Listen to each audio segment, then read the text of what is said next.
Eighth Man DVD.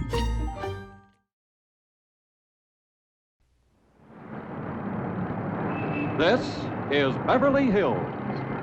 And here come the Beverly Hillbillies.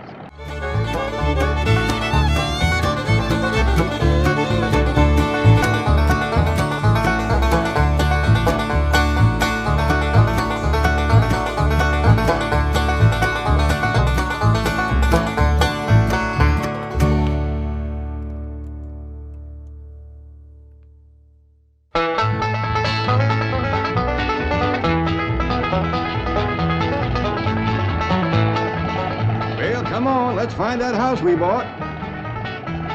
House they bought? In Beverly Hills? Whoa, wait a minute, hold it.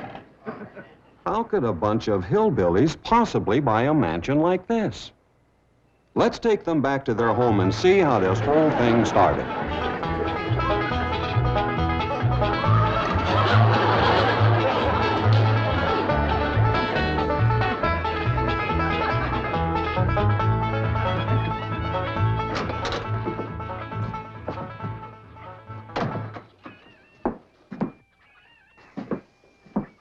Jed, you gotta do something about that young'un of yourn.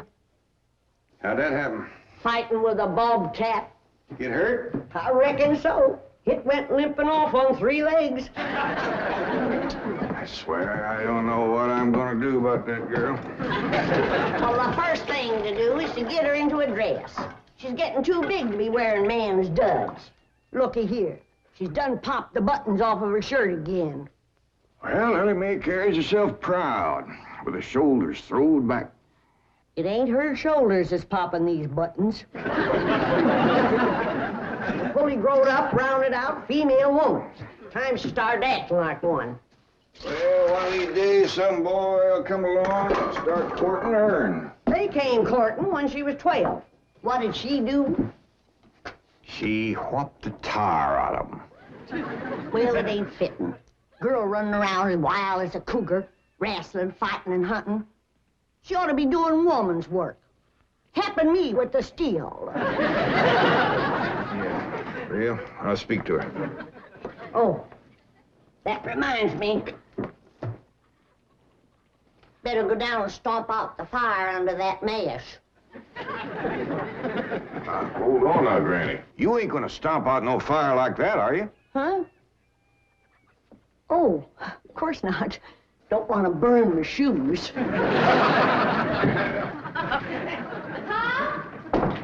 Granny, somebody open the door. Howdy, Pa. What you got there? Stranger? Where'd you get him? I beat him with a rock. What for? He was skulking around down by the slough. Figured he might be a revenuer. He ain't no revenuer. Then can I keep him? Of course not. Well, I caught him. Don't matter. Well, he won't be no trouble. I could keep him out in the smokehouse. Elly May, you can't keep people like they were dogs and cats. Ooh. Ooh, ooh, ow, ooh, that hurts.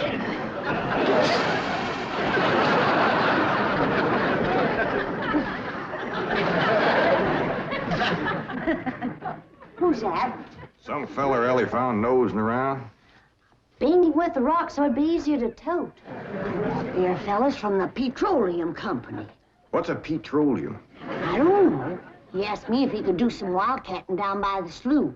I said, help yourself. We're glad to get rid of the critters. What'd he say? Just kind of laughed. But the laugh's on him. There ain't no wildcats down there at that slough. No, it's too full of oil. Oh, what happened? Where am I? This here is the Clampett place. I'm Jed Clampett, my young and Elly May, and Granny. Granny says you've been doing some wildcatting. There's no need to. Mr. Clampett, that swamp of yours is full of oil. I could have told you that. Well, my company would like to pump it out. Yeah, I like that too, but I just can't afford to have it done. No, you don't understand. You see, you wouldn't have to pay for it. Oh, I don't take favors from strangers. No, Mr. Clampett, you see, you're a very rich man. How big a rock did you bean him with? No bigger than a hedge apple. Listen, I've got to call my office in Tulsa. Have you got a telephone? A what? A telephone? Well, maybe one of your neighbors has one. It's well, down in this country, it's probably a box attached to the wall. And, you talk into it, and they can hear you in Tulsa. Maybe you better sit down for a spell. No, I haven't time. Listen, where's the nearest airfield? Airfield? You know, Granny, that's one of them there fields sets up in the air. Oh, never mind. I'll find it myself. Listen, now don't you sell that swamp till you hear from me. I'm flying to Tulsa. Now he thinks he's got wings.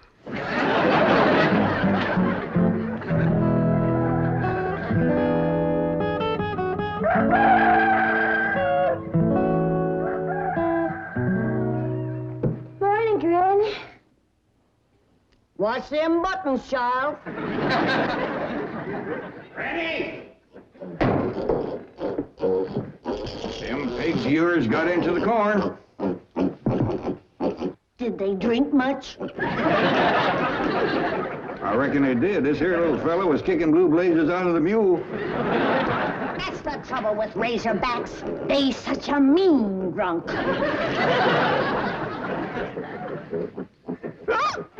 Yeah, this wouldn't happen if you'd stay in the house where you belong.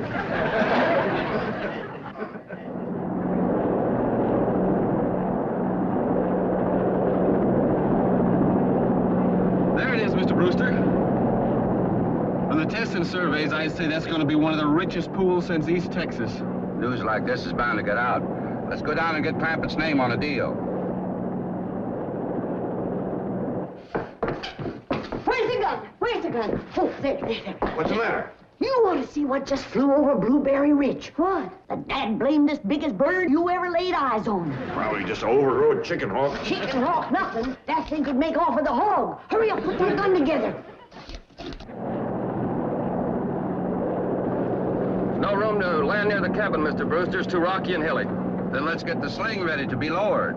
Well, Mr. Brewster, that might be dangerous. Hang the danger. We're going to be the first oil company down there if it kills you. Me? Don't worry. If it's safe, I'll follow you. Granny, I see it. Here it is. Land of mercy, look at that. What you doing, Granny? That thing's only got one claw, but danged if it ain't grabbed up a man. Hurry, Pa, it's my stranger. Where is it? Just flew over the house. I'll get it on the other side.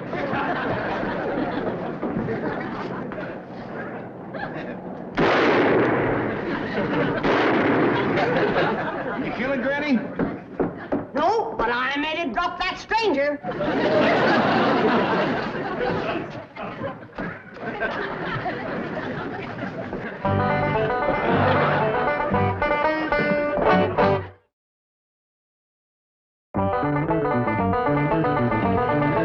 Jethro! Stop this thing! Granny! Granny! Yes, Jed? Granny, grab a hold of something and hang on. Cousin Pearl and that overgrown son of hers is headed right for the cabin in that old truck. Heaven protect us.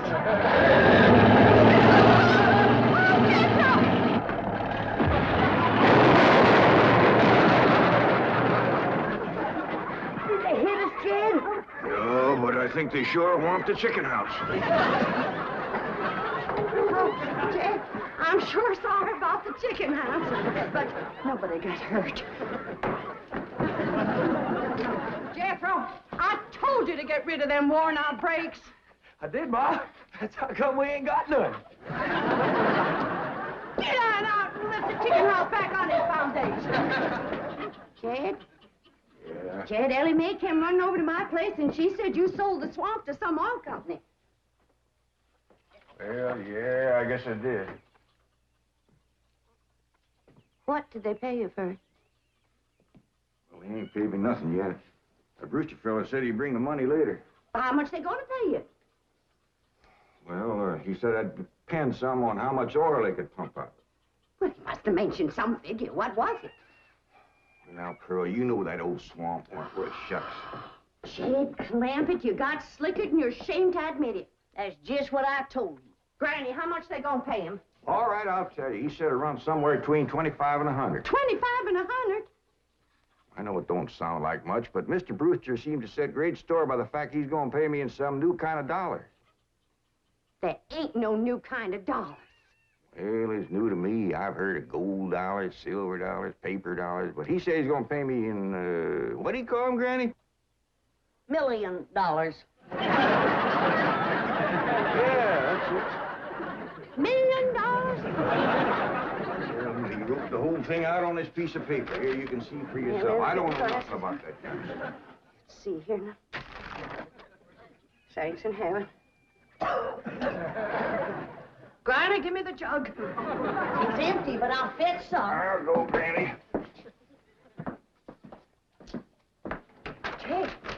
Jed, you're a millionaire. A millionaire. Yeah, that's what that Brewster fella kept calling me. I didn't know just how to take it. He meant you're rich. Me? The richest man in these hills. Maybe in the whole state. Oh, Jed, you can have anything you want.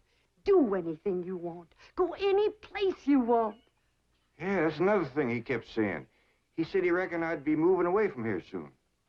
What do you think, Pearl? You think I ought to move? Jed, how can you even ask? Look around you. You're 8 miles from your nearest neighbor. You're overrun with skunks, possums, coyotes, bobcats. You use kerosene lamps for light. You cook on a wood stove, summer and winter. You're drinking homemade moonshine, washing with homemade lye soap. And your bathroom is 50 feet from the house, and you ask, should you move? Yeah, I reckon you're right.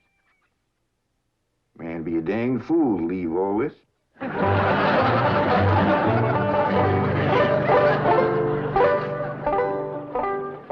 Oh, there you are, Jed. You misunderstood me. I meant you should move away. And you know where I'd go if I was you? Where? California. California? Yes, sir. Beverly Hills, California. Jed, remember the time that your pa took us to Eureka Springs to see the movie picture? Yeah. Well, the actors that make their movie pictures live in Beverly Hills. Go on. Yes, sir. Well, doggies.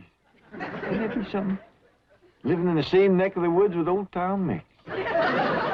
It sure would. And we could come visit you. You know what else they say about California? What? It don't get cold out there. What don't get cold out there? Nothing don't get cold out there. They don't have no snow or no ice. Can't they bring some in? They don't want it. That's why'd be so good for Granny. Remember last winter when she slipped on the ice and broke her hip? Yeah, poor old woman. She was limping for 2 days. Well, that couldn't happen in California because they don't have no ice. How come? I don't know how come. But Granny'd sure like it, and we could visit you.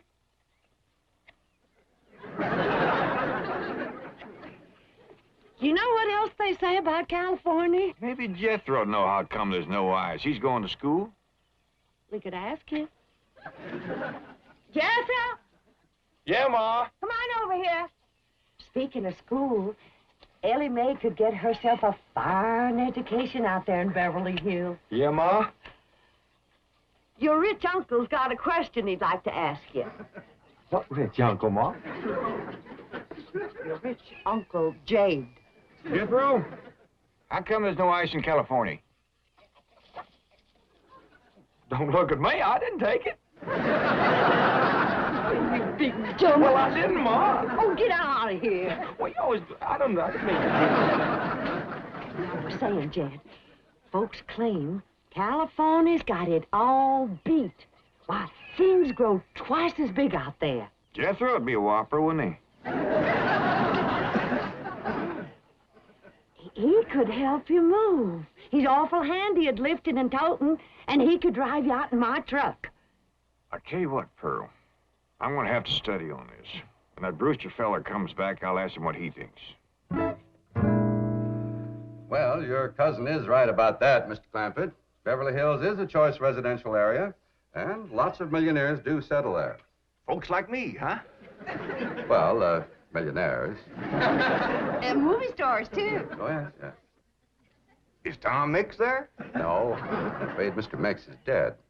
Oh? Oh, yeah. What's the matter with me?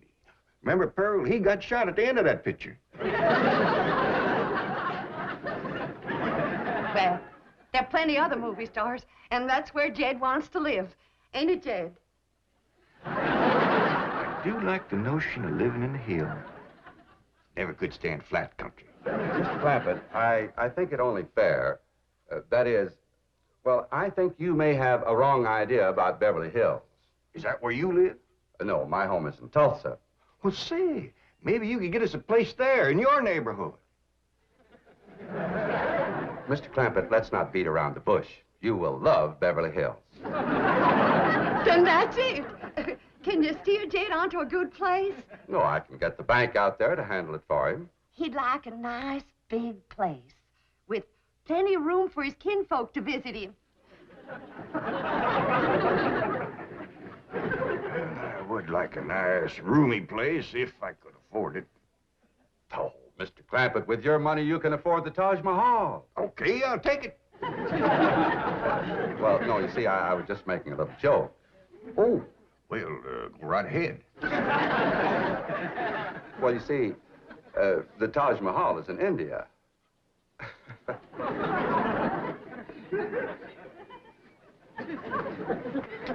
Mr. Brewster, you're a nice fella, but I've heard better jokes. Is the foreigner staying to supper? I'm ashamed to say I ain't asked him. How about it? Oh, I don't think so. Oh, no trouble. What you cooking tonight, Granny? Mustard greens and possum innards. Mm-hmm. Did you hear that, Mr. Brewster? Very clearly. Want to change your mind? Not this time. Well, if you should happen to come back tomorrow, we'll be having leftovers. That's the thing about possum innards. He's just as good the second day.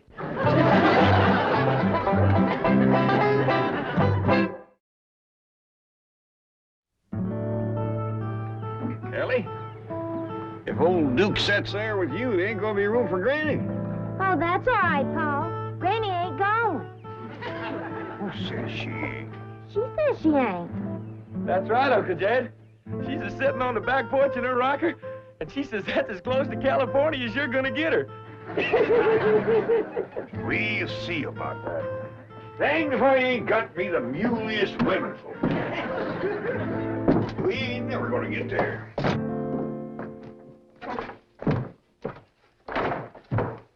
Now, what's all this nonsense about you ain't going to California?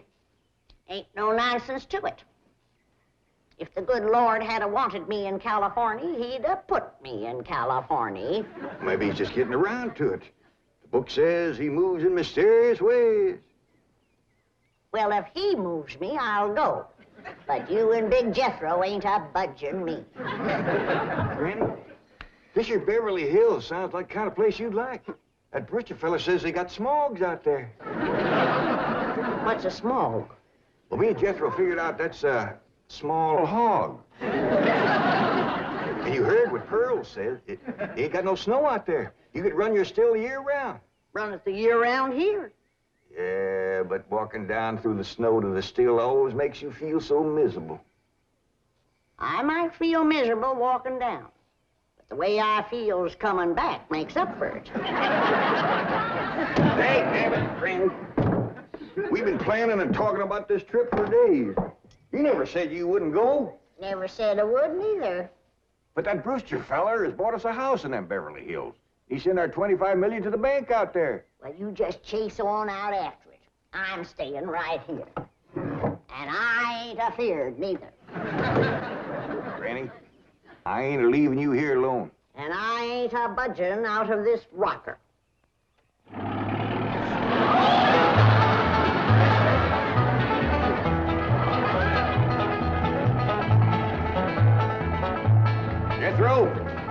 that sign say?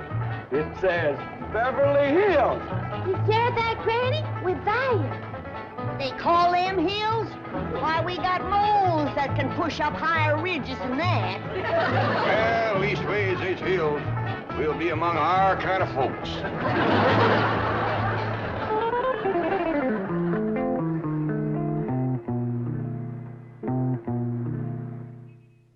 This deposit of $25 million to the account of J.D. Clampett. J.D.? As in Rockefeller. Elevates us to third position in capital assets and assures our bank of... Come in. Oh, I'm sorry to interrupt, Mr. Drysdale. All right, Taylor.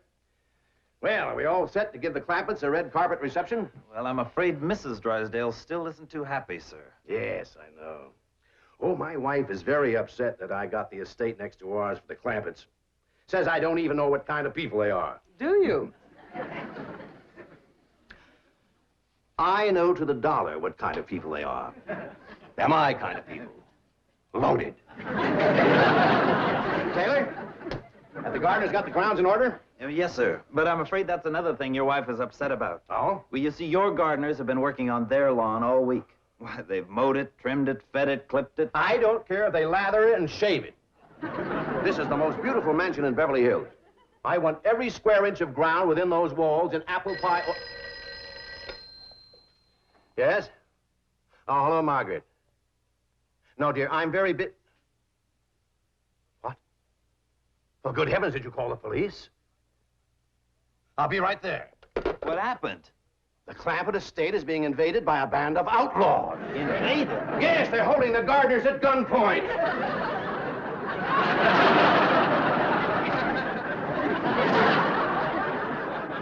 Sure is lucky we come along we did. That's the truth. The way they were slipping through that gate, another 5 minutes and that whole darn prison would have been empty. Jethro, you sure that's a prison? Yeah, Uncle Jed. I seen pictures. Only thing is, how come there ain't no guards on them walls? Probably done them in with them knives and things. These killers if I ever did see any. Fine neighborhood we's moving into. You hear that? Hot diggity, there's bobcats in these hills. Them sirens! Somebody's calling the law. I reckon they's gonna be mighty grateful for what we done. Folks out here has got a strange way of showing they're grateful. You've locked up one of the richest men in the country. Mr. Clampett, I don't know how to apologize. I'm deeply humiliated.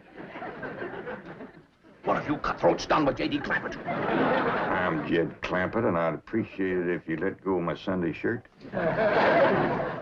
You're J.D. Clampett, the oil millionaire? Yep, this here's my nephew, Jethro. Howdy. Quickly, man, unlock this cell. Mr. Clampett, on behalf of the entire city of Beverly Hills, I extend our deep and humble apologies for this unfortunate and embarrassing incident. Oh, I'm Milburn Drysdale, president of the Commerce Bank of Beverly Hills. My car is waiting to take you and your family to your new home. We want you to know how happy we are to have you, your handsome nephew, your lovely daughter, and your beautiful money. Mother.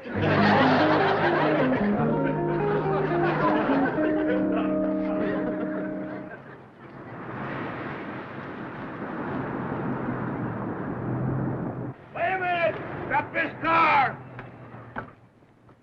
Mr. Drysdale, you tricked us. You just took us out of jail so you could bring us back up here to prison. Head for the hills, everybody! No, wait! Come back!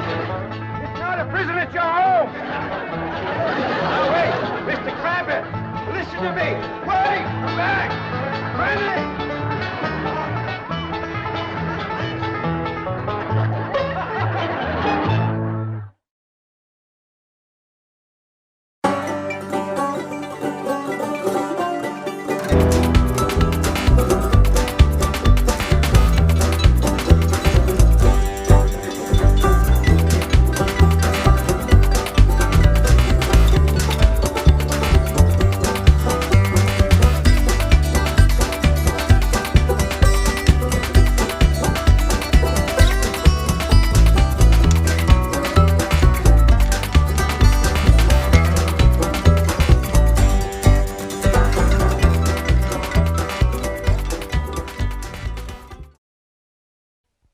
This has been a Filmways production.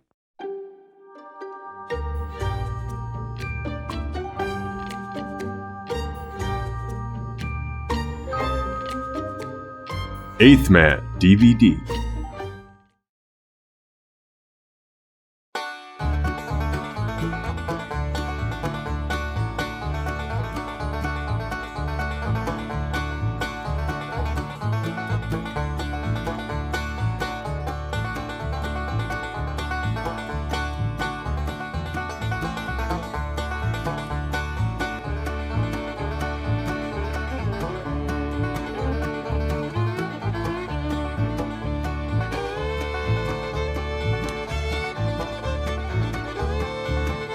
The Beverly Hillbillies.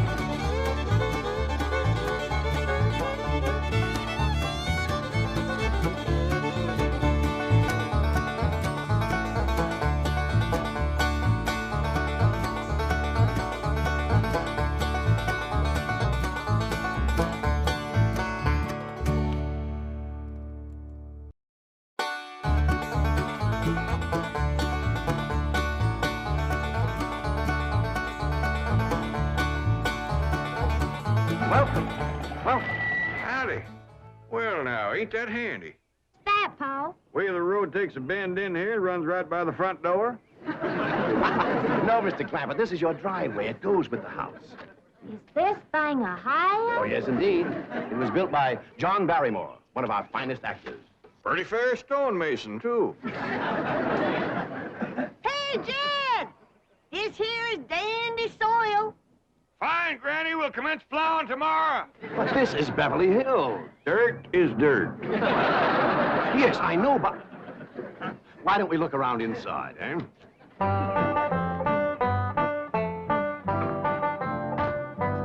Well, here we are. I hope you're going to like this place I picked out for you. It may be a trifle larger than what you're used to, but I feel a man with $25 million in my bank should live in a manner that... Come in, this is your home.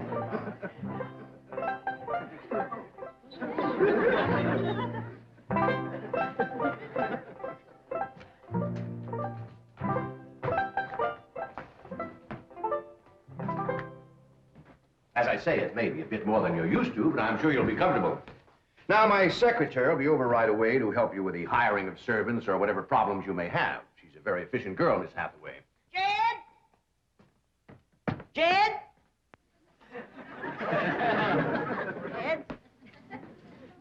You and Jethro fetching my stove so I can get some victuals to cooking? Oh, you have a beautiful stove. Thank you. Fetch it in, Jed. You scare up some wood, Elly. No, I mean you have a stove already installed in the kitchen. Where's that? I'll show you. Excuse us. Elly, you go with Granny. She'll still need you to fetch some wood. Sure, Pa.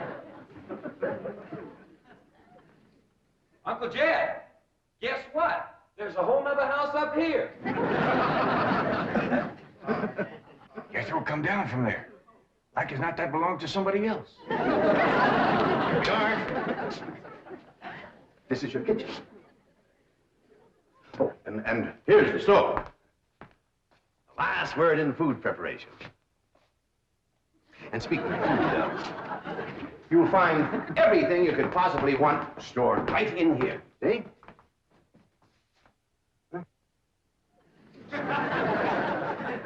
Well, I'll leave you ladies to your culinary delights. Au revoir. Bon appetit. Talks gibberish. You seem to set a great deal of store in this here stove, Granny. Well, we'll see. Elly, you run out and fetch some wood. I'll get a fire to going in here and we'll see. Jethro, I hope it's all right for you to be missing school. Oh, sure, Uncle Jed. They ain't straight in the 5th grade. You in the 5th grade already? Starting this year. Yeah, it don't seem like no time at all since I went with your ma to get you started in the 1st grade. You was 6 years old. No bigger than that. We drove clean over to Oxford so you could go to the same school your pa went to. You wouldn't know that town today, Uncle Jed. Oxford? Yes, sir. Well, that town has growed and spread out and built up and just kept getting bigger and bigger. Where today, why, I bet you there must be at least 3 or 4 dozen people living there. A place like that's all right to visit, but I wouldn't want to live there. Can I be of any assistance?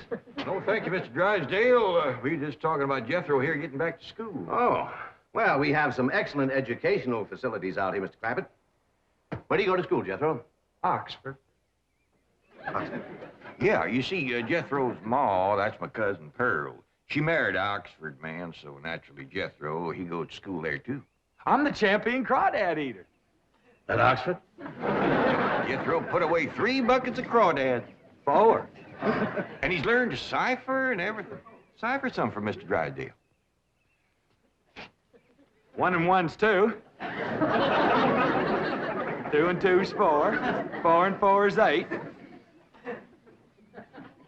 I have to take off my shoes to get any further than that. Never mind. I'm sure we're thinking of 2 different Oxfords. You see, there's one that's very, very famous and very old. That's where Jethro goes to school. Been there since pioneer days. That's how come it got its name. It's where the oxen used to ford the river. So folks took to calling it Oxen Ford, and later on it got shortened to Oxford. Yes, I see. Well, I'll be running. Oh, by the way, here are your keys. My secretary should be over very soon. Well, thank you very much, Mr. Drysdale, for everything you've been doing for us. Oh, it's my pleasure, Mr. Clampett. You see, I'm not only your banker, I'm your next-door neighbor. Well, say, now ain't that nice? Well, now, why don't you bring your missus over tonight for supper, and I'll have Granny womp up a mess of grits and hog jowl. Well, you see, right now my wife is in Boston. Well, that's too bad. When'll she be back? Not too soon, fortunately. I'll see you later. Hmm? Well, thank you, Mr. Drysdale. So long. Uncle Jed, you reckon one of these days I can have me a little bitty old taste of Granny's moonshine? Now, Jethro, you know the family rule about Granny's moonshine? You get your first taste on your wedding day and not before. Well, Uncle Jed, that might be an awful long time. I ain't even got me no sweetheart. How come? Why, back home, every time I get me a girl, one of them there big fellas would take her right away from me. Maybe out here in Beverly Hills. Paul, could I please have the axe? I gotta split some wood for Granny. Fetch it, Jethro. Ain't this place got a wood pile? Not that I can find. But I found a whole row of black old dead tree trunks, pretty near as high as this height. Are they kind of big for you to tackle? Well, shucks, no, Paul. They're only this big around, and all trimmed and topped and strung together with the black rope, so as no matter which one you cut, the others keep it from falling. Somebody had a right smart idea there. Just the same, I think I'd rather have Jethro do the cutting. Oh, Paul, let me. Cutting trees and chopping logs ain't no work for a girl. I'm just as strong as Jethro. You ain't neither. I am so. You ain't neither. I am so, too. You want to wrestle? Darn too. Now, here. That ain't no fair fight. Somebody's gonna get hurt. Now, yeah, you see, you're getting too rough. Jethro. A person can get crippled from a hole like that. Get up from there. I can't, Uncle Jed. You turn him loose and get up from there before I take a strap to the boot. Now, here, you get out there and chop down one of them tree trunks and saw Granny some nice logs. Yes, sir, Uncle Jed. Could have whooped you if you hadn't tripped me. Elly, come back here and sit down. I want to talk to you. Whoop them fair and square, and I'll do it again. You won't. That's what I want to talk to you about. Elly Mae, you're getting too big to wrestle with boys. I ain't as big as Jethro. Big that way, I mean, growed up. You're a young lady now. You gotta start minding your manners and fixing yourself up real nice and wearing dresses. Paul, folks would call me a sissy. Well, it ain't sissy for girls to act like girls. You see, Elly, I raised you like a boy, and I was wrong to do it. I reckon every man liked to have a son, and you was my only young'un. And when your ma passed away, I just decided to turn you into a boy. By the time Granny come to help out, you was too wild to tame. By thunder, you could outrun, outclimb, outfight, and outshoot every boy in them hills. I still can, Pa. Yeah, but it ain't fitting. It ain't right for folks to go against nature. Now look at old Duke here. Reckon we could turn him into a cat? Of course not. That's right. Because nature made him into a dog. Just the same way nature made you into a girl. Here lately, she's getting more and more positive about it. You mean my years is growing? No, nothing like that. You're pretty. Oh, Pa. I know you don't like it when I say that, but you like it when the young fellas around here come in saying it, and they will. Only they'll probably be using words, fancy words I won't even understand. But Elly, me, ain't nobody can ever tell you how pretty you really are except me. You're the living picture of your mom.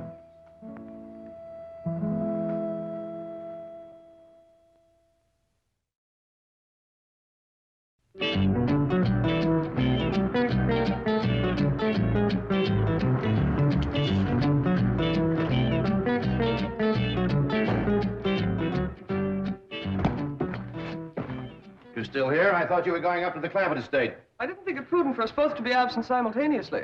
In the event of crises... The only crisis you have to worry about right now is keeping Mr. J.D. Clampett happy. Now get up there. Tell me, how did you like the flamingos? What flamingos? I thought pink flamingos around the swimming pool would add a rather elegant touch. Mr. Clampett is not a man educated to elegance. That will take time. Right now, there are more pressing problems. Of course, getting settled, the servant problem. Well, whatever they are, just get up there and solve them. Now, J.D. Clampett is this bank's largest depositor, and I'm making his satisfaction your responsibility.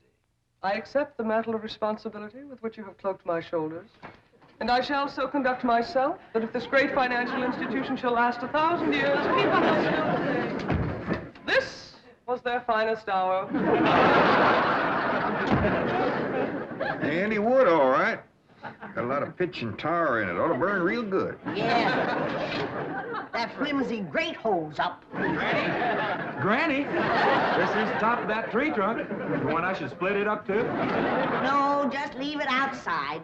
Yes, sir. This place ain't even got a wood box. Yeah, folks don't need much wood out here. Remember what Pearl said? It don't get cold.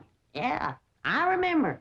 It might not get cold in the day, but it sure freezes solid at night. How you know? I show you how I know. Every bit of food in this here storage bin is froze harder than a rock. Yes. Look.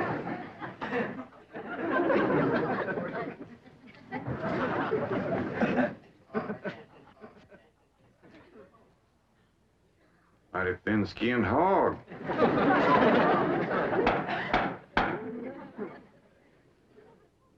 But I'll be doggone. Take me 2 days to thaw out that ham before I can ever cook it.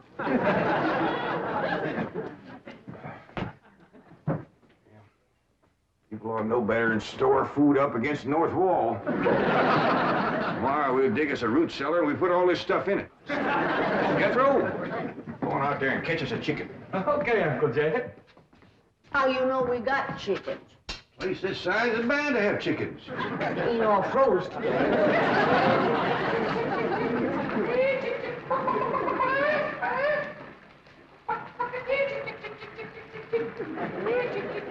Chick, chick, chick, chick, chick, chick, chick.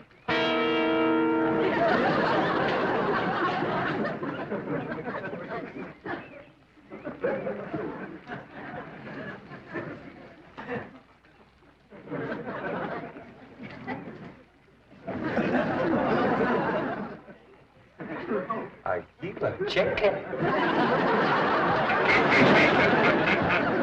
Here's that bucket. You want it? You take it, Elly. See if you can find a creek. I gotta have some water. You pump on this place? It ain't even got a well. Uncle Jed! Yeah, boy, did you find a chicken? I found something. I ain't sure if it's a chicken, a goose, a duck, or what. Where is it? I couldn't catch it. That thing can outrun a jackrabbit. There ain't no goose or duck. Must be a chicken. If it is, I was right about things growing bigger out here. That thing was this high. Chicken? Ah, Jethro. Honest, it's got legs this long. Dibby's on the drumstick. Drumstick ain't much. Whoever gets that neck is eating from now on. Commences here and runs plumb up to here. You ain't forgot what I said about Granny's jug of liquor. I ain't been at Granny's jug. You have your in for it. Honest, cross my heart. Where'd you see this chicken? Down by the cement pond. Cement pond? Uncle Jed, that pond is the fanciest thing you ever did see.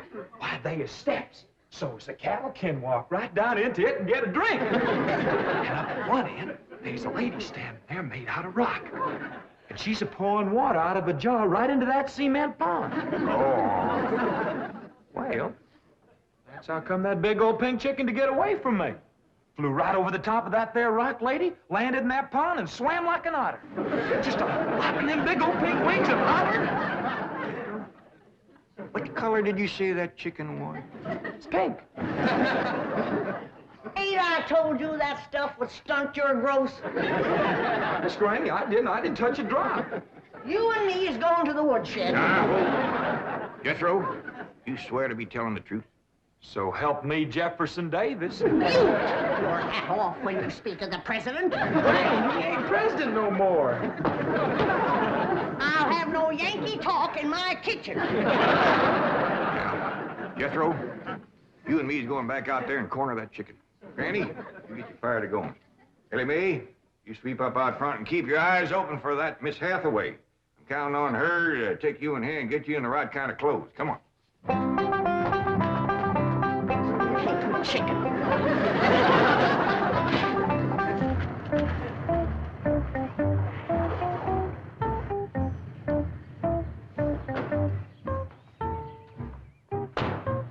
You there, young man. I ain't a young man, but I sure do thank you for thinking so. Good heavens, you're a girl. Yeah. I'm Jane Hathaway, executive secretary to Mr. Drysdale. And you, I take it, are a domestic of some sort? Cleaning girl, housemaid? Just what are your duties with Mr. Clampett? Well, he sent me out here to sweep up, but he said you'd take me in hand and get me in the right kind of clothes and everything. Indeed, I shall. We have a complete servant's wardrobe from chef to chauffeur. Come with me. What in the name of Thomas Chippendale is this? Has Mr. Clampett seen this disgraceful and unsightly mound of debris? Oh, yes, ma'am. This is all his. Oh, what charming antiques. Just like you said, Jethro, a rock lady pouring water into a cement pond. Yes, sir. And over there's where I seen that great big pink chicken. Only thing is, it don't sound like a chicken. It makes a kind of hollering noise.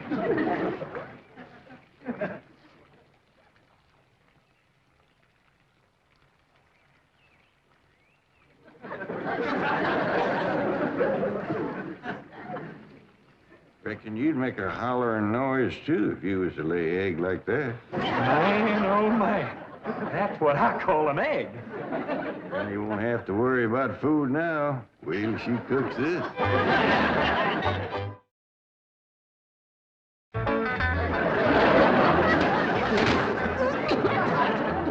That blame city stove don't draw worth nothing. Hey, Granny, look at this egg. What's all the smoke? Stove don't work.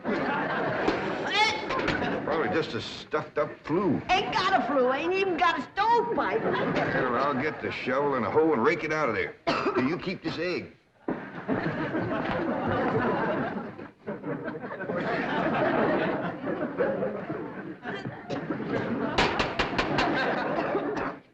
Just like everything else out here. Froze solid.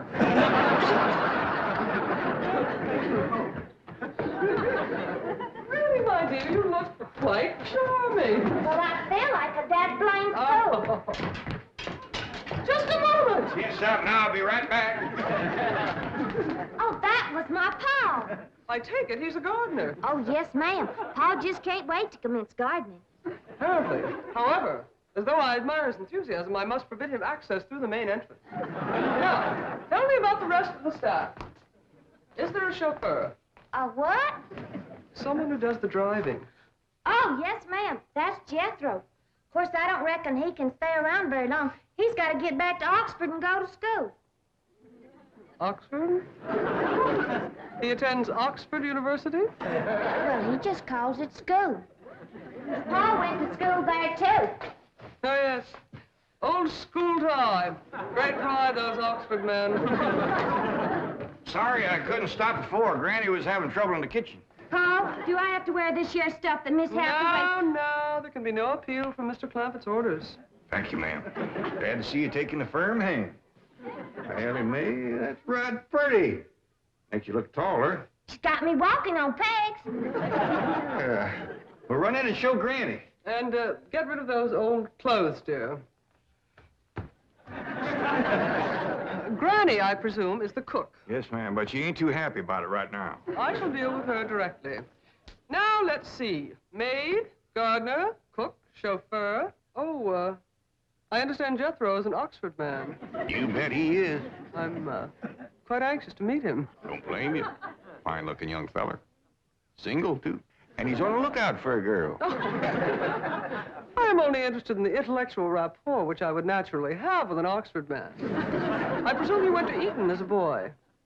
If I know Jethro, he went to Eton the minute he was born. Yes, of course. I suppose his father matriculated him. I kind of think maybe it was his ma. Oh, well, no matter. At any rate, he's an Eton man.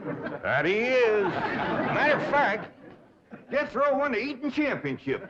How marvelous. What was he champion of? Eton. Yes, I know, but what was it?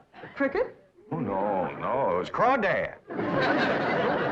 I don't think even Jethro would eat crickets. I was referring to the game of... Jed, where's the axe? I'll bet you, Granny. You talk to Miss Hathaway. And just why does Cook need an axe? I've hit this with everything I could lay a hand to. I even whopped it with an iron skillet. You are supposed to hit it with a croquet mallet. All right, where is it? I don't think I'll tell you. There is a time for work and a time for play. Now then, what are we cooking for Mr. Clampett? Well, I don't know what you're cooking him, but if he wants any victuals from me, somebody better shoot a possum. Possum? You got a better idea? But of course, a nice big fluffy souffle. All right. You shoot it and you skin it. You don't even know what a souffle is. What kind of a cook are you? I'm a cook with a stove that don't draw, food that's froze solid, chickens that can't be caught, eggs that can't be broke, and a smart alecky city woman telling me my business. That's what kind of a cook I am. Mind your tongue, little woman. I can have your job. You sure can, and the sooner the better. Jethro's coming, and just wait till you see what he's got. Thank heaven. Now I can have an intelligent conversation. Look, Granny, I got that big chicken. I hope it ain't as tough as its egg. That is a flamingo. Oh, no, ma'am. That's my nephew, Jethro. Jethro, say hello to Miss Hathaway. Howdy, ma'am. That's the big dangest chicken you ever did see. You go to school at Oxford? Yes, ma'am. I'm in the 5th grade. Stop bragging and wring that chicken's neck. Elly May! No, stop, you barbarian. Don't harm one feather of that beautiful bird. I've taken just about as much as I'm going to take from you. Yeah, Granny. Elly, you get the fire going under the big kettle outdoors. Young lady, where is your maid's uniform? I ain't going away. Oh, yes, you are. No, I ain't. Oh, yes, you are, if I must subdue you forcefully. I wouldn't try that. Tried to tell you. I'll set on her, Elly. You get the fire to go. Now, here, Granny. Come on, let her up. Get off of her. You are discharged. All of you. Sacked. Fired. You are the most incompetent, insubordinate, belligerent group of domestics it has ever been my misfortune. Hathaway! Ah, Chief. You're just in time to help me take disciplinary action. You're fired. I've already told them. Not them, you. These people are the Clampetts. Clampett? Yes, that's right. Now go back to the office and pick up your severance pay. You're through. Now, Mr. Drysdale, hold on a spell. I reckon there's been a kind of a misunderstanding. But this little lady's been a right big help to us. Why, she fit in just like one of the family. Matter of fact, her and me is going out hunting. Ain't that right, Miss Hathaway? Yes, and... Yeah. Jethro, you can type that. pink chicken back out to the cement pond. We're going out and shoot us a nice, big, fluffy souffle.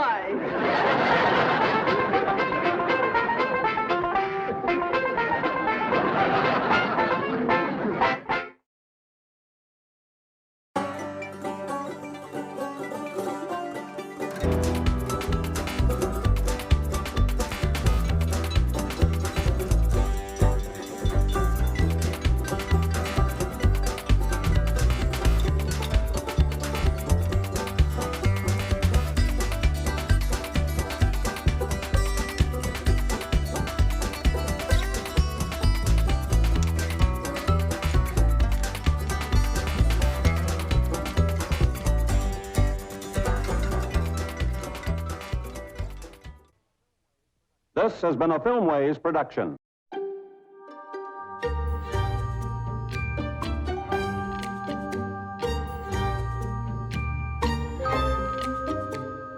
Eighth Man DVD.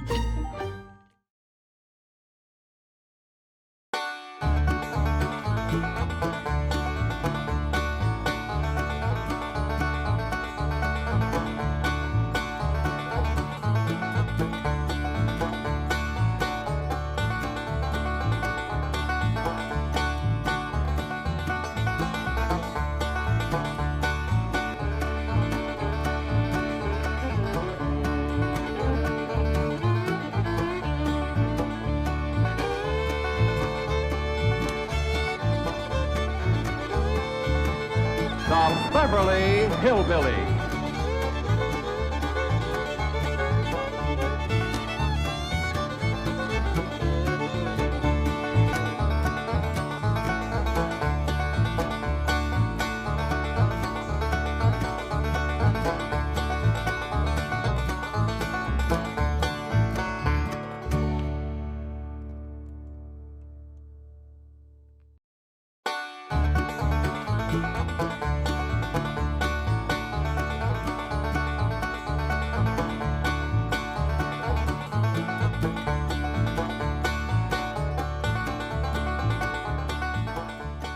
What have you got to say about that? I didn't bust it, honest. He's telling the truth, Mr. Drysdale. It was hanging in pieces like that when we moved in. Yes, sir. No, it's supposed to be like that. It was made that way. It's been like that for 200 years. 200 years? Hey, this house is older than it looks. Jethro! Oh, I plumb forgot. Granny wants to see you. Skedaddle. All right, Uncle Jed. Nice boy. His ma, my cousin Pearl, give me the notion to move out here. Well, I'm most grateful to her. Oh, but first, I wanted to explain about this priceless crystal chandelier. It was designed and made for Louis XV, hung in the Hall of Mirrors at Versailles. Napoleon Bonaparte planned campaigns with the light of that chandelier. Talleyrand used it. Wellington, Disraeli, Bismarck, Wilson. Mr. Drysdale, we're just plain folk. We don't mind a few things being secondhand. Getting back to my cousin Pearl, she's looking after the old home place for me. You ain't never seen my family home, have you? No, I haven't, Mr. Clampett. It's a dandy. Yes, those southern mansions are beautiful. I suppose it has the large white pillars. It did, but we bring them along and put them on the beds out here. No, you see, I was referring to wooden pillars. Oh, I ain't never slept on one of them. We had everything first class back home. Sure hope Pearl's taking good care of that place.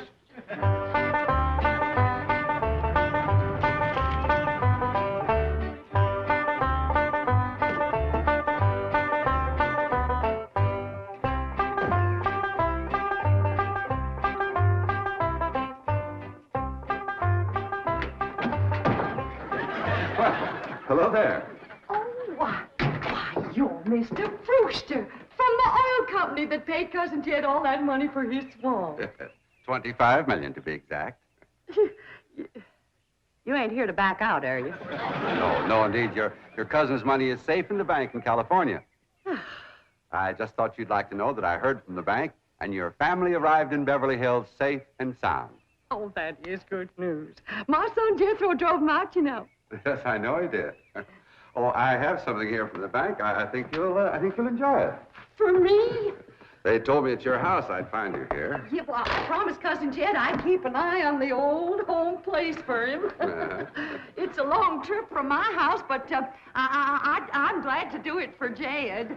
That's nice of you. Yeah, well, you know, can I help you look for that money? What is the money? It's pictures of the estate that Mr. Drysdale, the president of the bank, purchased for him in Beverly Hills. Oh.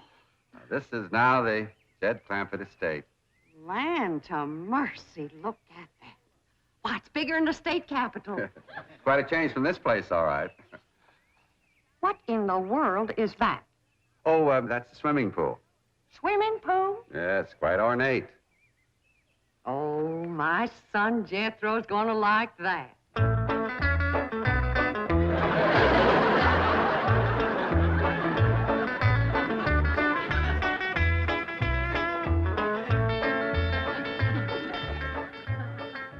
Granny, when we's done washing, can I go swimming here in the cement pond? Of course not.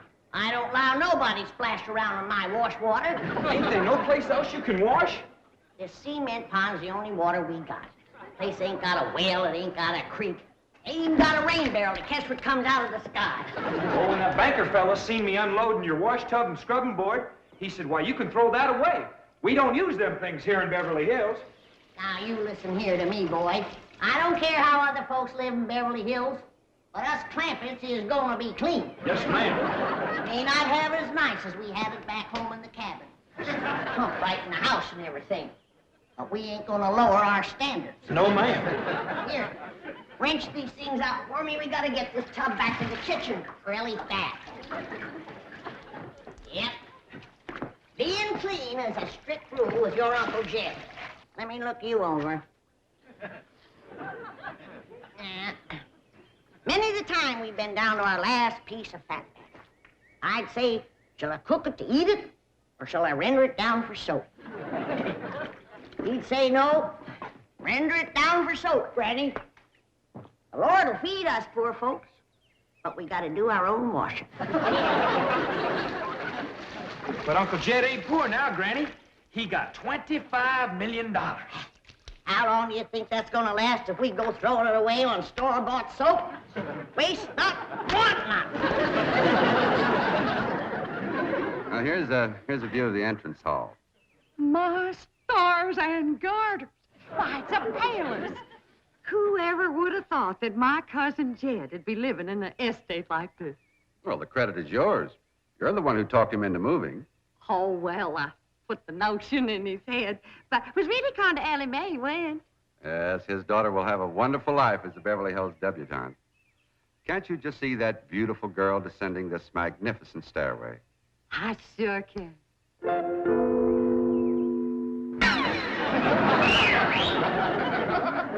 Oh, Elly May, I don't reckon that's the way a young lady comes down the steps in Beverly Hills, is it, Mr. Drysdale? Oh, not as a rule, no. Oh, I can come down the other way. Watch this.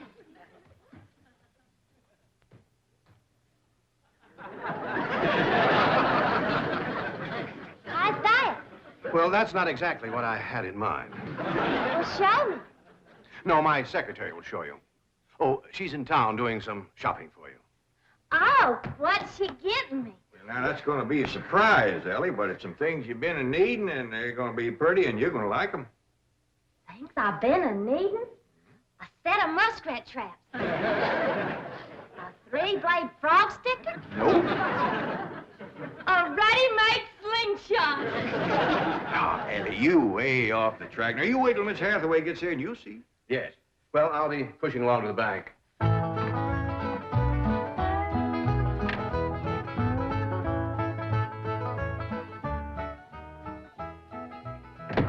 Now, don't you worry about your daughter, Mr. Clampett. When my secretary gets through with her, you'll think she's been to finishing school. I sure wish my cousin Pearl was out here, fixing Elly up. She's a whiz at fancy sewing. Oh, is she a dressmaker? That woman can make anything. Why, she can pick up a handful of straw, and before you know it, she's made a hat. That's remarkable. So she's a milliner.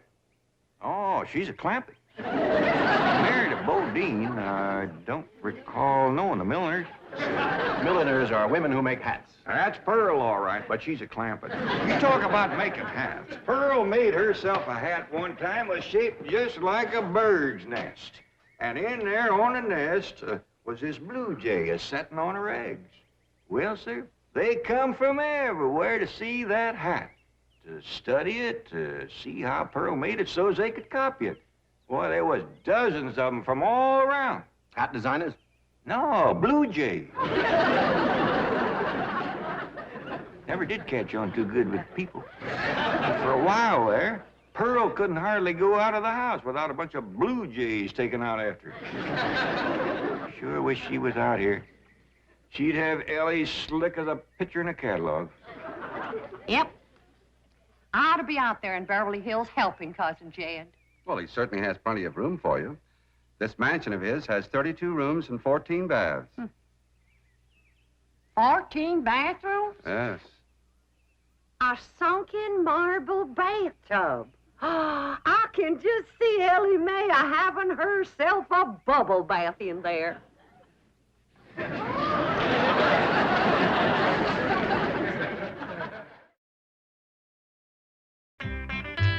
tell you, Mr. Brewster, the more I see of these pictures, the more I want to get out there and help Cousin Jed. Of course, I wouldn't go without being asked. Well, naturally. But, you know, I think you should go. I've been asked. Well, now, it's not exactly my province. Well, why don't you telephone your cousin and talk to him? Oh, why, they ain't a telephone within 40 miles of this place. Nearest one, I guess, is at the International Emporium, clean over to Oxford. Well, I'll be happy to drive you over there. Oh, I couldn't let you drive me all that way just to use telephone. Busy oil company man like you. That's 40 miles. There's no trip at all in this car. No, I couldn't do it. Why, folks would see me riding in this big, shiny car with a tall, good-looking city fella. Why, sure as the world, they'd think that... Let's go. Well, what about your horse and buggy? Oh, just untie Bessie. You go on home.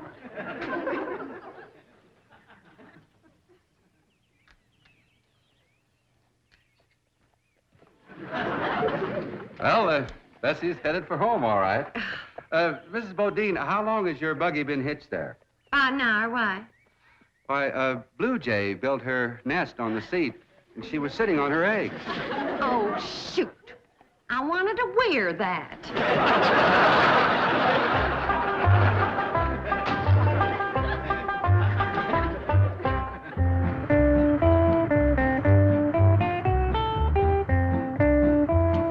And here's Miss Hathaway.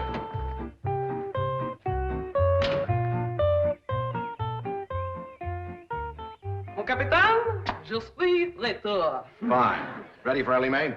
Gentlemen, aided and abetted by the gossamer garments, exotic lotions, and other feminine appurtenances within these cartons, I am ready to assume the role of Pygmalion and transform that barefoot Galatea into a striking and sophisticated paragon of Beverly Hills couture. That's yes the hard way. Well, duty calls. I leave you in capable hands. Goodbye, Mr. Clampett. Thank you, sir. Chief? Well, that sure is neighborly of you, Miss Hathaway. Reckon you can handle Elly May? Uncle Jed, Granny says... Oh, howdy, Miss Hathaway. Oh, bonjour, Jethro. Here are them things in for Miss Hathaway, Jethro. I think she kind of likes you, boy. She does? Well, I can't take them into the house. That's what I come out here to tell you. Granny says that all the men folks got to stay out of the house while Elly May's taking her bath. Oh. But isn't Elly May bathing in the privacy of her own bedroom suite? Hear what she called you? Sweet. What's the matter with him? Why doesn't he answer? Hey, he's just a little shy, I reckon. Ask him again. Is Elly May in her bedroom suite? No, she ain't, darling. I'll find her myself. Uncle Jed, I got me a girl. You sure have, boy, and a city girl, too.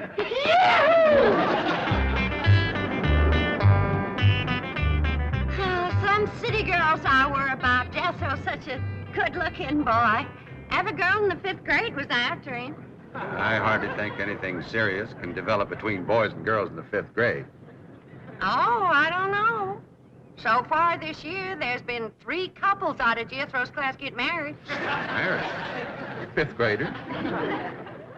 Parson's nearly as busy in that school as the teacher. That's amazing.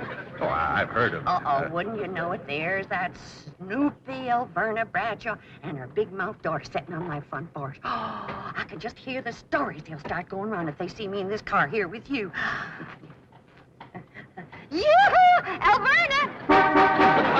It's me! Pearl! Terrible gossip, that woman, always making trouble. She tried to talk Griney out of going to California. She ought to see Griney now. Living like a queen in that Beverly Hills mansion.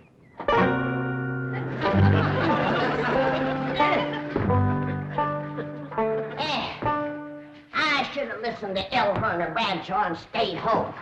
We had a pump right in the house. Didn't have to tote water a quarter of a mile. Oh, you ready to get rinsed off, Elly? Well, not yet, Granny. Should have washed my hair. No, you better wait till I can catch some rainwater. That pond water smells like it's got medicine in it. I wondered why there's no fish in that pond. Yeah, I reckon that water killed them fish. Don't you worry. My lye soap will kill anything that killed them fish. Have you seen... What in the world's going on here? Well, there's a bath going on. That's what's going on. Howdy. But I don't understand. Well, then somebody ought to explain it to you, sissy woman. You see, first you heat some water. Then you put it in a great big tub like this. You put some soap in it, and then you get in it, and you start to wash, and that's what you call a bath. Granny, you don't have to do this sort of thing in Beverly Hills. Don't you listen to her, Elly. Ain't you ever heard that saying that cleanness is next to godliness? But of course, John Wesley said that. And I bet he didn't live in Beverly Hills. Here, Elly, dry yourself off with this nice big bath towel. That's my girl. I'll rinse off that old lye soap. Lye soap? Did you say lye soap? That's right. I make it myself. But that will ruin this beautiful girl's delicate skin. I've been washing with it for 72 years. Look at my skin. It's like leather. Yeah. Nice, ain't it?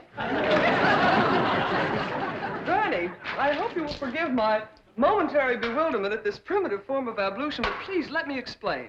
Well, first explain what you just said. Well, Elly May has a beautiful big bathtub upstairs. Upstairs? It was hard enough carrying the water in here. I ain't going to tote no water upstairs. But you don't have to. There's a big, beautiful... Haven't you been upstairs? No. Jed said that probably belonged to somebody else. Ain't that right, Elly? Yeah. Paul said he heard tell that folks sometimes live one family right on top of another. But that's only in apartment houses. This entire house belongs to you. And each one has his own individual bedroom suite. Come along and let me show you. And also the lovely things I brought from town. Yeah, you go ahead. I'll be up directly. What all did you bring from town? Everything, Elly. Everything from chapeau to pumps. Pumps! Praise the Lord. Now I won't have to tote water. Jethro? Yeah, Uncle Jed? Now, as you're going to be keeping company with a girl, is there any questions you like to ask me? What kind of question? You know, about girls. How much you know about girls? They softer than boys. Yeah, I reckon. Generally speaking. And they shorter and rounder. Yeah? And the hair's longer and it smells sweet when you snuggles up to 'em. Oh, so you've been doing some snuggling, have you? I done more than that. Yeah, I reckon you better tell me about it. Who was she? Prettiest girl in the hills. Big Mouth Bradshaw. Verna's girl. I heard tell she's kind of fast. Is she ever? Uncle Jed, I was walking past the cabin, and Big Mouth, she calls out the window to me. She says, "Howdy, Jethro." She says, "My ma's just made a big batch of cookies. Come on in and have some." And I says, Sure your ma won't mind? She says, Ma's gone, and so's Pa. I'm here all alone. Well, Uncle Jed, I was in that house before you could wink an eye. Can't say as I blame you. Well, no sooner was I inside, the big mouth, she puts a music record on the phonograph machine and commences to sashaying around, a twisting and a turning. Dancing. Yeah, I reckon so. Anyway, she says, put your arms around me, Jethro, and I'll teach you the two-step. What'd you say?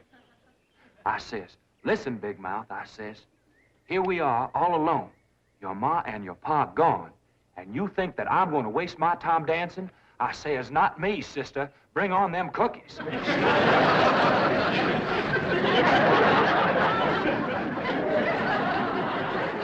What'd she say? Well... Jed, you and Jethro can start digging the well. That city woman brought us some pumps. That's fine, Granny. We'll get right to it. What'd that Bradshaw girl say when you said bring on them cookies? Well, she just held up them cookies like this here. Kind of blinked her eyes at me and said, Jethro, which do you think it tastes sweeter? These here cookies or my lips? Well, Uncle Jed, right then and there's when I found out she was fast. I grabbed them two cookies, and it took me 2 miles to outrun that gal.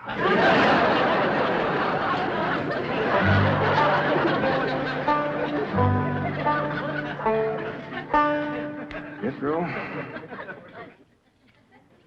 on one of these days, you and me's got to have a long talk.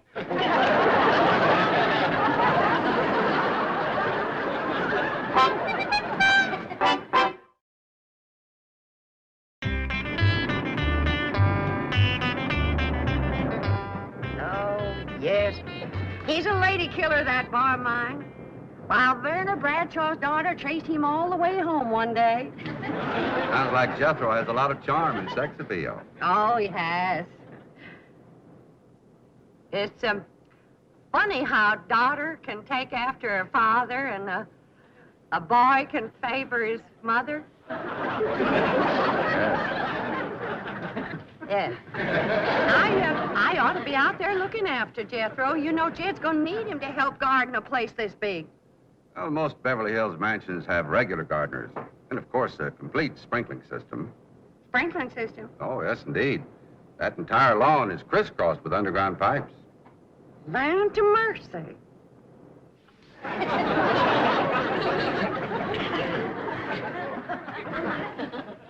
By thunder, Jethro, there's water all over this property.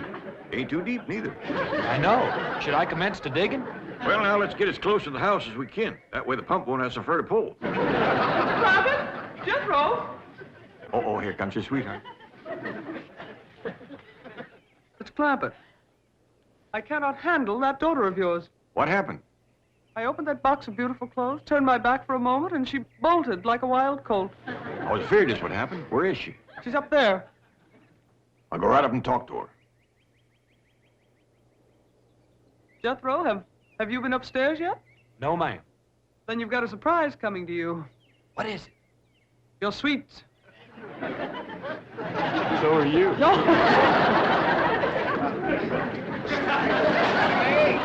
Oh, howdy, Pop. Elly, I'm ashamed of you. Running off from Miss Hathaway. I didn't run away from Miss Hathaway. What'd you climb up here for? To cut a fork for that new store-bought slingshot she brought. Did she bring you a slingshot? Fanciest thing you ever did see. Just a minute, I'll hook it up and you can see for yourself.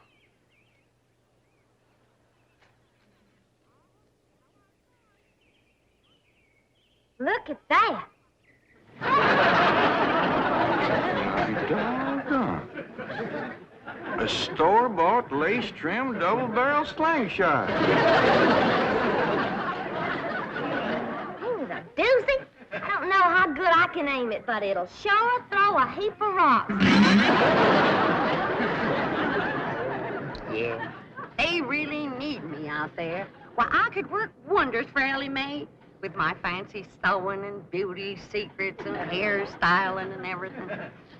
Of course, I had to learn all those things, not having a husband to support me. Didn't you say it was 40 miles to the town of Oxford? That's right. Well, we've already driven 110 miles. Land to mercy, I forgot to tell you the turn-off. Well, as long as we come this far, maybe we ought to go right on to California.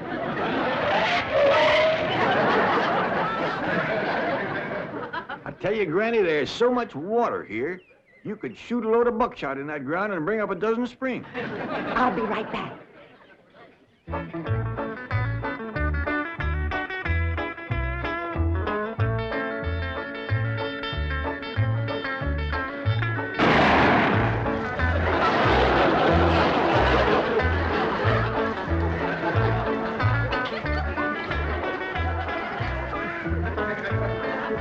I ain't never missed yet.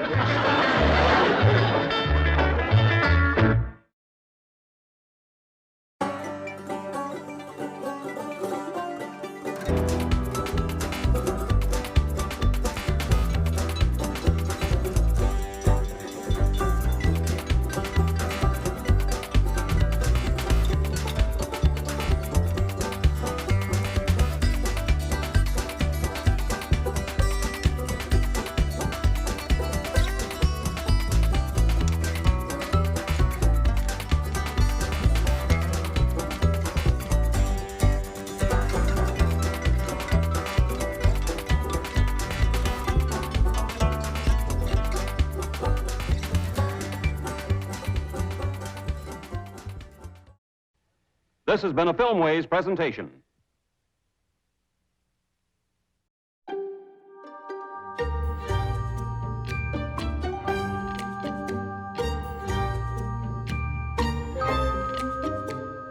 Eighth Man DVD.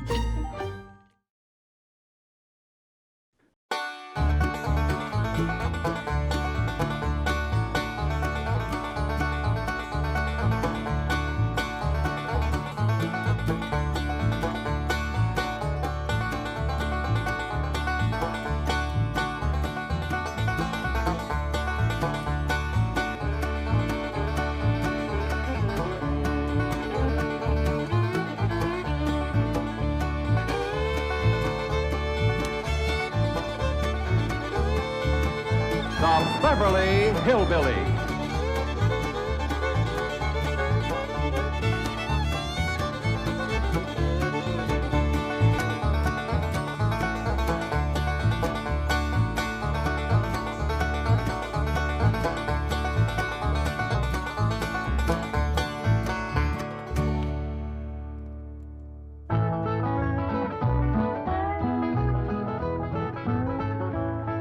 Granny, whereabouts do you want the still? Over here on this side of the cement pond, Jethro. Okay, Granny.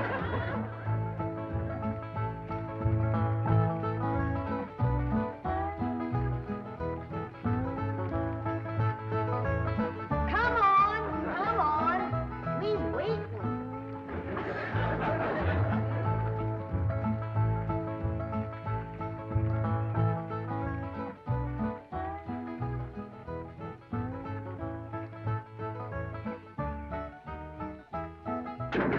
Turn it a mite that way, Jethro.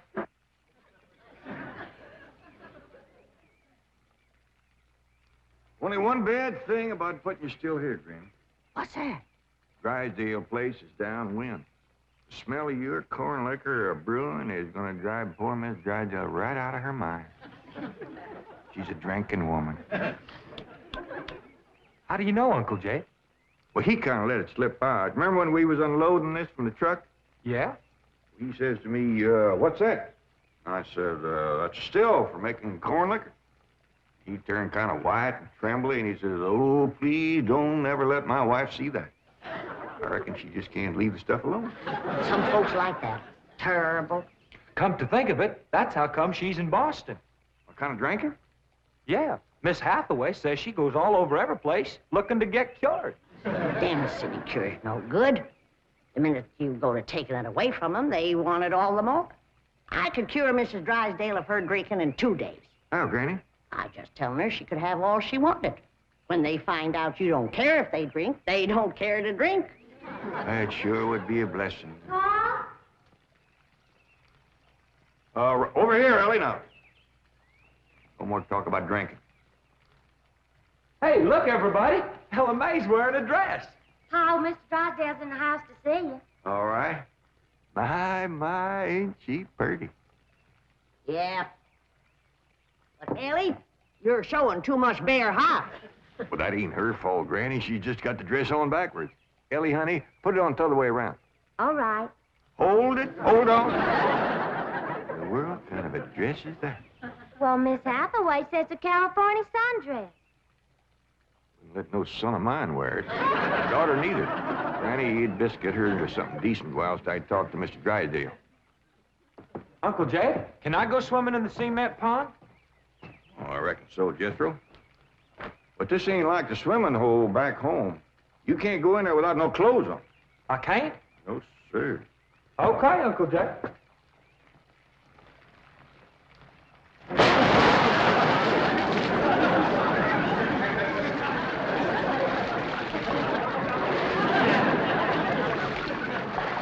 Someday I gotta have a long talk with that boy.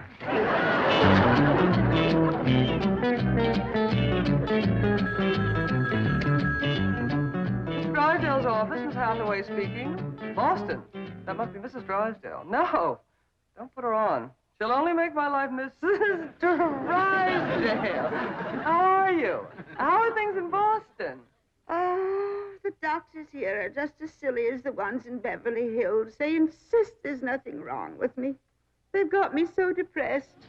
I just had to call and talk to my darling. Are you taking good care of him? Oh, yes. As a matter of fact, he's stretched out on the sofa right now having his nap. How sweet. Well, the moment he wakens, you take his temperature and give him some of that blue medicine. What? He's waking now? Oh, marvelous. Put him on. Tell him Mumsy wants to hear his sweet voice. Speak to your Mumsy. He whined. Oh, he probably has a migraine. Oh, poor Riche, my lord. Even made a hypochondriac out of you. Any message for Mr. Drysdale? Who? Oh, Milburn, my husband.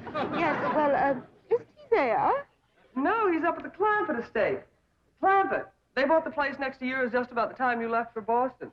I don't find them listed in the first families. You tell Milburn not to mingle with them socially until I've had a genealogical check run on them.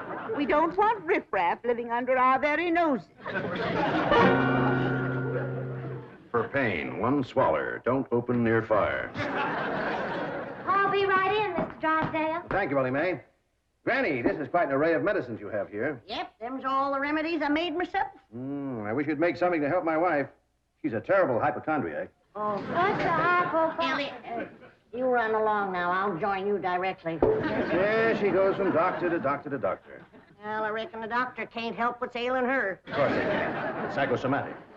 But she insists on prescriptions. Oh, I wish you could see our bedroom. Bottles all over the place. I plead with her. I hide the stuff. She always finds it or gets more.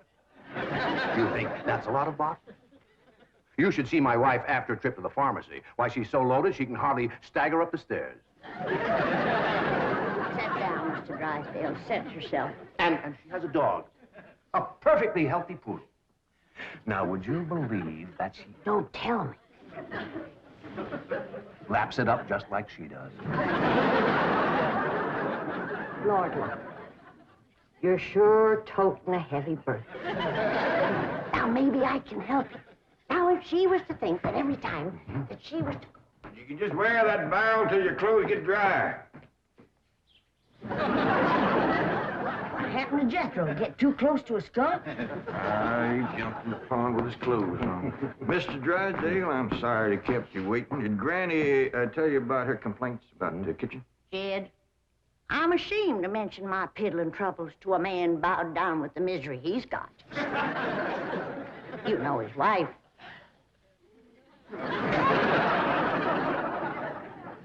Miss Drysdale, our hearts go out to you. And we're gonna help you, ain't we, Jeff? You bet you we are. Man serves a poor purpose in this world if he can't help his neighbor. Oh, you're very kind, but I'll manage. I've been living with it for years. Have a nip, it'll brace you up. Oh, no, thank you. I never touch it. You hear that, Jed? Poor man. He's got all the trouble and none of the fun.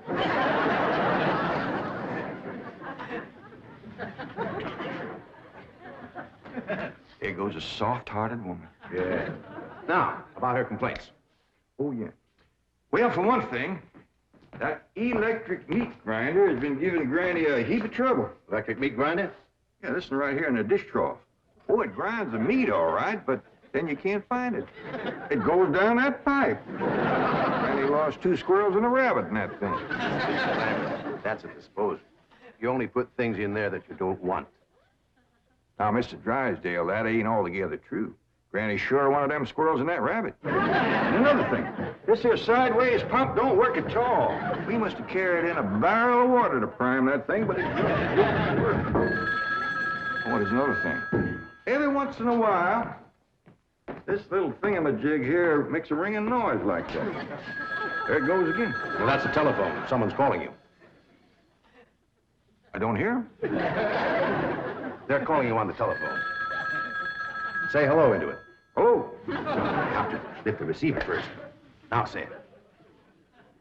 Hello. Mr. Clampett? He said my name. Can he see through this thing? No. Mr. Clampett, may I please speak to Mr. Drysdale? Well, they sure can see, or else how would they know you're standing here? That's my secretary. She knows I'm here. Yes, Miss Hathaway. Mr. Drysdale, I have some messages. Well, I'll be doggone. Granny! Elly Mae! Come look what we got! The Clampetts have just discovered the telephone.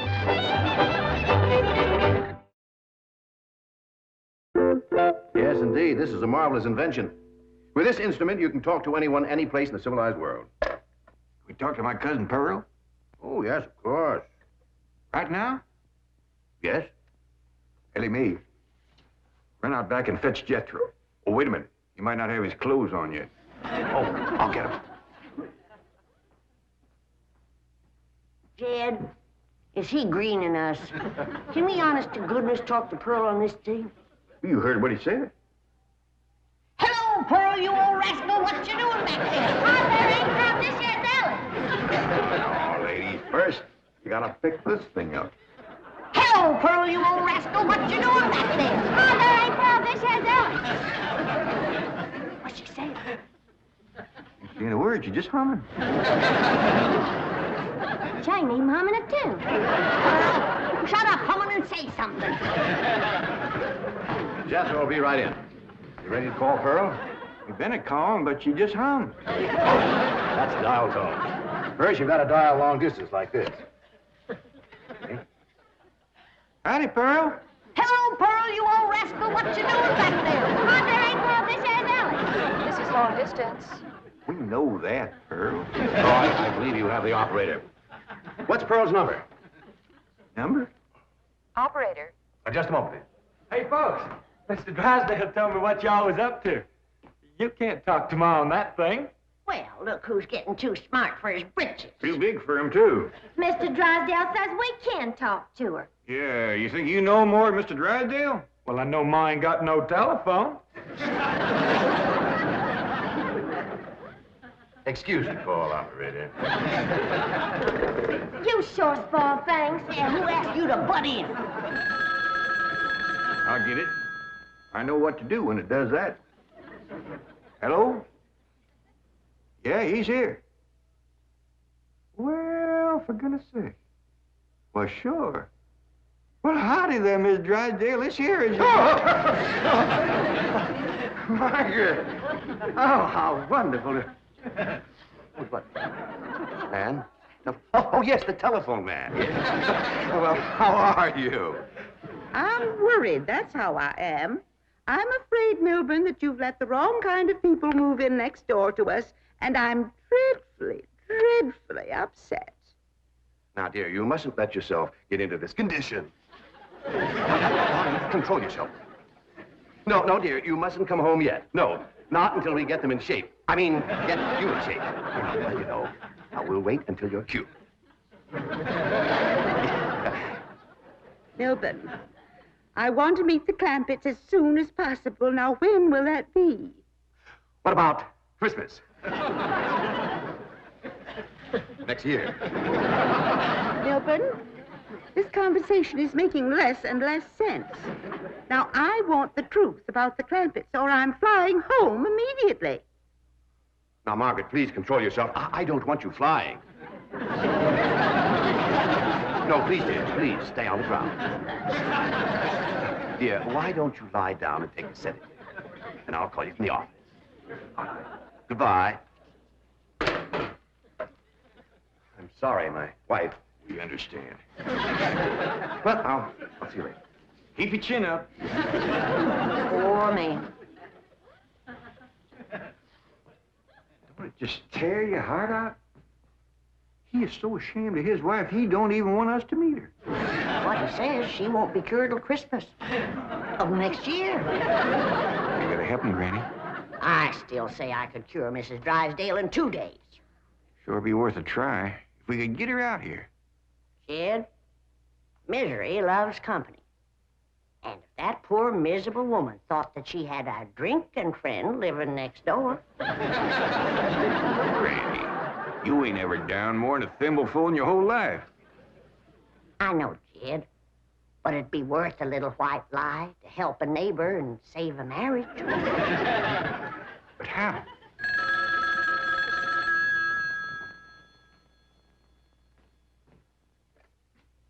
Hello? Yes, ma'am.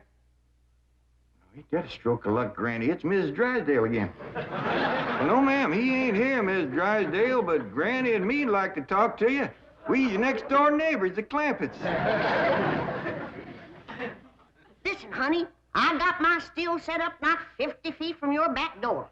Now, you come on home, and you and me will get glassy-eyed, falling down crocked. We'll get juiced at eyeballs. How does that sound to you, honey? I don't hear nothing. Me neither.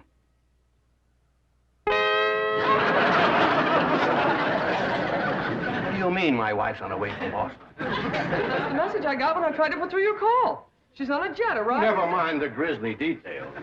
Oh, I am ruined. If Margaret gets one look at those hillbillies next door, she'll leave me. Get my psychiatrist over here. Move over, Claude. I need this more than you do. You don't need your psychiatrist. You're looking at the dark side. There is a bright side. Of course. Your wife is an intelligent woman. She'll see that underneath that rough exterior, the Clampetts are basically fine people. Why, she may even help them to get socially acclimated. You're right.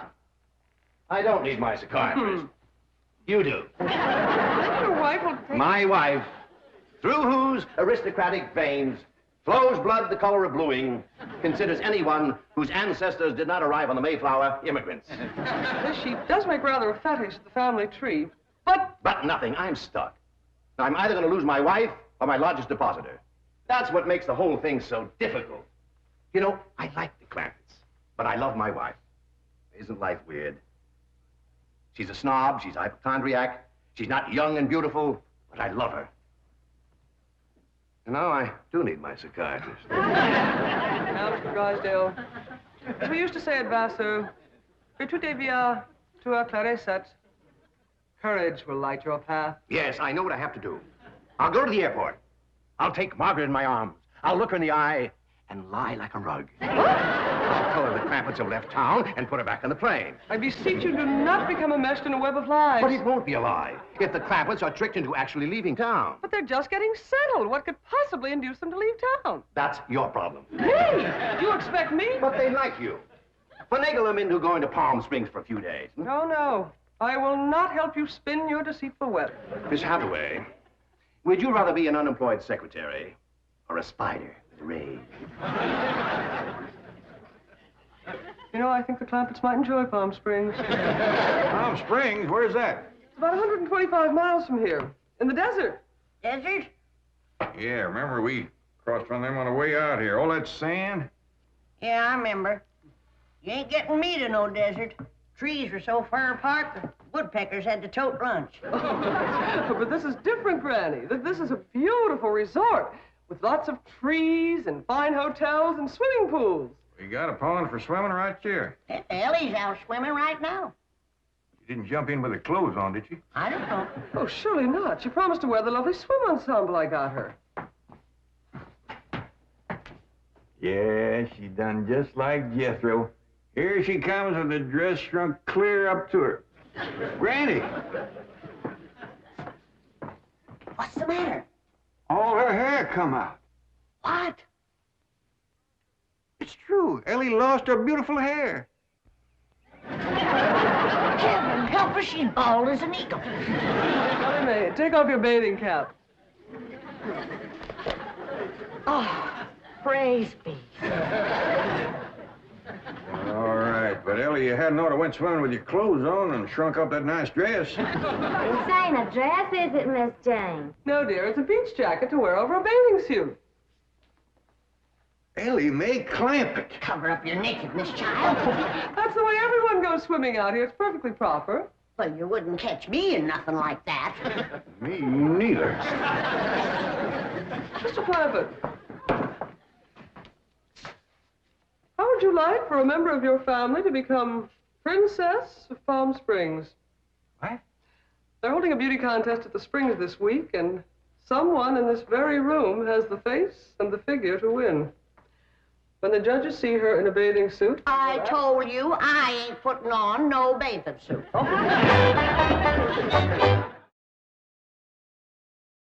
Believe me, Mr. Clampett, this beautiful daughter of yours can win that Palm Springs beauty contest without even trying. Can we go, Pa? I'm sorry, Elly May, but I just don't cotton to the notion of a bunch of strangers gawking at your bare limbs. Besides, we already know you're the prettiest. Why shame all them other girls? Run along and get some clothes on. Yes, sir, Pa. Mr. Clampett, I do wish you would reconsider about going to Palm Springs, even if Elly Uncle doesn't... Jay and Duke and... Howdy, Miss Hathaway. Jane to you, Jethro. Well, Jane to you, too. Duke and me's all set to go hunting, ain't we, Duke? Jethro, have you ever hunted in the desert? No, ma'am. Oh, it's a fascinating place. You might even see a mirage. If there's one there, old Duke will tree it. He's the best hunting dog there is. Well, you'll love hunting around Palm Springs. You'll all love Palm Springs. They have wonderful hotels. Have you ever stayed in a beautiful hotel suite? No, I ain't, darling. Granny, let's you and me go and leave these two lovebirds alone. No, wait, please, let me take you all to Palm Springs. Well, I'll tell you what. Why don't you take Jethro and Elly May, and me and Granny will stay here. But then Mrs. Drysdale would see. I mean... Is Drysdale coming home? Is that why you was trying to get us out of town, so we wouldn't meet her?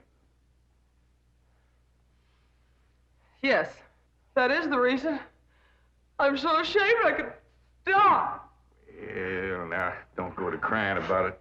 The way I look at it, ain't nobody got a right to be ashamed of nobody else. Good Lord made us all, and if we's good enough for him, we sure ought to be good enough for each other.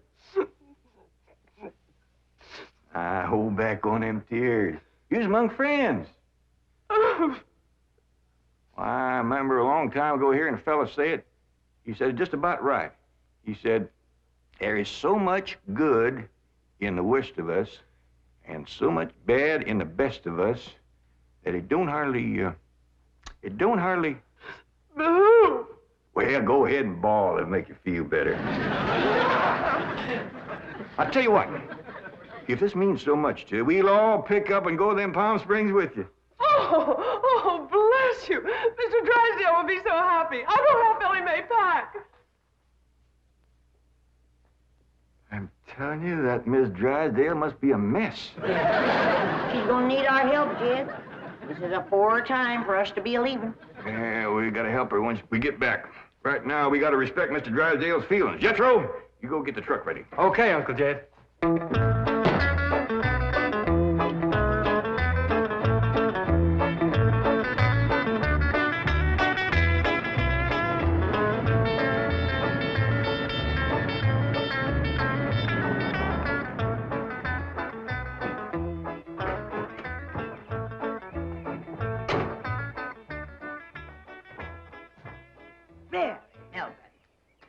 Clampett's gardener shouldn't leave his car parked in the front driveway that way. Oh, you're absolutely right, dear, yes. Well, Margaret, don't you want to stop at home first and freshen up? Take some medicine or something? Milburn, I have just flown 3,000 miles to meet the Clampetts, and I intend to meet them right now. Well, Donna, they're probably out of town. You see, they travel extensively. Oh, they're wonderful people. It'd be a shame if you missed them. But I know how anxious you are to get back to Boston and your doctors. And Sonny. How is Sonny? How's he like Harvard this year? Is it Yale? Princeton? Dartmouth? Let's go ask him. Milburn, what is the matter with you? Milburn, let go. Let go, you hear me? Let go, I say. Let go. Have you gone mad? Let go, you beast. Step aside, lady. I'll shoot it.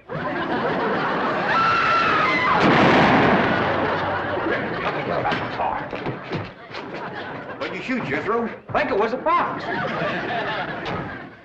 Who's that? My wife. And why aren't you in Palm Springs? Let's get her home as quickly as possible. What's going on? Jethro shot a fox. That's Miss Drysdale, stewed to the gills. No wonder they didn't want us to see her. Poor woman. You mean poor husband. Yeah. We can't go up to Palm Springs and leave our neighbor at a time like this. That's right. We gotta pitch in and see that his wife gets cured. Uncle Jed, are we going hunting? Might as well. It'll be a while before she sleeps that one off. Well, I hope there's some possum around. These skinny old California foxes ain't worth shooting at.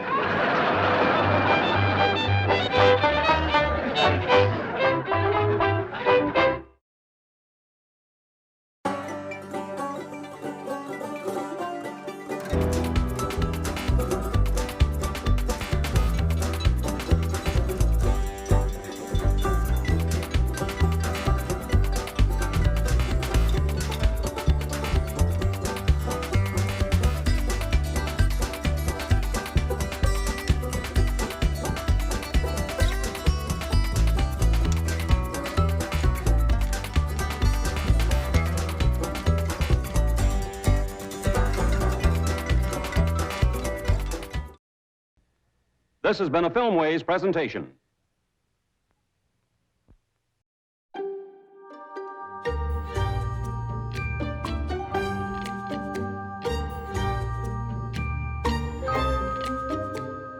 Eighth Man DVD.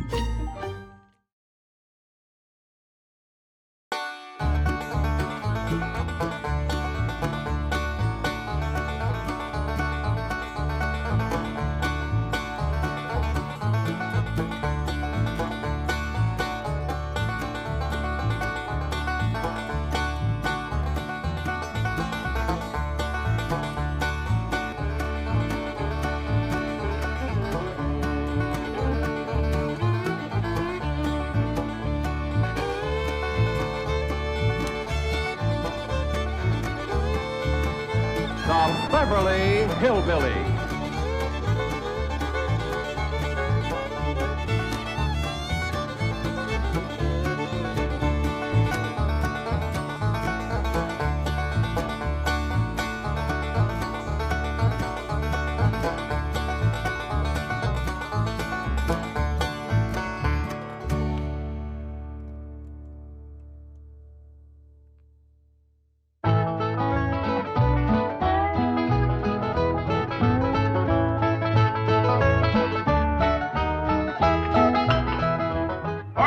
Jethro, tell us exactly what happened with Miss Drysdale.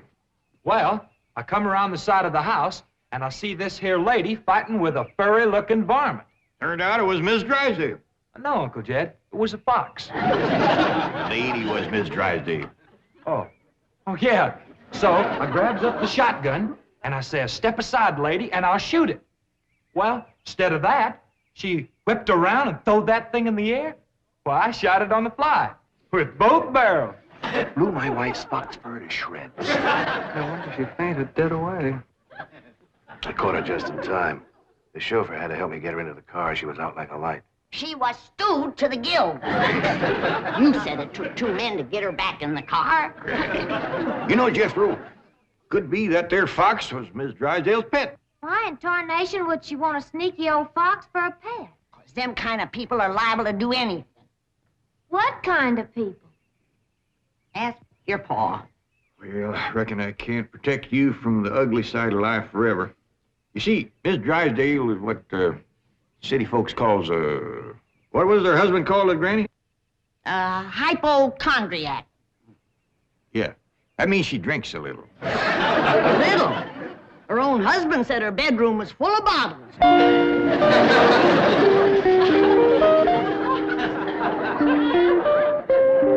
The doctor says she'll sleep for several hours. He gave her a sedative. What about Claude? Oh, she insisted that he have a sedative, too. Poor dog, he's probably the first canine hypochondriac. Well, let's be thankful for one thing, Mr. Drysdale. What's that? The tree outside the window.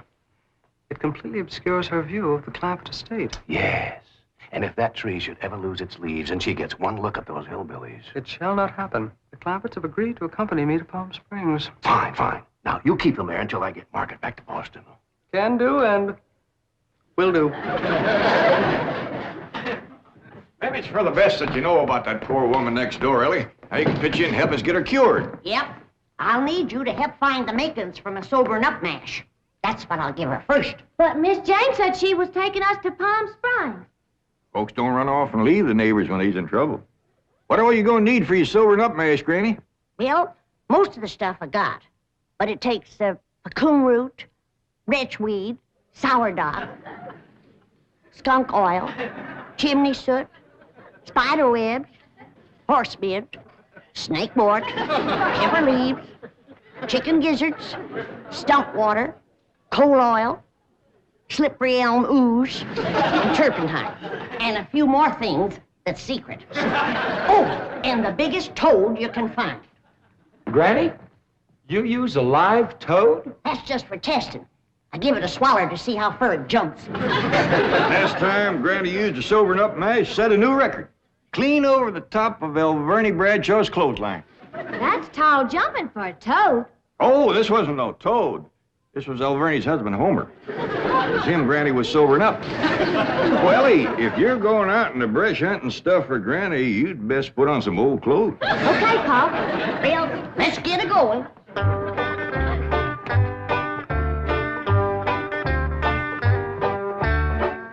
Oh, I pert near forgot. I have to have some goat's milk. After Mrs. Drysdale takes my sobering up mash, she has to have fresh goat's milk every half hour to stop the burning. Well, I reckon Jethro can borrow some. Well-to-do neighborhood like this, folks is bound to keep goats. Everybody except us. We ain't even got a cow. Nor pigs neither. Nor chickens. We ain't even got nothing to pull a plow. You're supposed to be so dad-blame rich. I'll bet we're the only family in Beverly Hills that ain't got a mule. I reckon it is high time I was stocking this place. Even Mr. Drysdale's been after me to buy some cattle. Well, good for him. Yeah, just the other day he says to me, Mr. Clampett, you got $25 million in cash. You ought to put some of that money into stock.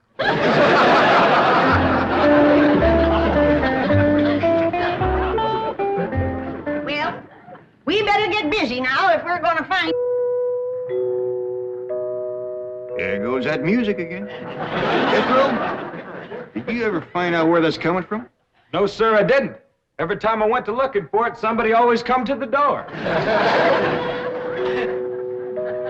This time I'm gonna find it for sure. Yeah, good hunting. Me and Granny will be figuring out what stock to buy.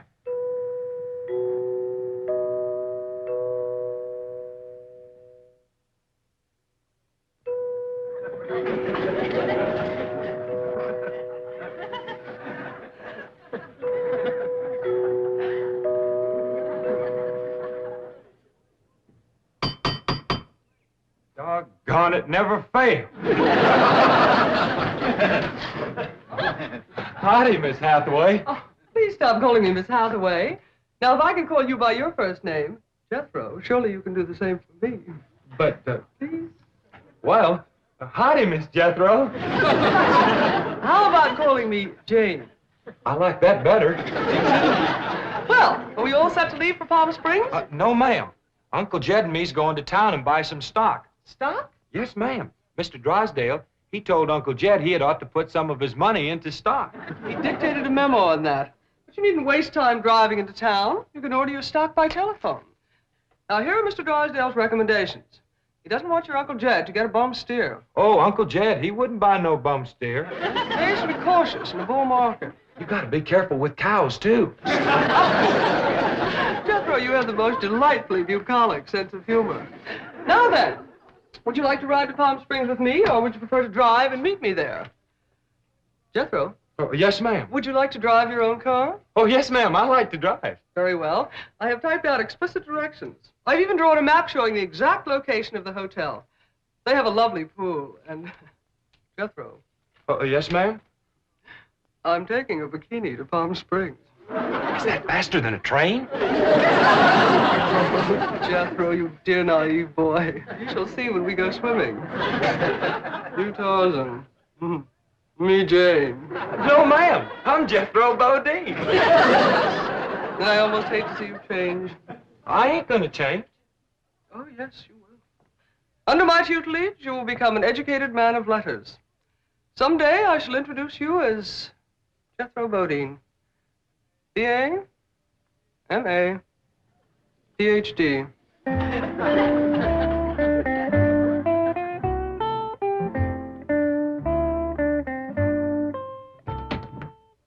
Awful smart woman, but that ain't the way you spell Bodine.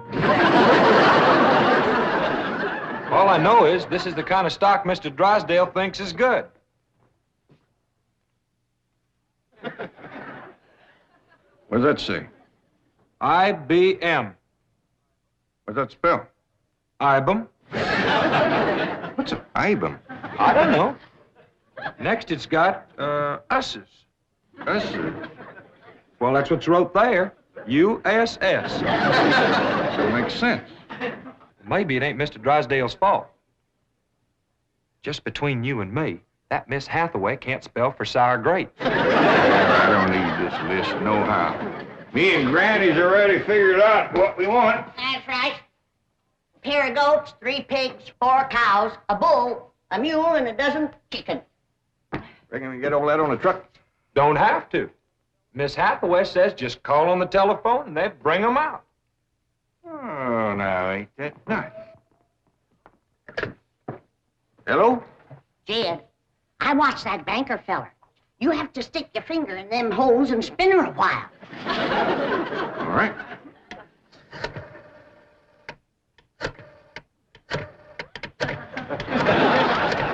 Reckon that ought to do it? Operator. Oh, howdy, ma'am. This here is Jed Clampett. I'd like to buy some stock. What number do you wish? Number? Oh, a couple of goats, 3 pigs, 4 cows, a bull, a mule, and a dozen chickens. I'll give you information. Well, thank you, ma'am. I appreciate all the information you can give me. It's the first time I ever bought stock on the telephone.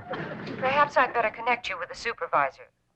2 heads is better than 1. Supervisor speaking. May I help you? Well, thank you, ma'am. This here is Jed Clampett. I'd like to buy some stock. Do you know the number you wish to reach?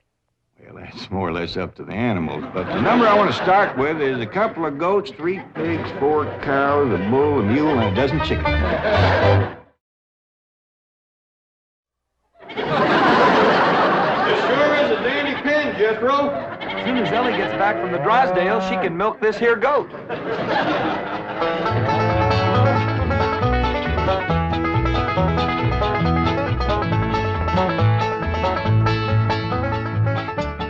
Mr. Drysdale sure has got a nice house, ain't he, Granny? Yep.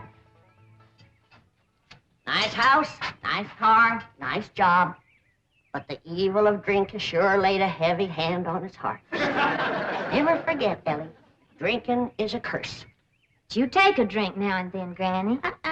Never more than a thimbleful.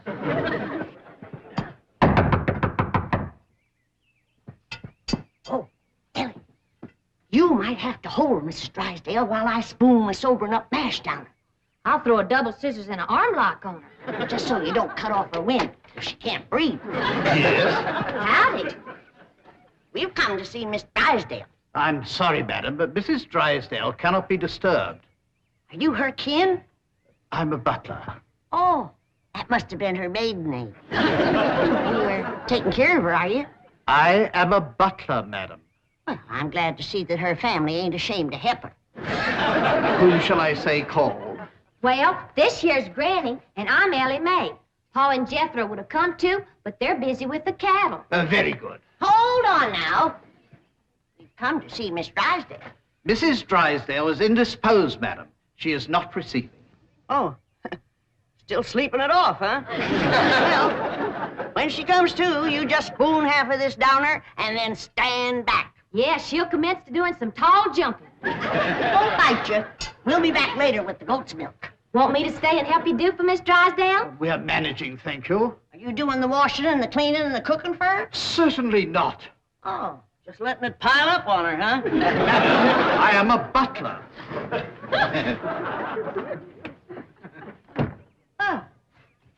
Want me to haul him out of there and wrestle him down?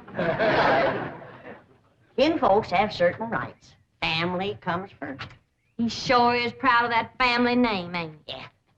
To hear him talk, the butlers don't get wet when it rains. Did you say something, dear?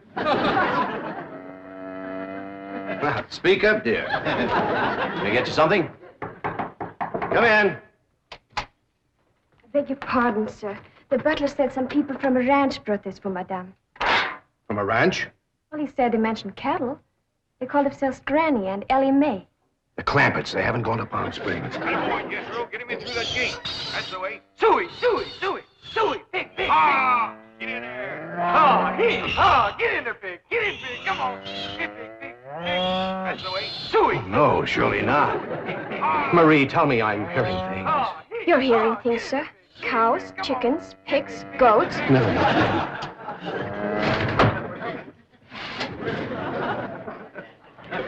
Anything I can do, sir? Pray, Marie. Pray.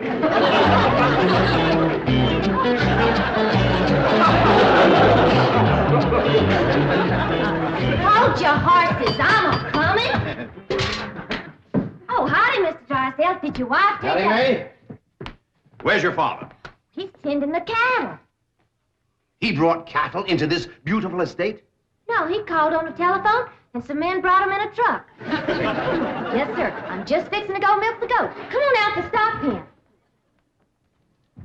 Stock pen?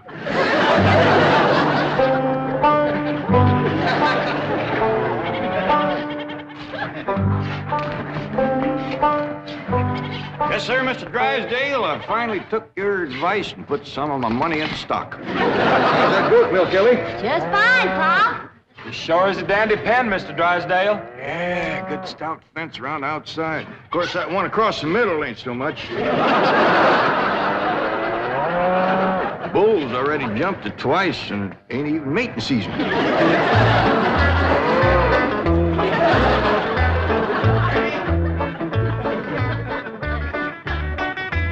Got ourselves some mighty fine-looking stock. Of course, they need a little fattening up.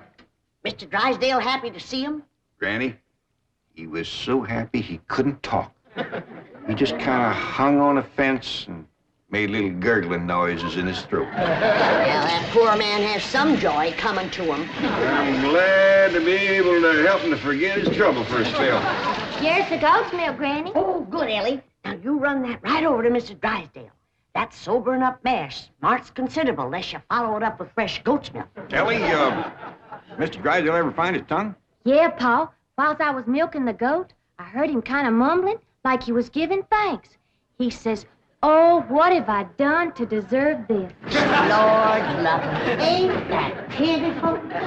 Hurry, child, now hurry. You know, Granny, it gives a person a mighty good feeling to help a neighbor. You betcha. And he needs us, because his wife's kin ain't no help. Who's that? That high and mighty Mr. Butler. That's who came to the door when Elly and me took the mash over. Wouldn't let us see Miss Drysdale. Well, now, you can't hardly blame him for not wanting folks to see it. Uncle Jed, the bull jumped that little fence again, so I tied him back over on his side. Where's Mr. Drysdale? I asked him to come in for some coffee. It was the funniest thing what happened to him. You know how he was hanging on the fence of the stock pen? Kind of gurgling and mumbling happy-like? Yeah. Well, all of a sudden, he points up towards his house and says, "My wife, that's her window." Then he goes tearing off into the bushes like a bear was after him. She took some mash and he seen her jumping. Like Elly's gonna get there with the goat's milk just in time. Oh, Sonny. Sonny, your mumsy just had the most ghastly dream. I was going to see our new neighbors, the Clampetts, and suddenly this dreadful giant appeared with a huge gun and shot my beautiful fox fur. Isn't that the most dreadful... Claude, what are you eating? Oh, did Ravenswood bring my darling boy some nice scotch? Claude. Claude! Marie! Marie, come and get Claude! What's the matter, dear? Claude, he's having a seizure or something. Is something wrong? Yes, Marie. Open the window. Yes, let's have some fresh air. No. You take Claude to the doctor. I'll get the window.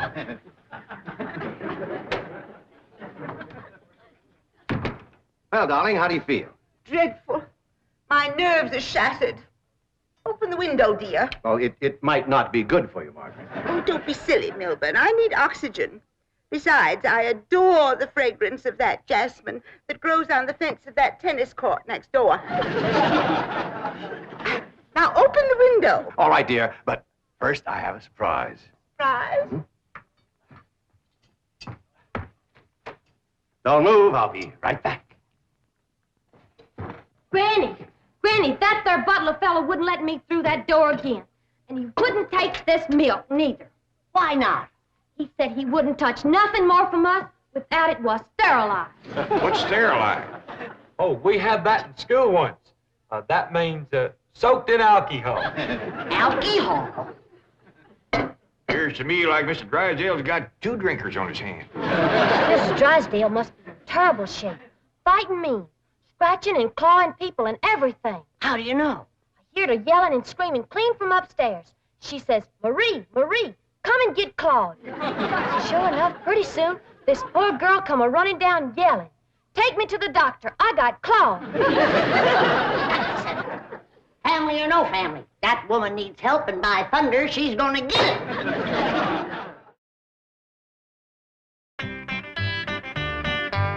Surprise! Surprise! Milburn, have you taken leave of your senses? You know I'm much too nervous to watch television. But, darling, the doctors in Boston said your nerves were just fine. Those Boston doctors. They had the audacity to tell me that I was perfectly healthy. I said, I'm not paying you all that money to tell me I'm healthy. Milburn, I do not want to watch television. Well, you don't have to watch it, dear. Just listen.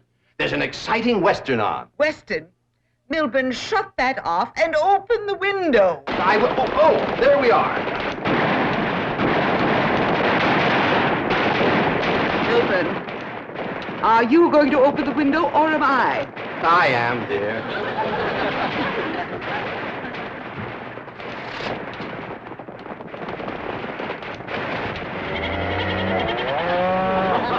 There, you see, the cattlemen and the sheepmen are fighting now. Well, if you won't turn it off, I will. Oh, dear, I do admit that's a very old plot, but I'm sure we can get something better.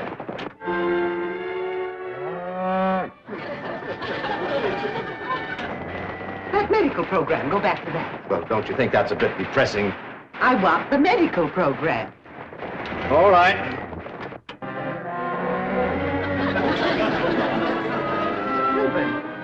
I still hear the cattle and the goats. Yes, you see, this is the latest thing in television program. A medical western. A medical western? Yes, I think it's called Sagebrush Surgeon. That's the window he pointed to right there. I've got to get some fresh goat's milk up to that woman some way. I could shinny up the tree and climb right in that window. Oh, Jethro, it ain't fitting for a man to be in a woman's bedroom. How about me? No, Elly. You're too young to handle somebody wrestling in the grip of old John Barleycorn. I gotta get up there and have a goat handy to milk ever so often. I think I got it figured out, Granny. I'll get a rope, throw it over that limb, hoist you up to the window. Jethro, you get that Mr. Butler away from the front door. And then, Elly, you take the nanny goat, lead it upstairs to her room for Granny. All right, Paul. But that little goat ain't gonna do nothing unless it's got that little chicken sitting on his back. That's all right. Raw egg ain't gonna do Mrs. Drysdale a bit of harm.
Margaret, what are you doing? Packing.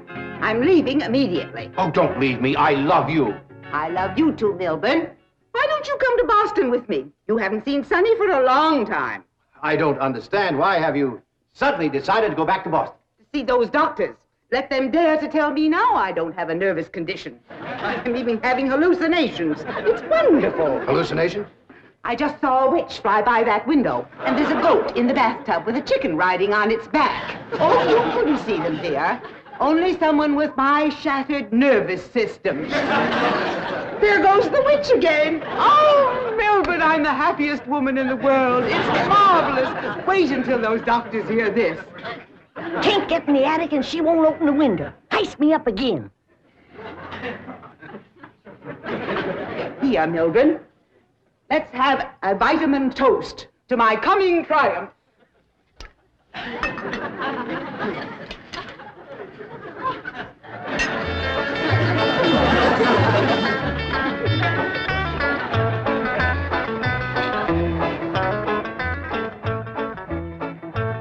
It's too late, Jed. What do you mean, Granny? We didn't get to her in time. Now she's got her husband on the stuff.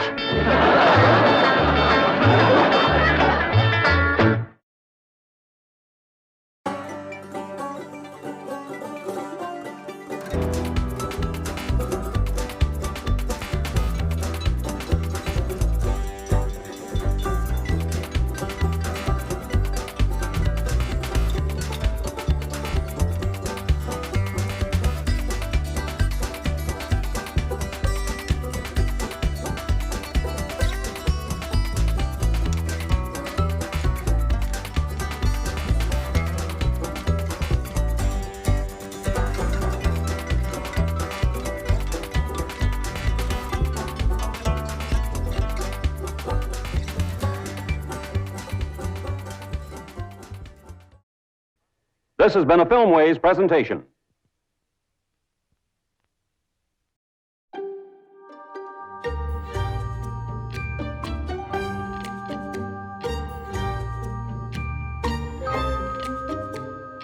Eighth Man DVD.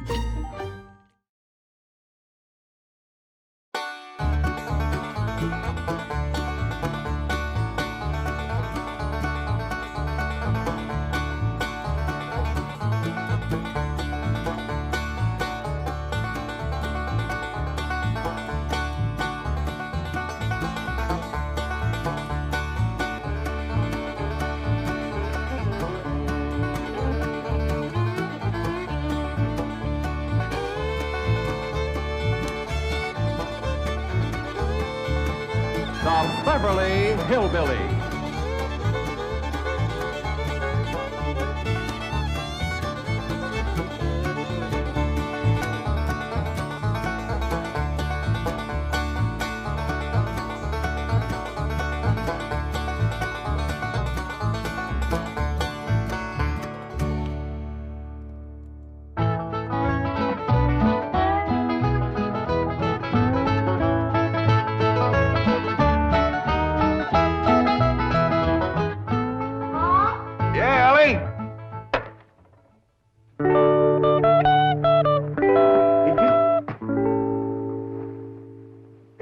Hey, Clampett. Why, you the prettiest thing I ain't never in all my born days. How'd an old mountain goat like me ever get a young'un like you? You're a queen. That's what you are in that shiny dress standing there. You're a queen. Feel it, Paul. It's slicker than a toad's belly. I'll get if it ain't. What kind of dress they call that? This is what you call a ball gown. A ball gown. Well, you's even catching on to what they's named. Well, Miss Hathaway, she pinned a piece of paper onto every dress she got me, telling what it was for. You better tote along the shotgun and keep fellas away. Oh, no, Paul. That's what I'm going out for, to meet some fellas. Hallelujah. You know, you're going to find out something I've been saying is the truth. You don't have to dress up in boys' clothes to have fun with boys. I'm going to keep my promise, Paul. I ain't going to wear nothing but dresses for 3 whole days. And I'm going to keep my promise, too. If you don't have just as much fun as you did climbing trees and wrestling, you can go back to wearing your pants and shirt. Goodbye, Paul.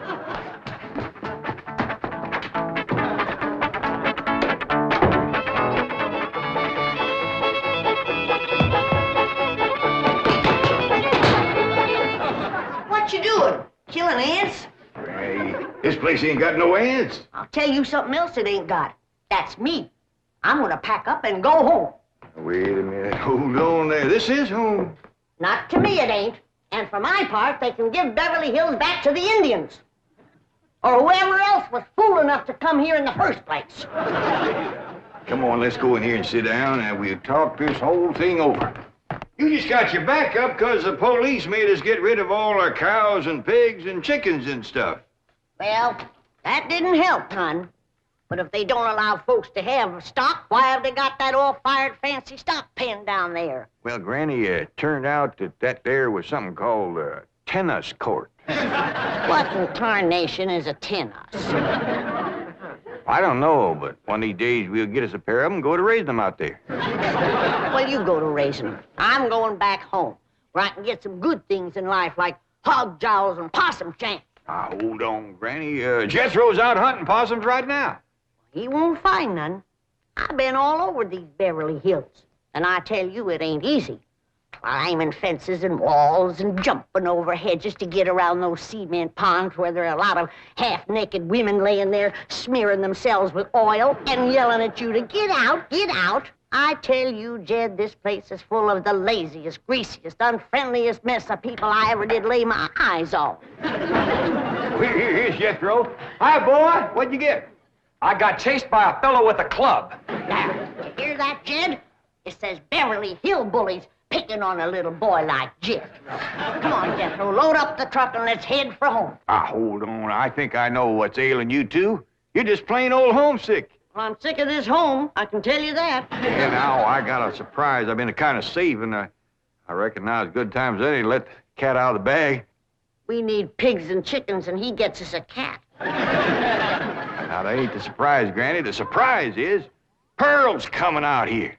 Ma's coming out here? Yeah, and she's bringing your sister Jethrine. Hot diggity dog. Yeah, I wrote her a letter. I said, Pearl, I says, why don't you come out here and bring Jethrine? We got lots of room and plenty to eat, and we sure is a hanker to see you. Oh, boy. I gotta get us some possum now, because if there's one thing Ma and Jethrine likes, it's grits and possum shanks.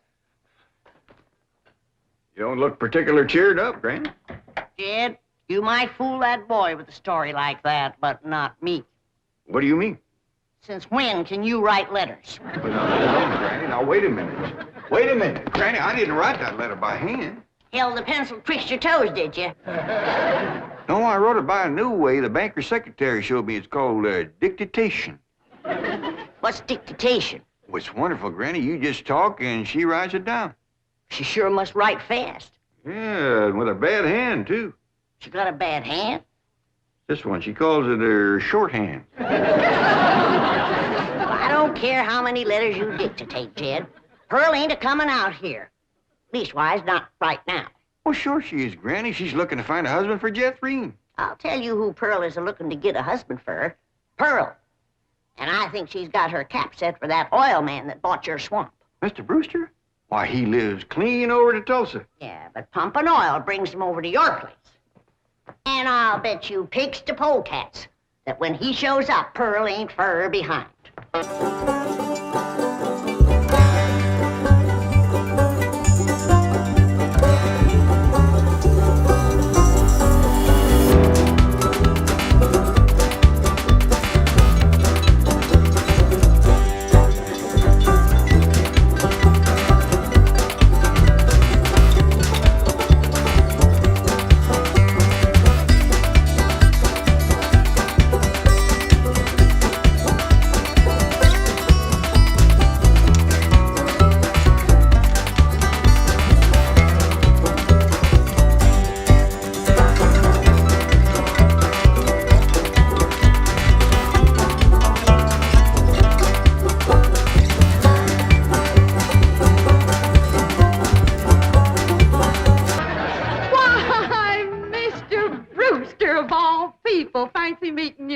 Small world, ain't it? Yes, it certainly is. Oh, this here's my daughter, Jethro.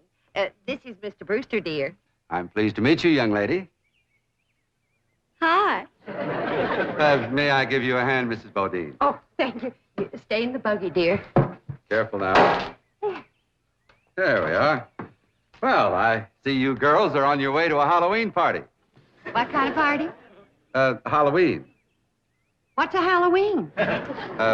You don't celebrate Halloween here in the hills? Well, I never heard of it. What's it like? Well, it's an occasion where everyone gets dressed up in their most beautiful clothes. Oh, these old things, they're just something I threw together myself. Well, they look like they came from Saks. Well, they didn't. I made them with store-bought yard goods. Didn't I, Jethro? Yes, sir. Well, what brings you girls here on this beautiful Indian summer day? Following you. we was headed this way anyway. I promised to keep an eye on the old home place for Cousin Jed, remember? Oh, I hope he won't mind that I had a telephone put in the cabin. You see, we're using it as a sort of a field office. Oh, he won't mind. Especially if you would show it to me and I could see for myself that there was no damage done to the cabin. Well, that's quite all right. Come along, huh? Stay in the buggy, dear. Well, perhaps you'd like to stretch your legs. They're long enough now. Jethro's awful tall for age. She takes after her father. Her late father, that is. I'm a widow. Yes, I believe you told me. Oh, that's right. That's when you told me you was a widower. Yes. You, still are, I suppose. A widower? No, yes. Stay in the buggy, dear.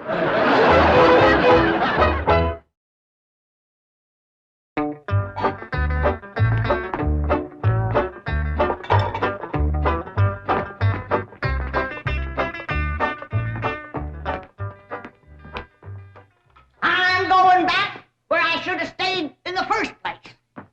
Granny, before you do something you're liable to be sorry for, you better take another look around.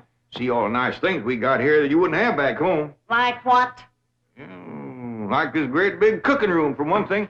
Why, you could take our whole cabin and put it right in this one room. Well, if you did that, I might stay. What about them big ice boxes? You got nothing like them back home? Didn't need 'em. Got nippy in the fall like the good Lord intended it to. This crazy California stays warm all year round. That's awful good for growing things. Look at that fruit there. Did you ever in your whole born days ever see anything as pretty as that fruit? Don't spoil neither. Don't taste neither. Oh, now. Jethro ate a whole bunch of them grapes. 2 apples, a pear, and a whole handful of strawberries. And he said there wasn't one bit of juice in the whole kit and caboodle of them. He said it was dry as wax.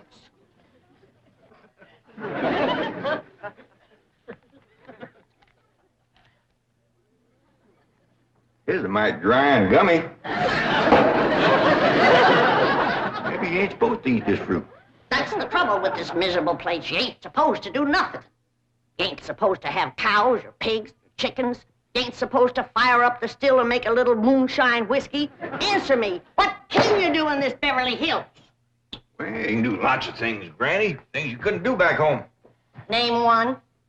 Well, call up your friends on the telephone. No, you can't. Why not? 'Cause we ain't got no friends, that's why not. There ain't been one neighbor come a-calling on us since we moved in here. Oh, so that's what's ailing you. Nobody's been coming to call. Well, now you gotta remember what Pearl said. This here is Beverly Hills where the movie stars live. What's that got to do with it? What's that got to do with being friendly? Nothing, I just thought it might sidetrack you. Well, it didn't. Movie stars are people just like us, ain't they? Yeah, certainly prettier. Wouldn't it be worth waiting for if one of these days there come a knock on the door and we go to answer it, we open up the door and standing there would be Mary Pickford. Mary Pickford? Yeah, with the golden curls hanging down her back and her pretty little rosebud mouth saying friendly things like, howdy there, I'm Mary Pickford. What would you say to that? I'd say, who's Mary Pickford? That's what I'd Granny, she's America's sweetheart. You know that movie house where Pearl plays piano on Saturday nights? I heard of it. Well, she says little old Mary is everybody's favorite. Well, tell me this. If Mary Pickford moved in that little cabin down the creek from us back home, what would we do? Oh, we'd have gone calling and brought her over a mess of pone and skinned possum. Yeah. And has Mary Pickford brought us a mess of pone and skinned possum? No, she ain't. You gotta remember, Granny, she probably spent 4 or 5 hours a day just fooling with and combing that beautiful curls hanging clear down Uncle Jed! Well, hello, Jethro. What'd you get this time? I got arrested. Yeah. Policeman, he took my gun away. He said they don't allow hunting in Beverly Hills. That does it. That does it. Then he pointed to old Duke here. He said that dog had his rabies shot. And I said, no, sir, that dog ain't had nothing shot. I'm careful with a gun. What'd he say? He said, oh, wise guy, huh? So he put Duke and me in his police car. But we jumped out and run. Oh, is Ma and Jethro here yet? No, when they ain't a-coming. Now, if you want to see your ma and your sis, you pack up that truck, and you and me will skedaddle back home where folks is friendly. Now, Granny. Oh, God, if she ain't the muleyest little woman. Granny, now, just a minute. Now, Granny, will you just let me say one thing? Well, you be quick, 'cause I got a long trip ahead of me. Granny, I know it ain't been easy for you out here. New things is always vexing, especially at your age, but I'm bound and determined to keep this family together. And if you go back to the hills, we's all going with you. I'm asking you please to stay. Not for my sake, but for Elly Mae. Granny, what this place has done for her is a plain miracle. Why, that wild Injun has become a grand lady. I wish you could have seen her go out that door looking like a queen in a picture book. I tell you, I just wanted to sit down and bawl, the way you done when I married her ma. Now, she's just... She's out there now. Not just wait, Granny. Wait till you see. In here, Elly Mae. Huh? You sure was right. Oh, Huggin, you don't have to wear boys' clothes to have fun with boys. May, you promised me you wouldn't wrestle. I ain't been wrestling. And what have you been doing in your ball gown? Doing what I'm supposed to do, playing ball. Oh, I made 2 touchdowns and kicked 3 field goals.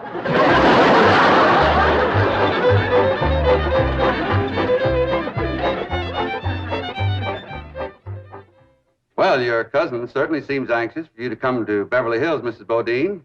Will you? Mrs. Bodine? Yeah. Will you? Yeah. Will I what? Go to Beverly Hills to visit your cousin, Mr. Clampett. Oh, well, not right now. I'm awful busy. You see, I do fancy sewing and hat making and give beauty courses and personality building and music lessons. Then on Saturday, I play the piano over the movie show to Oxford. And then, of course, there are my young ones, Jethro and Jethrine. Of course, they're no trouble. Jethro's in California, and Jethrine, she's fixing to get married. Well, congratulations. When's the wedding?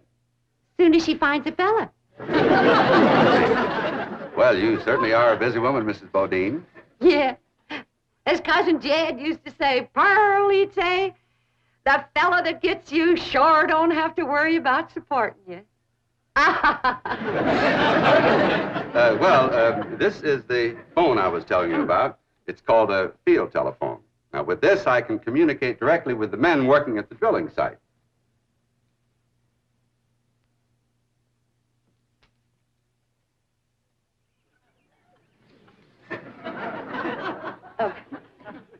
Any young men down there? Oh, yes. Any unmarried young men? I'm sure there are.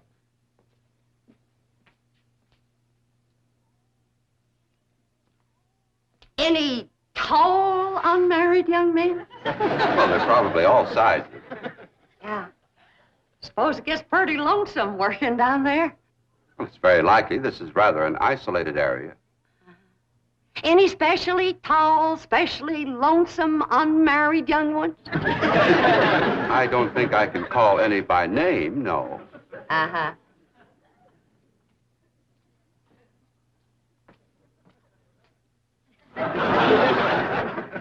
Well, I was just wondering.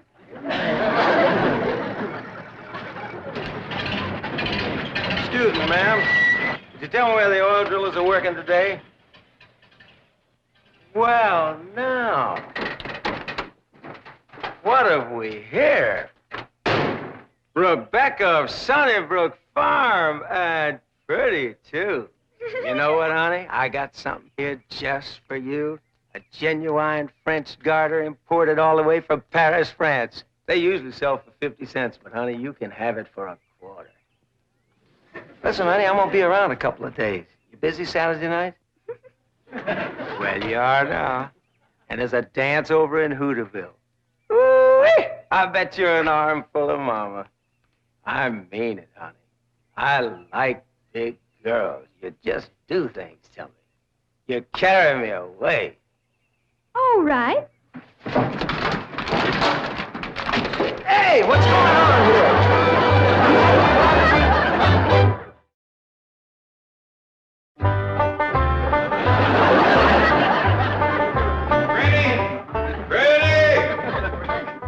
Oh, there you are. What are you doing? I'm figuring. And I figure best when I'm fishing. Ain't no fish in there. I ain't fishing for fish. I'm fishing for figuring. Hey, what kind of figuring you fishing for? I'm fishing to figure how I can get home. Now, Granny, I've been doing some figuring, too. You know, I think I got it figured out how come the neighbors ain't come to visit us. I'm listening. Well, I got it figured. Out here in Beverly Hills, instead of them coming to see us, we go to see them. How come? I don't know how come. That's just the way I got it figured. Mighty convenient figuring. Granny, it wouldn't do no harm and to give it a try. A lot of things is different out here. Well, I'll fish on it for a spell. Take possum. Beat like a whale. Who said there ain't fish in here? Well, that's the prettiest I ever seen. Ah, I gotcha, you rascal. I'm gonna throw you right in the frying pan. This thing ain't nothing but skin. That's your Beverly Hills for you. All flashy and show on the outside and nothing on the inside where it counts. Fishing, people, is two different things. We're going to calling on our neighbors, and then we'll do our judging.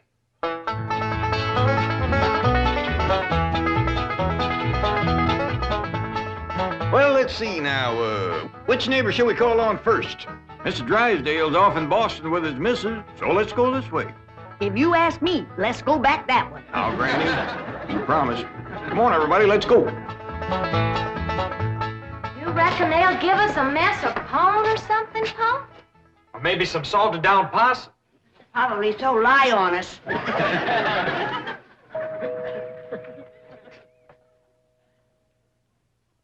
I'm not expecting anyone, Agnes. Oh, it's probably just them children playing trick-or-treat, ma'am. Hi, ma'am. We's the Clampetts. You got something for us? Jethro. Aren't you rather big for this? Yes, ma'am, we are. In fact, I don't see how anybody gets through that little door. Just a minute. Come in. Come in and set a spell, as you folks say up in the hill. Well, we, thank you. We got a lot of calls to make. But, this here is Granny. Howdy. Hello? I'm my daughter, Elly. Oh. My nephew, Jethro. Oh. And I'm Jed. Hello, Jed. I'm Agnes. Just call me Aggie. Mighty nice place you got here, Aggie. Oh, shucks, 'tain't nothing but a heap of bricks, but we call it home. Well, sure is nice to meet up with you. Oh, now wait just a minute. I got something for you. Wait a second. Here you go, Granny, and Elly, that's for you, and Jethro, you and Jed. There. Yeah, thank you. That's mighty neighborly of you. And you must come and see us sometime. Yeah, we'll go hunting together. Hey, Aggie, you like to play football? Love it. Well, there's a whole bunch of fellas that plays in the pasture down the way a piece. And they'd like it just fine if I could bring some more girls along. Now, don't forget. Please, can we go out now? Not yet, children. Not till it gets dark.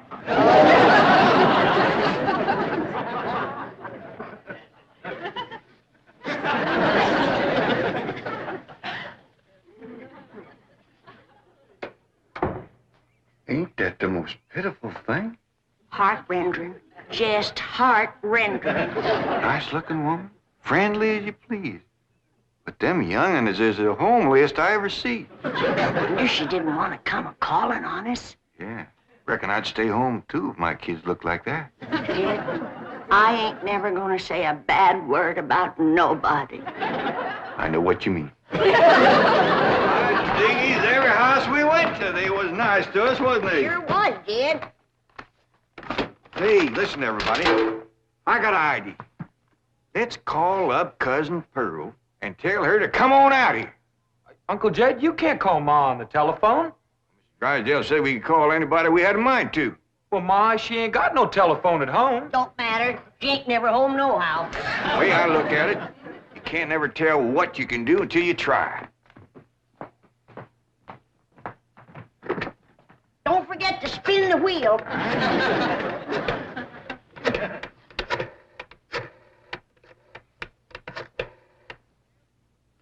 Howdy, ma'am. I want to talk to Pearl Bodine back in Oxford. That's right, operator. J.D. Clampett in Beverly Hills. Jed's sure gonna be surprised to hear me talking at him on this thing. Oh, they're ready to make the connection. Hello? Jed, that you, Jed? You betcha it is. Hello, Pearl, you old rascal. What you doing down there? Huh, there ain't Pearl. This here's Elly. Jethro talk in a minute, but first I want to say something. You gotta come out here to Beverly Hills and bring Jethro. If she can't get a husband out here, there ain't no hope. You ain't never seen so many homely young'uns in all your born days.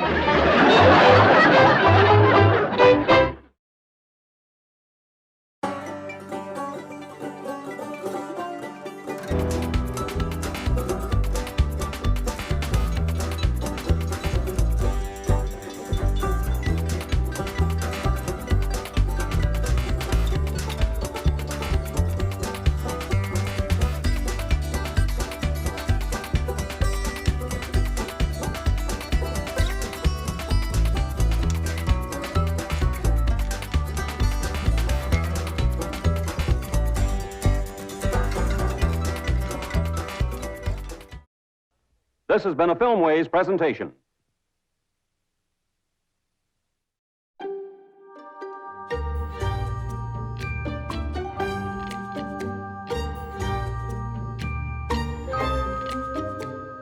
Eighth Man DVD.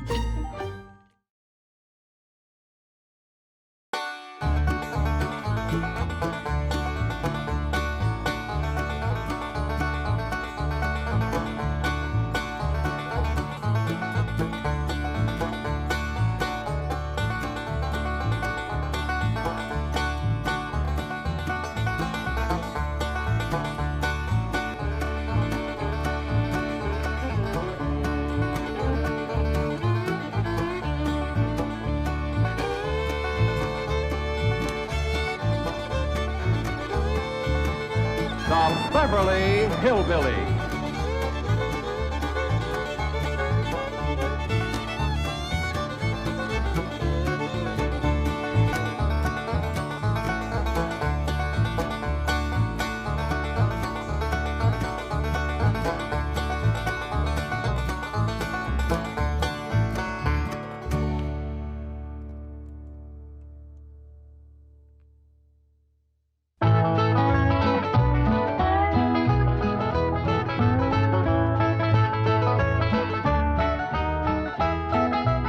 She bake a cherry pie, Billy boy, Billy boy. Can she bake a cherry pie, Charmin' Billy? She can bake a cherry pie, quick as a cat can wink her eye. She's a young thing and cannot leave her mother. Well, Granny, did you pick out your spot yet for the garden? Yep. I kind of favor a patch right close here to the house. I'll plow you up something there directly. Yeah, just enough for some onions and taters and some Rudy Bakers. And a few rows of corn. Paul? Morning, Granny. Paul, can I help you with the plowing and the spading? Well, Elly, I'd rather you put on one of them pretty dresses that Miss Hathaway got you. But, Paul, I can plow better in these clothes. Means for plowing. You know, Elly, I'd like you to wear one of them dresses kind of regular. Wouldn't you, Granny? You're mighty fetching in a dress, Elly. Prettier than a tub of fresh churned butter. Paul, if I go to wearing them dresses, Jethro will make fun of me. I reckon he hadn't better. Now, you run along and put on something with skirts. All right, but he hadn't better make fun. He won't, he won't. You know, speaking of Jethro, I think he's got himself a sweetheart. The banker's secretary? That's right. They was out together last night. What'd they do? Well, I don't rightly know for sure, but it was something to do with bowls. All you do with bowls is eat. Yeah, I reckon that's what it was then. She said she was going to take him bowling. You know, Jed, I kind of like that Miss Hathaway. Yeah, I think she kind of likes us, too. Oh, those marvelous Clampetts. Those simple, rugged mountain people. The more I see of them, the more I am impressed. Yes, now Never have I observed such strength of body, mind, and character. Yes, now They stand like bold hills on the pebble-strewn landscape of Beverly Hills. Like mighty oaks among bushes. Like quiet. Now, like I admire them, too.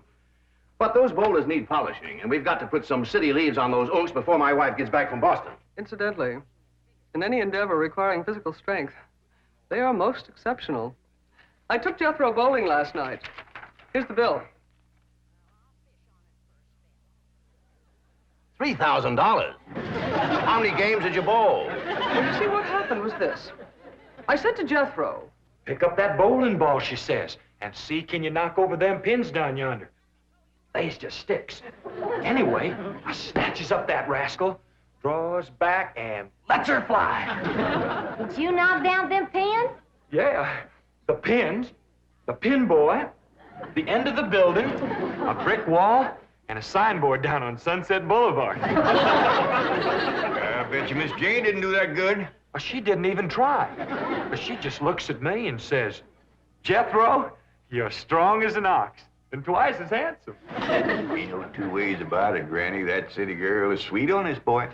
I reckon so, the way she's bragging on his looks. You are handsomer than an ox. Thank you, Granny. Cousin Elly, you're a city girl now. Do you think... You see there, Paul? I told you this would happen if I took to wearing these dresses. You call me that again, and I'll turn you every way but loose. Didn't say nothing but city gal. Elly, me, Clampett! Get up from there, or you're going across my knee. And Jethro, you're going across mine. What did I do that was so all-fired bad? In that dress, she looks just like a city gal. You did it again! I reckon we better go out there and see she don't hurt him.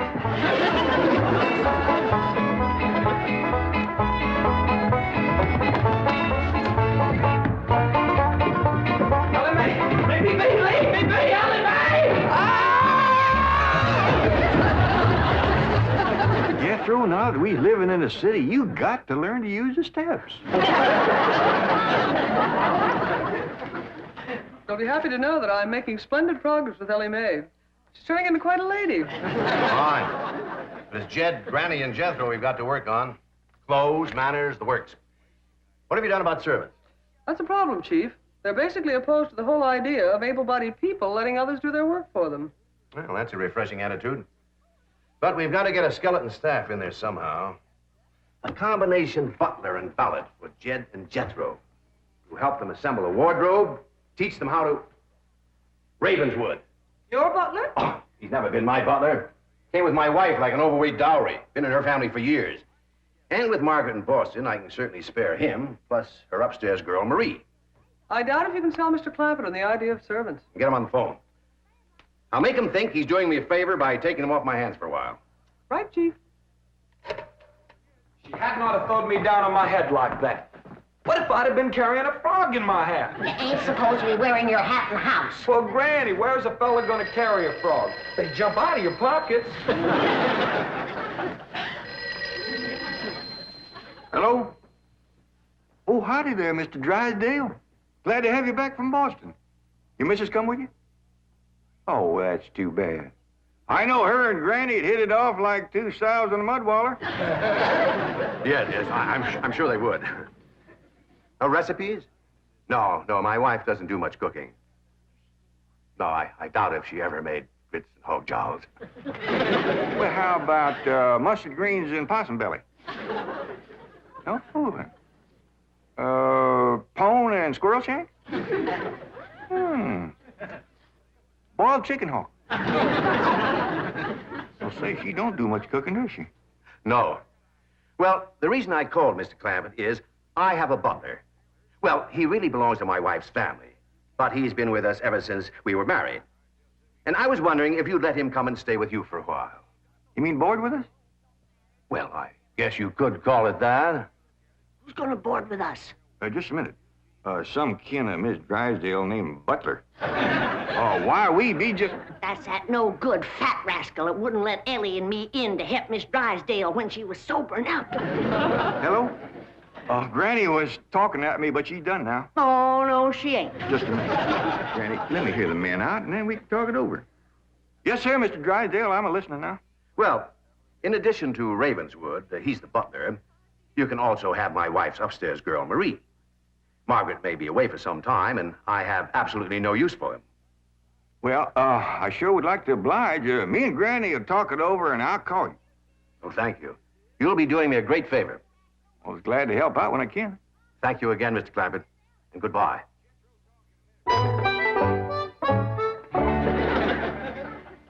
Is somebody coming to live with us, Uncle Jed? Maybe, Jethro, maybe. Why don't you go out and make up with your cousin Elly? Okay, Uncle Jed. All right, Jed, let's have it. We gonna board that butler fella? Well, Mr. Drysdale will take it mighty kindly if we did. He says he ain't got no use for him. I don't like him myself. Granny, you only met him once? Once was enough. I asked him real nice. I said, are you a-doing for Miss Drysdale that she's feeling poorly? Are you doing the washing and the scrubbing and the cleaning for her? And he looks right down his nose at me and says, Madam, I am a butler. I reckon he is proud of his name. Kind of fancy. Ravenswood Butler. I don't care if it's Stonewall Jackson. And I think Mr. Drysdale has a lot of gall to ask us to take his wife's kinfolks off his hands. Well, now, I'm mighty beholden to him. You know he's keeping my $25 million in his bank, and he ain't charging me one penny to do it. That's his business. You didn't ask him to do it. Well, now, Granny, if it was just Mr. Butler, I might agree with you, but there's a sad side to the story, too. What's that? Well, you've heard of Mr. Drysdale speak of his stepson. That's his wife's boy by her first marriage. The one they call Sonny? Yeah. Well, it seems she's got a girl, too. And there must be something wrong with her. What? Well, I don't know, but they keep her upstairs. No. Yeah. He spoke of her as my wife's upstairs girl. Oh, the poor thing. Her name's Marie, and he'd like us to take her and Mr. Butler. Doggone it, kid. We got enough to do to take care of this big place without... He didn't say what was ailing her, huh? Well, no, but if you ask me, they ain't eating right over there. No. You know what Mr. Drysdale told me? What? His wife ain't never cooked grits and hog jaw. Ah, go on. That's a fact. Nor mustard greens and possum belly, nor pone and squirrel shank, nor even boiled chicken hawk. Land of mercy. You can't hardly blame Mr. Butler for getting a mite cranky. Man don't eat right, he gets that way. Well, dear, I reckon it won't do no harm to take him in for a spell. Granny, for such a little woman, you got an awful big heart. Well, I feel sorry for the poor girl. But the first time that fancy pants Mr. Butler looks down his nose at me, I'm gonna chuck him in the cement pond.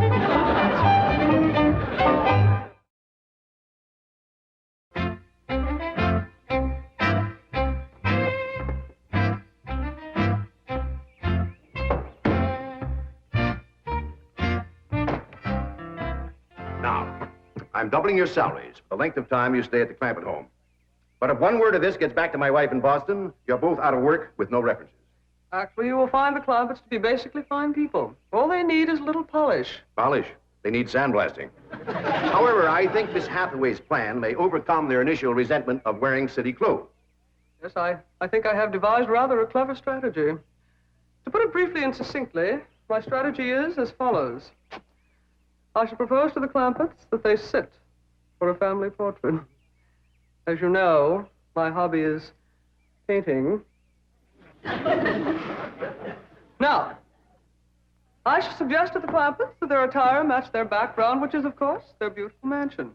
They will no doubt see the logic of my didactic approach, accede to my wishes, don suitable raiment, and, once they have seen themselves thus attired, take... We're in. Let's go. We forgot to dust the stair rail. I'll do it, Granny.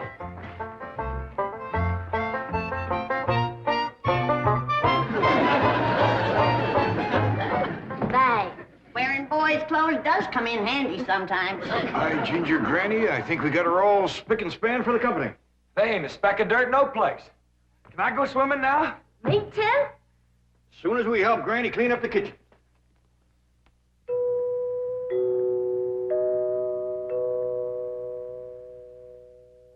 There goes that music again. Sure is pretty. You ever find out where that comes from? Know 'em, Granny. Every single time I commence to looking for it, somebody comes to the door. Nobody to the door now? There will be. You'll see.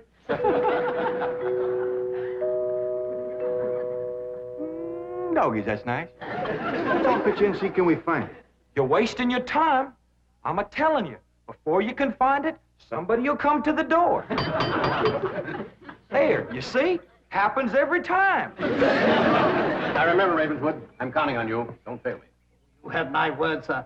I've been butler and valet since boyhood, as was my father before me and his father before him. And I've yet to meet the man or woman who posed a social problem too difficult for me to handle. That's the spirit. Howdy there. Remember me, Mr. Butler? No! Ravenswood, come back! You gave your word! Come back, you coward! Come back here! I'll cut off your fringe benefits! Ravenswood probably forgot something. He'll return shortly. Meanwhile, this is Marie. Mrs. Drysdale's upstairs girl. Marie? J.D. Clampett? Howdy. Jethro Bodine?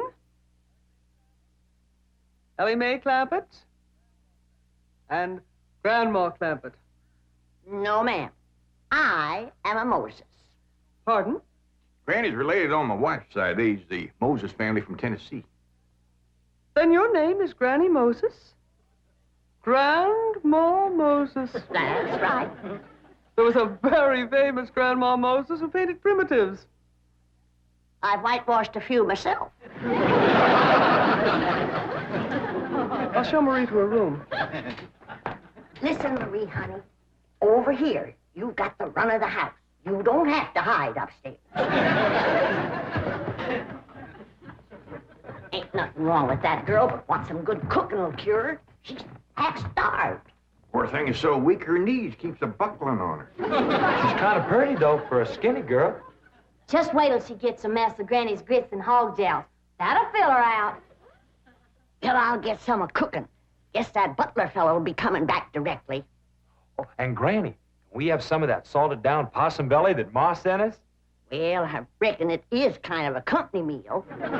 Granny, open up a jar of them pickled crow gizzards. Now, Jed, we don't want to spoil these folks. They might get to thinking we eat like that every day. Baby, will you do something nice for me? Sure, Paul. Will you go get into that pretty dress again? Oh, Paul, Jethro will make fun of me. No, I won't, Elly May. Cross my heart. Why, That's my darling. Thank you. And then you be real nice to Marie. She's had a bad life. I'll be nice to her. She's pretty. Let's all be nice. Far. I wanted to go swimming. Now I gotta go put on an old dress. Cousin Elly, you look awful pretty in a dress. Honest you do. Do I look pretty in that there city girl? You look prettier than that there city girl. That did it. Come on and fight. Elly, come on, Elly. There's nothing to be afraid of, Raymond. The fact that they're big and strong doesn't mean they're violent. Elephants can be gentle. Now, Ravenswood, your appearances deceive you. Oh, really, Oh, sir? I do admit on the surface they do seem a bit rough, even crude. But I assure you underneath they are placid, kindly, and gentle. You shouldn't have called me a city girl. Elly May, leave me alone, please, Elly May. City girl.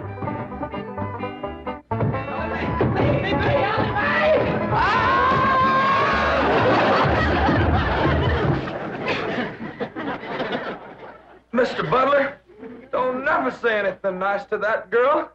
She'll kill you. Come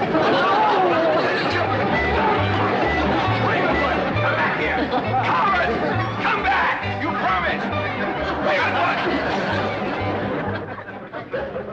I found her Granny when Mr. Drysdale said he didn't have no use for Mr. Butler. He sure wasn't fooling. I just seen him cut through the brush chasing him with a stick. If Mr. Butler gets sassy with me, I'll chase him with more than a stick. Jan, Elly throwed me down on my head again. If she don't stop that, I'm gonna get a headache. Stop riling her, Jethro. But golly, all I said was she's pretty. That ain't no call to bust a fella's head. Pardon. Oh, howdy, Marie. Hi, Marie. Are you hungry, darling? No, madame. I'm whooping up something here that'll just set your mouth to watering. Put some strength in your limbs, too. Tell her what it is, Granny. A great big mess of grits and hog jowls. And salted down possum belly. Oh, pickled crow gizzards. How you like that? Don't tell me that child ain't hungry. Why, she's ready to drop in her tracks. Set her at the table and I'll dish up a mess. No, please. I only came in to bring you a message from Miss Hathaway. She's preparing to paint a family portrait, and she wishes to know if you all will sit for her. May I tell her that you will sit for her? Well, yeah, I reckon we'll do that. Merci.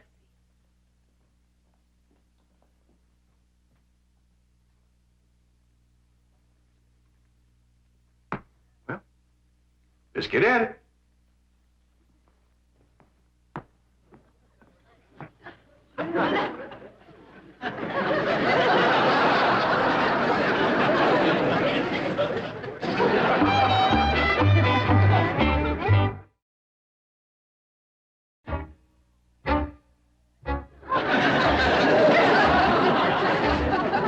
It's all right to talk while we're sitting. Yeah, I reckon. I found out something about Marie. What? She's scared of Mr. Butler. How'd you know? I asked her to go swimming with me, and she says he wouldn't allow it. What business is it of his? That's what I says. And she says he's a butler, and I'm just an upstairs girl. I got to do whatever he says. We'll see about this. Ah, dingies. Let's hit Mr. Drysdale, find him, and give him a whooping. I'll catch him, Granny. Elly, you go put a dress on like you promised. Uncle Jed, I'm going swimming. If I see him, I'll fetch him in.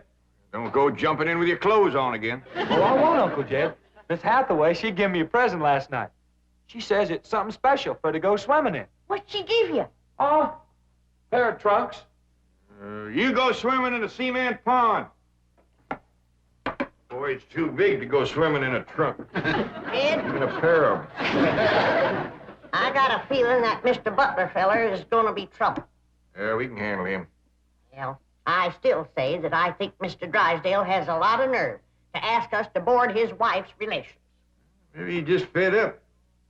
Man can get awful tired of having his wife's kin underfoot all the time.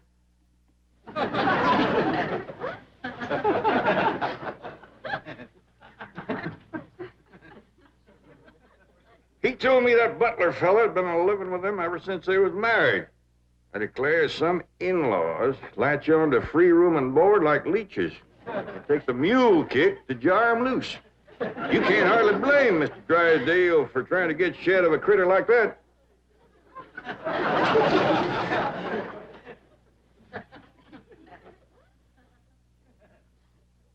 Is that the way you feel? You bet it is. I'll see how fast I can get packed. I'll get out from underfoot just as quick as I can. No, Jen. I know when I'm not wanted. It don't take no mule kick to get shed of me. Darnation, Granny, well, I wasn't talking about you. We couldn't get along without you. No, Jen.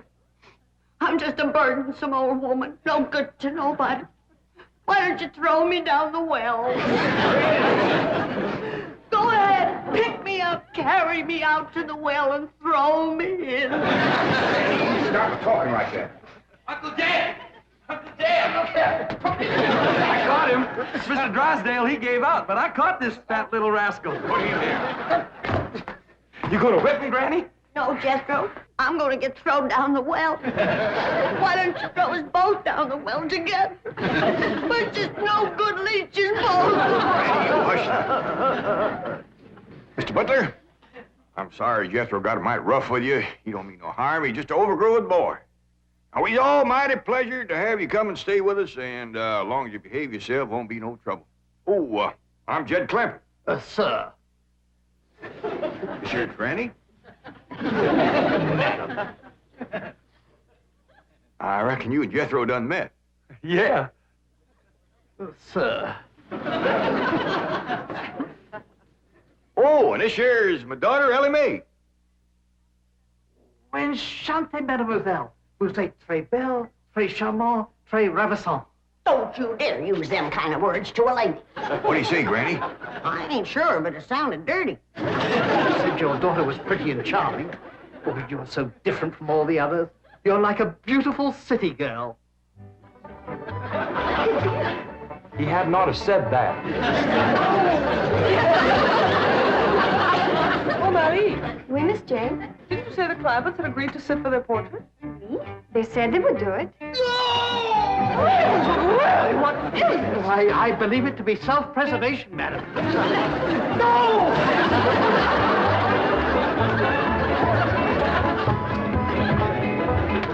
Don't take to the stairs. She'll catch you sure. I say now, let me go now, really. No! Sounds like Elly got him. Afraid so. Will somebody please tell me what is transpiring? Uncle Jed. Elly throwed him all right, but I caught him before he hit the floor. So here you are. Well, now, everything seems to be fine. You see, Ravenswood, didn't I tell you the Clampetts were kindly, gentle people? Yes, sir. Thank you, sir.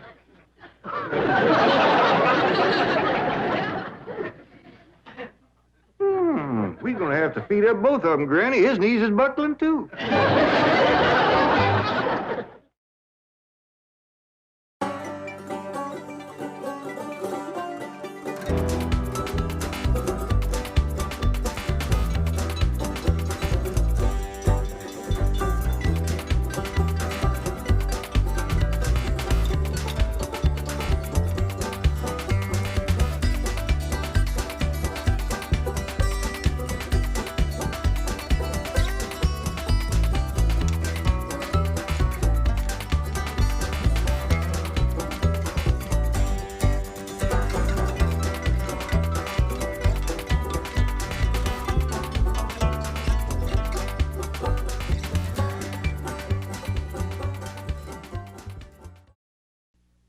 This has been a Filmways presentation.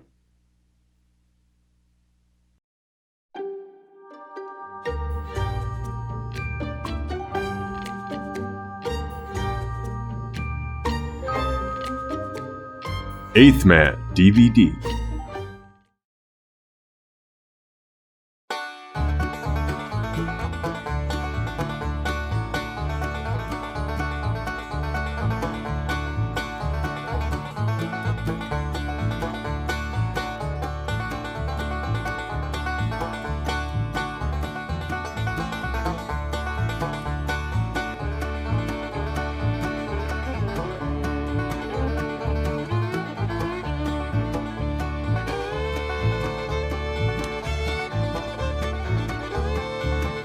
The Beverly Hillbillies.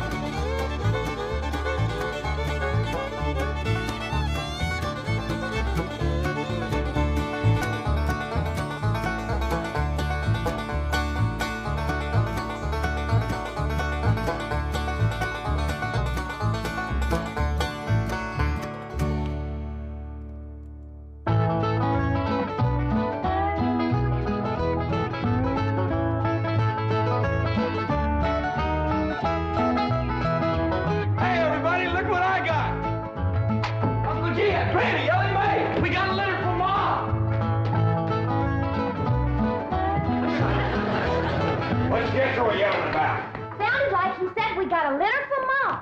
What's all the commotion? Elly says Jethro says Pearl sent us a letter. A litter of what? Did you hear what? No, but I bet you it's kitten. Probably kittens. Pearl's always trying to give away kittens. Oh, there y'all are. Where's the kittens, Jethro? What kitten? Didn't your ma send us some kittens? Just a minute.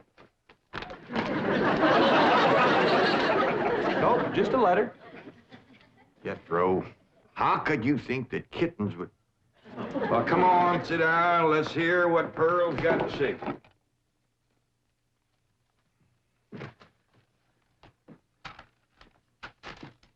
Dear son and kinfolk, I take pen in hand to say we are all fine back here. How are you all out there? Just fine, Pearl. That's right.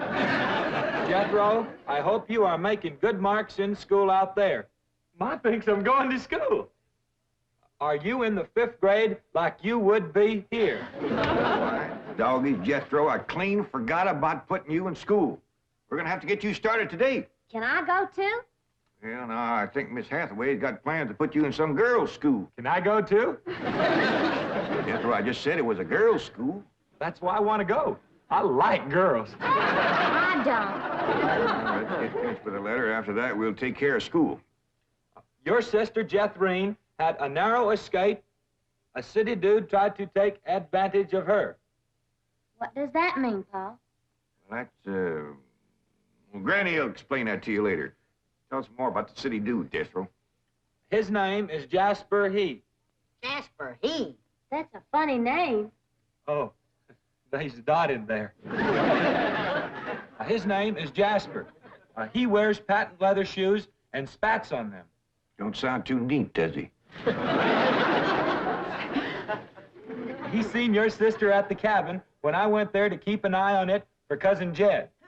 I know what Pearl went there to keep an eye on. At Mr. Brewster. Well, now, Granny, Pearl's a widow woman. She got a right to look. I ain't knocking it. I got my eyes open myself. At first, I thought the city dude worked for Mr. Brewster, so I drove back out to the cabin to give him a piece of my mind. I could put a bug in that Mr. Brewster's ear. Look out for feathers. Feathers? The more Pearl has her eye on a man, the more feathers she sticks in her hat. That's right. 3 and 8 came in flowing 2,000 barrels a day. And it looks like the new strike's going to be even better. There's no doubt about it. This is one of the richest pools we've ever hit. Yep, everything from here is good news.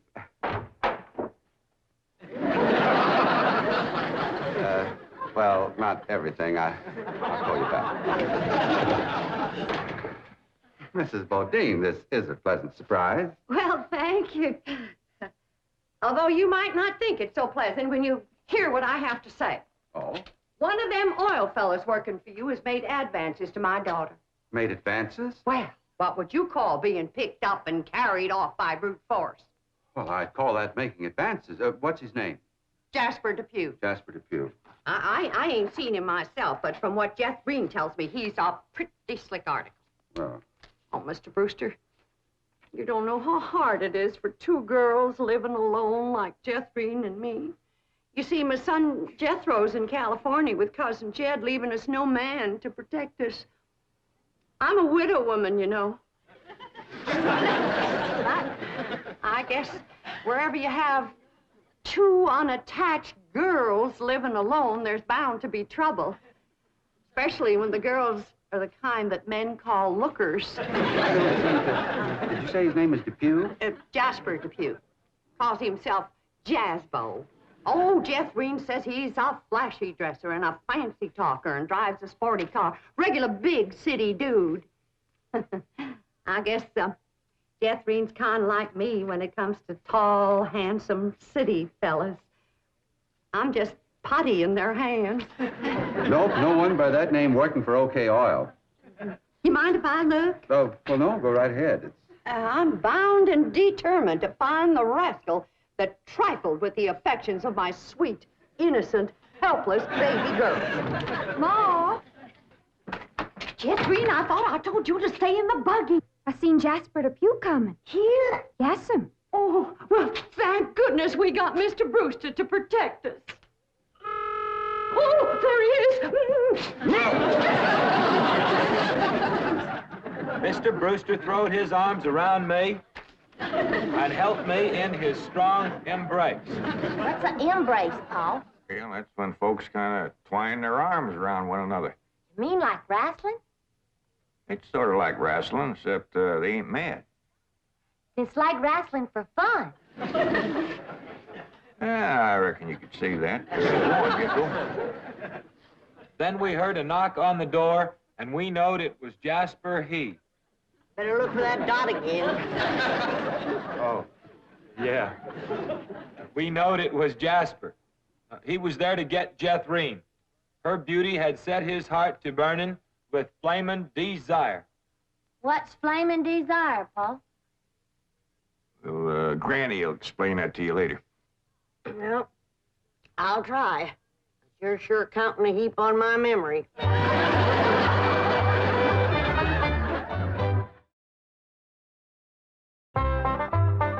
Read on with your Ma's letter there, Jethro. Yeah, it's getting good. One city fella's got his arms around Aunt Pearl, and another's waiting at the door to grab Cousin Jethrine. My only thought was to save my daughter, so I tore loose from Mr. Brewster's embrace.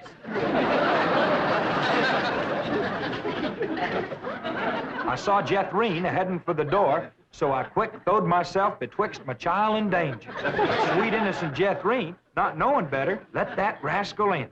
He went right to sweet-talking in a voice smoother than fresh churned butter. Hello again, you great, big, beautiful lump of sugar. I brought you something all the way from Eureka Springs. Genuine orchids growed in a hothouse. And this lovely young girl must be your sister. I'm her ma. No. Yeah. Well, for Jethrine's beautiful mother, a little gift of genuine French imported perfume all the way from Paris, France. Oh, well, you had an order. Oh, my goodness. Genuine Paris, France perfume. Look at that French writing on there. That says, "Ah, d'amour." That means, oh, love. Ain't he a sport, Ma? And for Jethrine's handsome father, a genuine cigarette case, silver. Thank you, but I am not Jethrine's father. No, Mr. Brewster ain't my husband. He's just a friend. Well, any friend of Jethrine's beautiful mother is a friend of mine. This is from old Mexico and hammered out of solid silver by the Aztecs Indians hundreds of years ago. Well, that brings up an interesting question. Why would the Aztecs make cigarette cases when they had no cigarettes? That is an interesting question. I'll have to ask some of my Aztecs friends about that. Hey, Donna. Remember, ain't she sweet? Well, I've read... Hey, what happened to your orchids? Nothing. I ate them already. You mean you ate all them expensive orchids? Mo, you should have spoke for one. They wasn't very filling.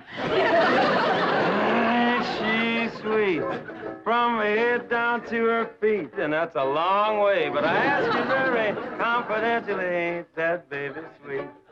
Ain't she large, but she gives me such a charge. I ask you very confidentially, ain't that baby large? She stretches out in all directions. I'm here to shout, Lordy, that's perfection. Are you with me? Ain't she keen? Well, that's the most I've ever seen. And I'm here to tell you I'm her ding-dong daddy, and she's my queen. And she is king-size, my Jethrine. Oh, lots of mama, my Jethrine. She carries me away.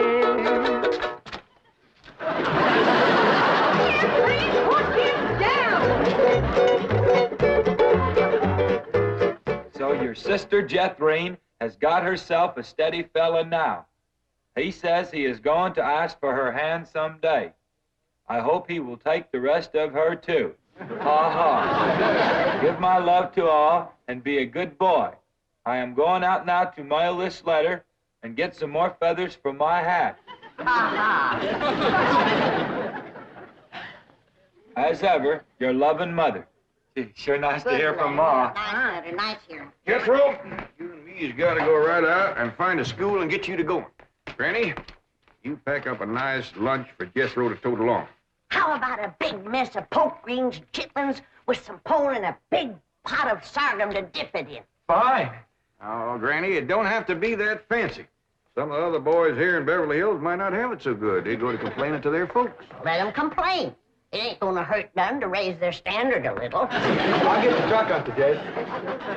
Paul, please let me go with Jethro. I can help him fight if the big kids in the 5th grade goes to picking on him. I know for sure that Miss Hathaway has got other plans for your schooling. But with Jethro gone, I won't have nobody to play with. Oh, yes, she will. I just remembered something. Mr. Drysdale's stepson is coming home for Thanksgiving. And he's going to be living right next door. And you can play with him. Mr. Drysdale gave me some pictures of him. Here's the pictures of Sonny. That's what they call him, Sonny. He's been going to a lot of schools, and you ought to know some real good games to play. Ain't he something? Yeah, but what? Well, he's a boy. Sure? Elly, just because he's wearing... Well, there's Jethro. Now, you keep thinking about how much fun you're going to be having with him right next door. You know, he does kind of favor that movie actor, Rudolph Valentino. Here's Jethro's lunch. I didn't have time to fix much, but it'll hold him till he gets home from school. I got a little surprise in there. I've been saving it for a special day, and I reckon this is it. What is it, Granny? Deviled hawk eggs. Doggies. Makes me wish I was going to school.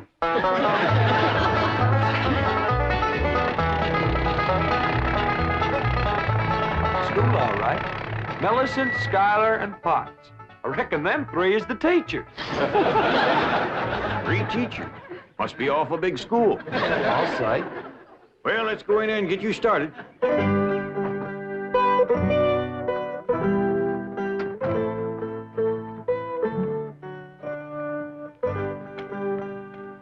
you are.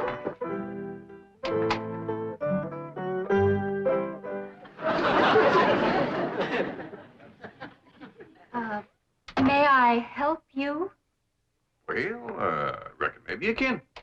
Diana, someone has parked a most disreputable-looking vehicle outside my window.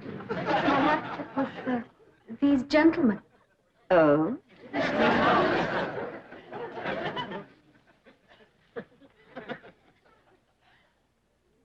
Yes? What is it you wish? Well, I'd like to get my nephew started into school. Here? Yeah, here's all right if you got room for a desk and his lunch basket. My dear man, this is a most exclusive private school. The tuition is quite expensive. Well beyond your means, I'm sure. Does that mean it costs a lot of money? That is precisely what it means. Well, I can pay you if it ain't over 25 million. 25 million? Yes, ma'am, that's all I got. Dollars? Yes, ma'am. In cash? Yes, ma'am. This is obviously a practical joke perpetrated by one of my envious competitors. What is your name? Jed Clampett, ma'am, and this here's... And you expect me to believe that you have $25 million? Well, no, not on me, ma'am, but my neighbor, Mr. Drysdale, he's keeping it in his bank for me.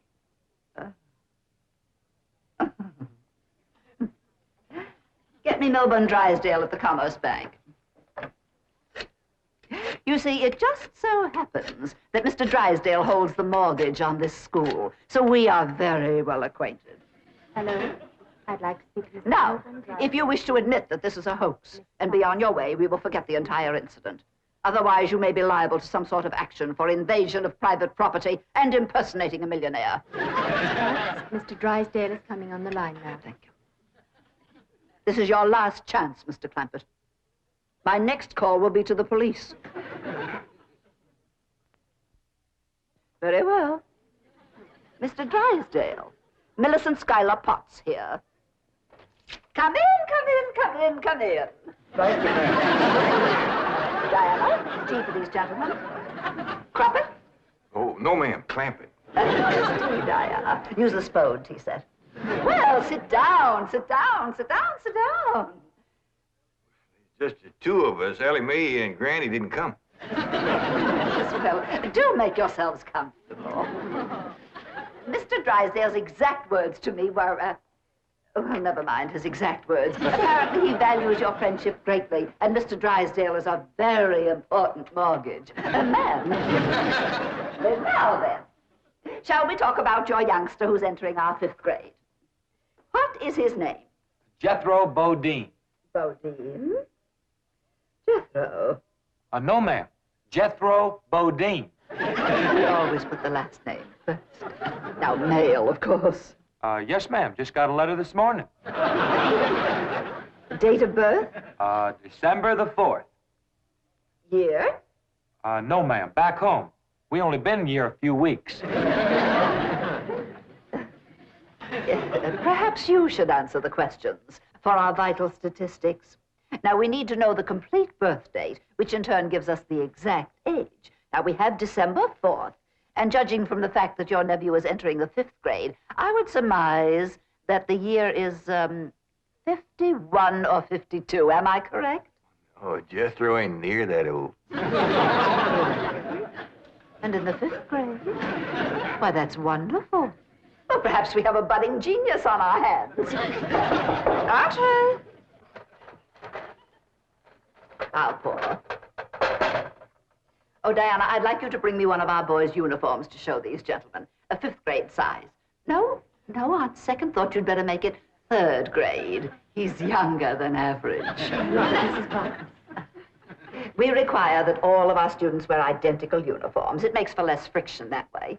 Otherwise, the boys of millionaires are apt to be taunted by the really rich. I bet you Jethro will look right good in a uniform. He can't wait to be a soldier. Oh, yes, many a young lad is like that. However, our uniforms do not reflect any militaristic design.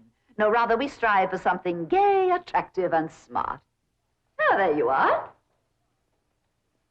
Charming, isn't it? Now, you take this home and have Jethro wear it when he comes to school in the morning.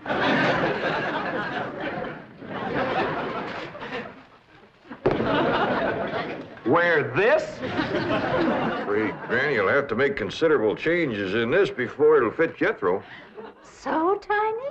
Yeah. And in the 5th grade? Why, the boy must be a genius. Well, you may be very sure that we will bring him out. Where is this? He'll bust out. Now then, how do you gentlemen like your tea?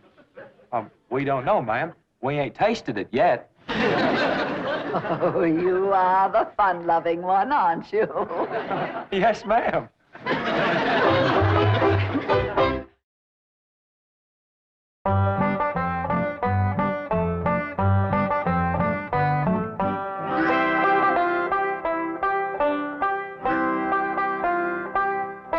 Granny, here's Jethro's school clothes. You want me to help let him out? Oh, well, thank you, Elly, but let's see what has to be done. Maybe they fit him already. That's supposed to be a hat? I reckon so. What's that? Well, Jethro said it stands for pots. Pots? That's the school he's going to. Pot school. Hell, he'll be learning a good trade.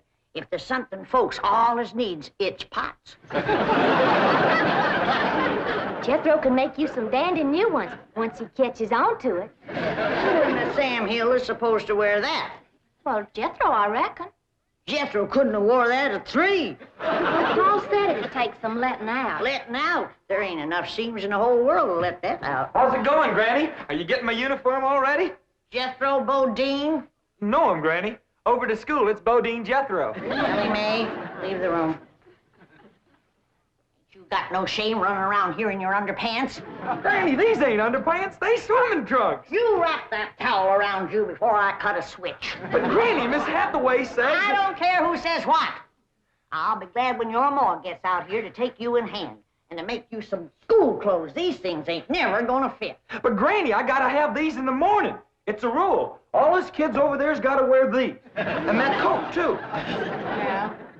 I sure wish your ma was here with her sewing machine.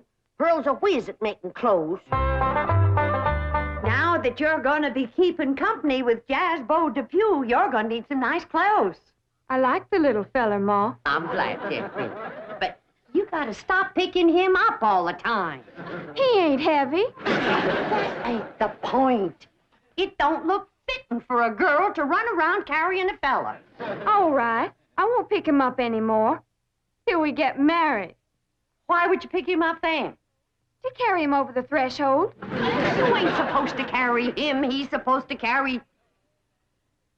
No, that's ridiculous. I declare, I don't know how I'm going to keep you in clothes the way you're shooting up. I start a new outfit, and by the time I get it stitched together, you've outgrown it. My new shoes is already too tight for my feet. Oh, them feet. If they get any bigger, you're going to have to go outside to turn around. My feet ain't as big as Jethro's. Well, of course not. He's a boy. Just think, your brother Jethro's going to school in Beverly Hills, California. Yeah. I'm homesick for to see him, Ma. Me too, Jethro. I'll bet your rich Uncle Jed has Jethro duded up like one of them actors in movie pictures. I can't understand these Beverly Hills schools. Wearing that uniform ain't gonna make you no smarter. Well, Miss Potts said I had to wear it this morning. She's the boss teacher.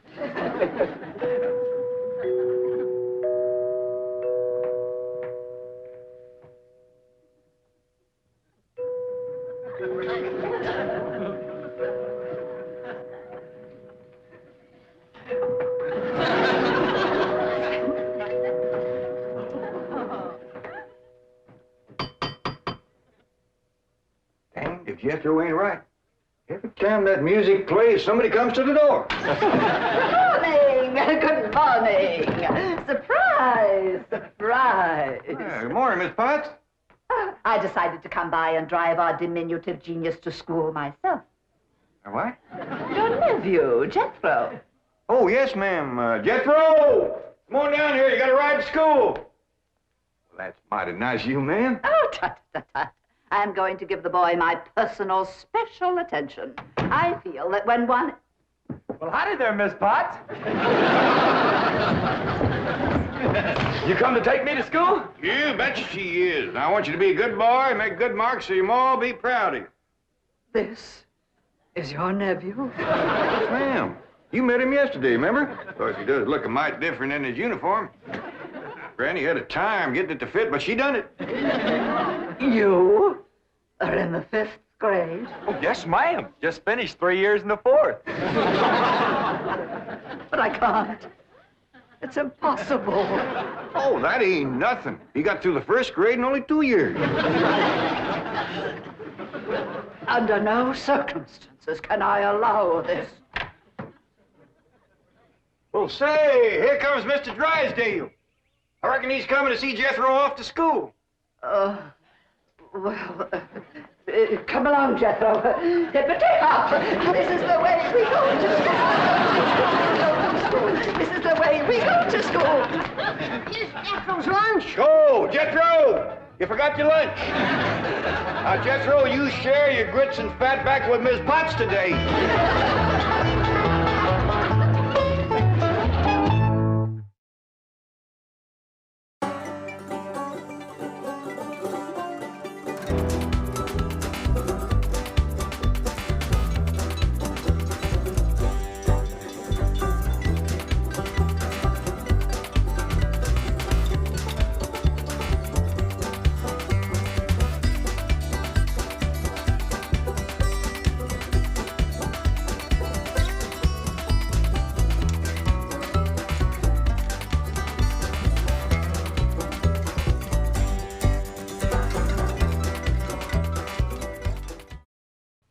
This has been a Filmways presentation.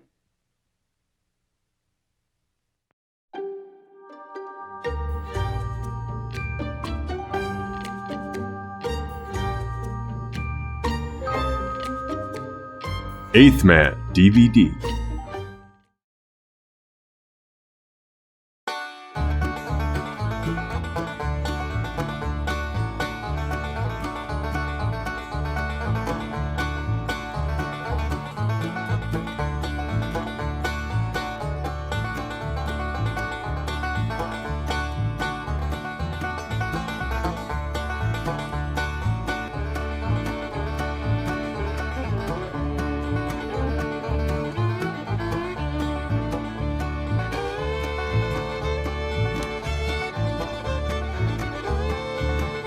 The Beverly Hillbillies.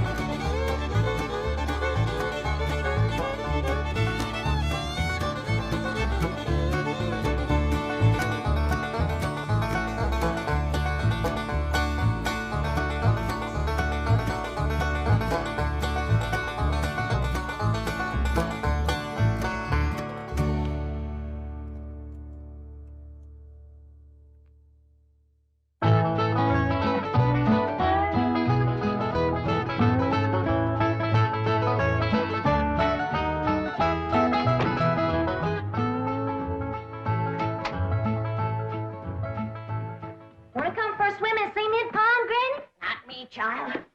If the Lord had wanted me to swim around in water, he'd have given me fins. Oh, you sure are gussed up. Where you going? I'm going shopping for our Thanksgiving victuals.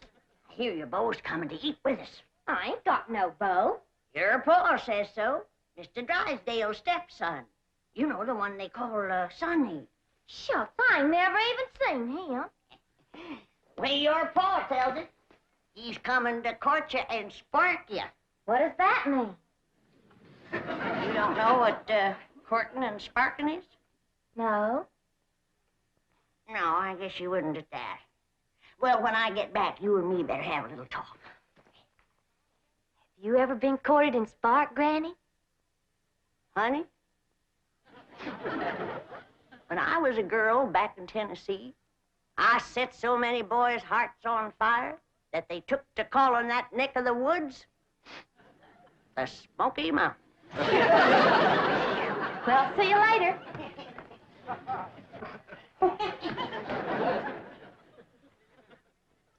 Daisy, you old heartbreaker. You still got it. That's the truth. Who you stepping out with? Ain't stepping out with nobody.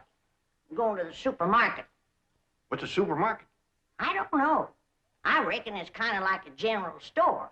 But that's where you have to go to buy your victuals out here. And there's some things I need for that Thanksgiving spread.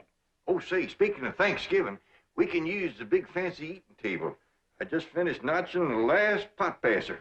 You think they'll reach? Yeah, I don't know. Let's give them a try. Jethro! Yeah, Granny? You all set to get took to the supermarket? No, not yet. Fetch me a pot to the fancy eating room. Yes, sir.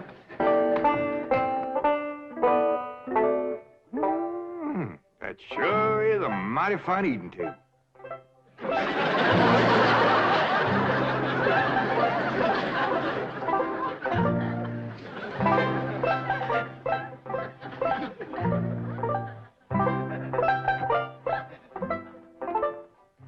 Jethro's fetching a pot.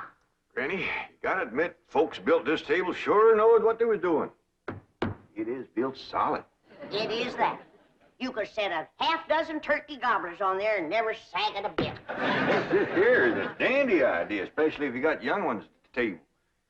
The plates won't slip off on the floor. Yeah, I've sure scrubbed up a mess of pone and sorghum. Bet nobody ever scrubbed up none from this floor. There's been plenty spilled on the table, though. Sorghum? Something sticky. I can't get that green tablecloth off there. Save me. It's stuck on me. I can't imagine anybody to lay a clean tablecloth on a sticky table. Yeah, Granny, I reckon all women ain't as spick-a-span as you are when it comes to keeping house. Here you are, Granny. Set it in the middle of the table so we'll see if these pot passers reach.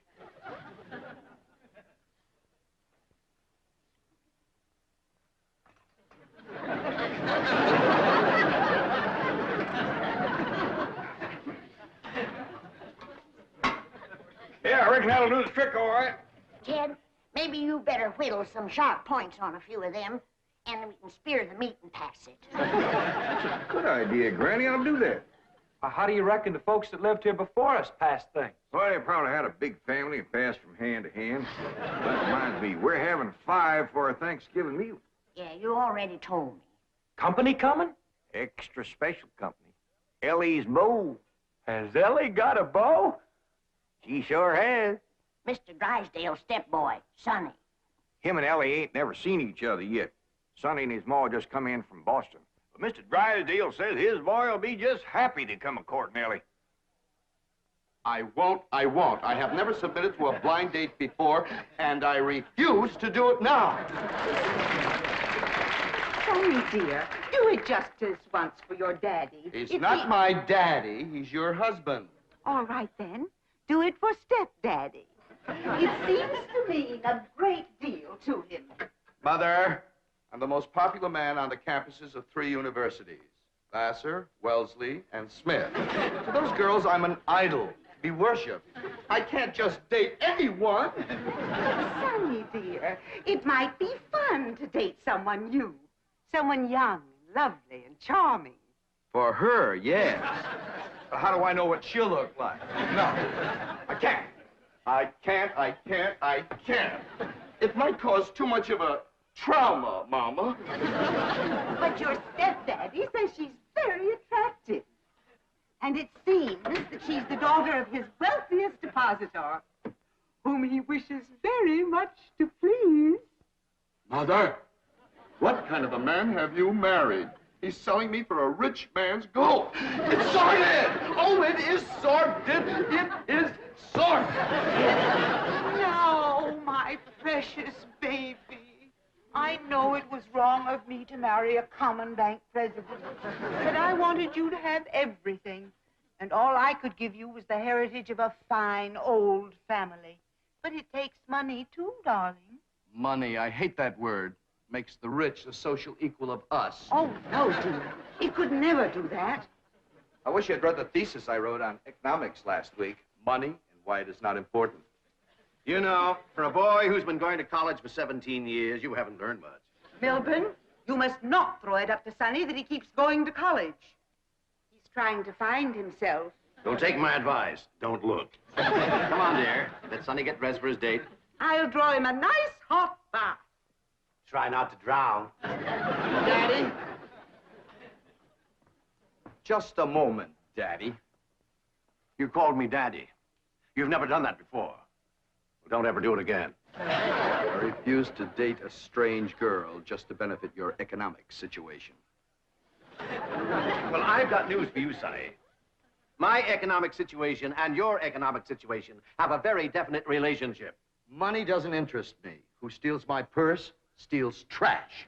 But you will have a date with Elly Mae Clampett, and you'll be nice to her, or I'll cut off every penny of your trash. Milburn, did I hear you say that it's the Clampett girl you're asking Sonny to date? That's right. But, my dear, I haven't finished the genealogical check of their family tree. We don't know that Elly Mae is socially acceptable for Sonny. Good heavens. Now, you listen to me, Sonny. Jed Clampett is thrilled at the prospect of his daughter having a date with you. A city boy, educated, refined. To him, you're a knight in shining armor, a handsome Prince Charming. He thinks you're the greatest thing that could ever happen to his daughter. Mr. Clampett sounds like a very intelligent man. Dear, I've heard the most disturbing reports about the Clampetts. I understand they're no better than peasants. Good heavens, a date with a girl like that is unthinkable. Now, Margaret, I hesitate to assert my authority. But unless I have assurance that my wishes will be carried out, I'm afraid I will have to... Mother! Dad! Who is that? Who is she? Who is what, dear? That divine creature by the pool next door.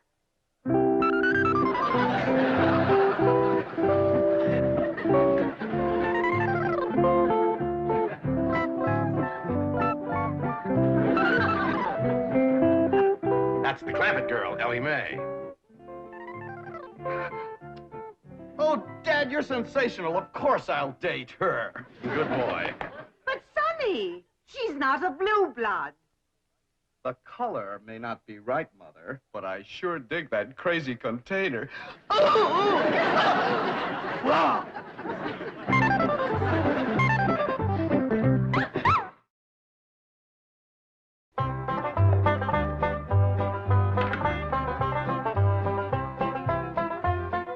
Granny, you wearing perfume? Pure vanilla extract. You rascal. You're gonna have that storekeeper's head just a spinning. That's the idea. Just because I got plenty of money don't mean I have to spend it all.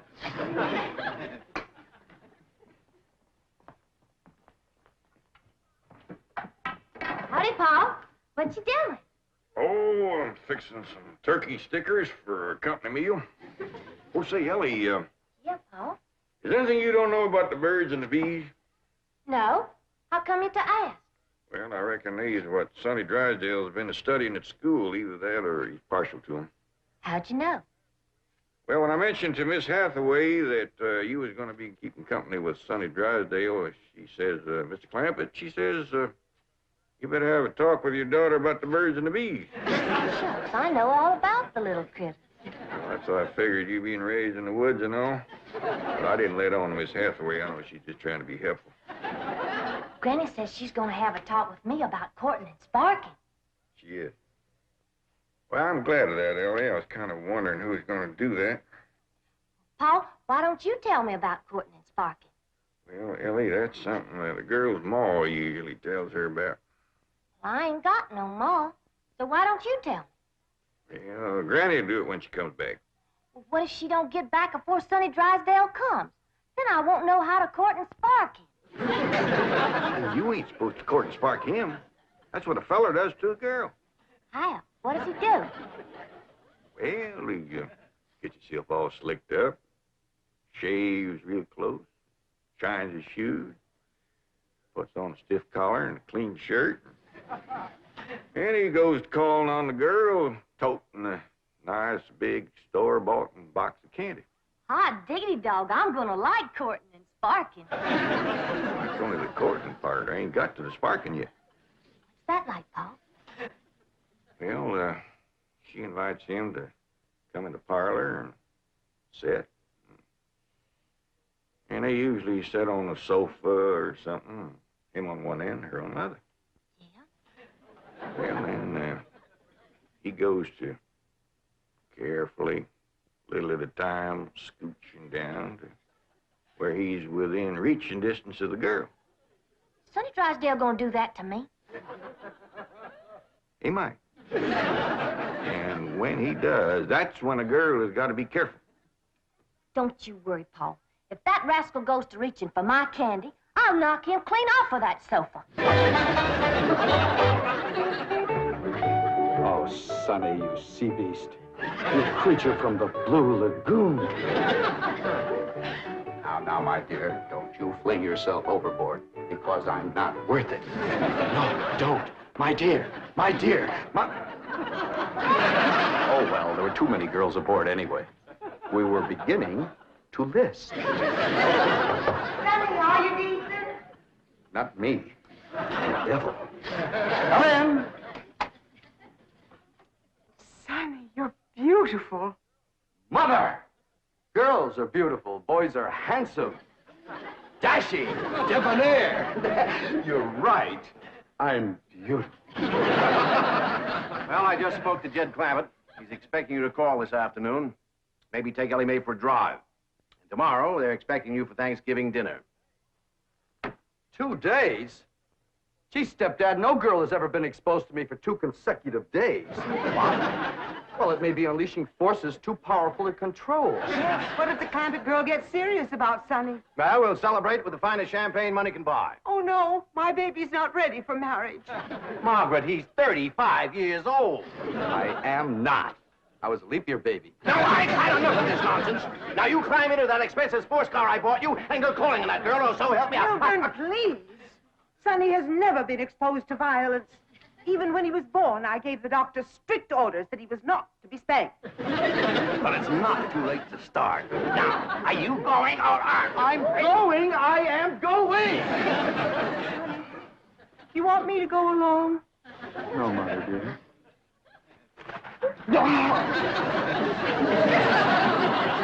More meat, Mr. Sonny? Why, no trouble at all. There you are. Whack off as much as you want. Dad, he's back from the supermarket. What darnation is that? That is what you call a shopping cart. There's a sign down at the supermarket that says take one. So Granny did. But there's Indian givers. They wanted me to give it back when we were leaving. She didn't do it. Did you, Granny? You're darn tootin'. Oh, they sweet as honey when you first come in. But they give you a heap of trouble when you start to leave. What kind of trouble, Granny? Well, first you stand in a line with a kind of a gate. And at that gate, there's a woman. She looks at what you've got. Then she starts to push a lot of little knobs. And bells start to ring. And a drawer pops open with a lot of money in it. Doggy. Then she tells you how much money to give her. She says to me, that'll be $28.25. And I says, now you make up your mind. Is it 28 or is it 25? And she says to me, that's 28.25. Well, I seen I wasn't getting no place with her. So I give her the benefit of the doubt and I plunked down 28. A quarter and 3 pennies. I reckon that pleased her. You'd have thought so, but not her. As I started through the gate, she says, hold on. Madam, you're short. I said, maybe so, but I'm big enough to take you on. Granny was getting right mad. Well, you'd have got mad too, Jeff. And you get after Elly about running around in boys' pants. You should see those women in that supermarket. Was wearing boys' pants, was he? Some of them were in their underpants. Actually, I wanted to get Jethro out of there. Actually. And I did, too. By dingy, they didn't stop us. Good for you, Granny.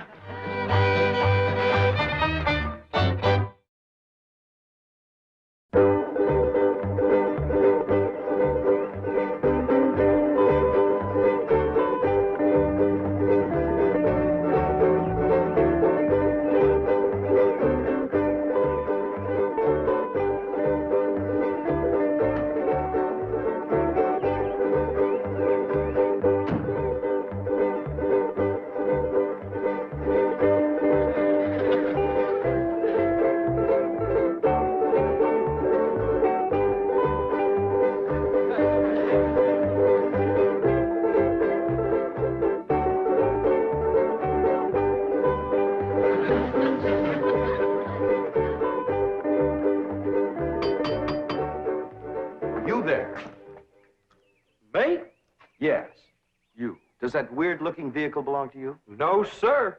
Can you move it? I reckon so. Please do. It completely spoils the effect of my imported 190. What should I do with it? Oh, I don't care. Just get it out of sight. Hide it somewhere. Yes, sir. Sonny Drysdale to see Miss Clampett. Oh, come in, come in.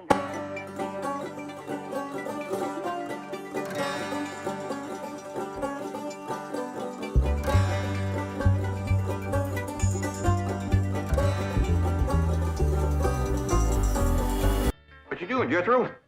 Trying to find out how to drive this thing. What for? Whose is it? Sonny Drysdale. He asked me to get it out of sight for him. All right. Just trying to surprise Elly. Where do you say put it? Well, he just said hide it somewheres. Yeah, let's accommodate him. You take the front end, I'll take the back. We'll put it back of them bushes yonder. Okay.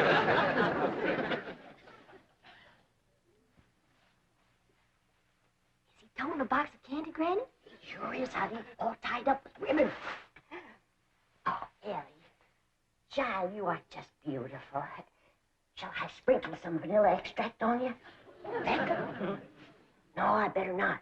Sometimes that drives them wild. Elly, I didn't get to talk to you about courting and sparking. Oh, that's all right, Granny. Pa told me. Oh, all right, now you follow me. Don't be nervous.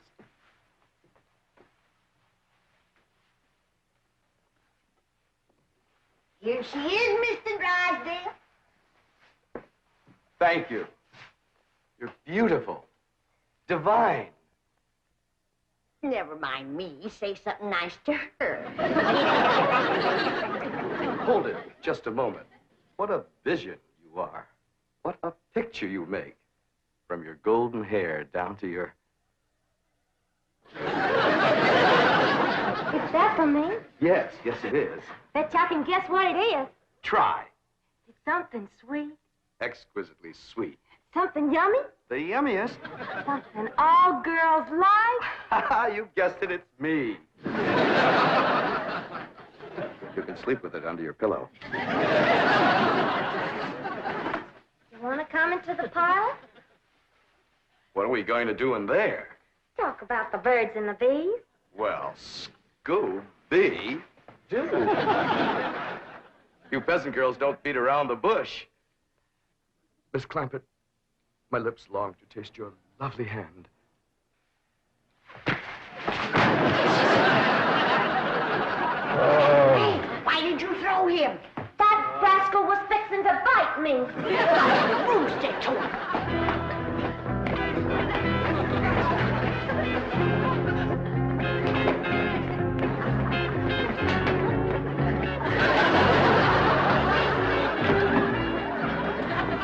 My car, where is it? Oh, it's hid good, ain't it? Ain't nobody can find where we put it. Big oaf, I'll destroy you.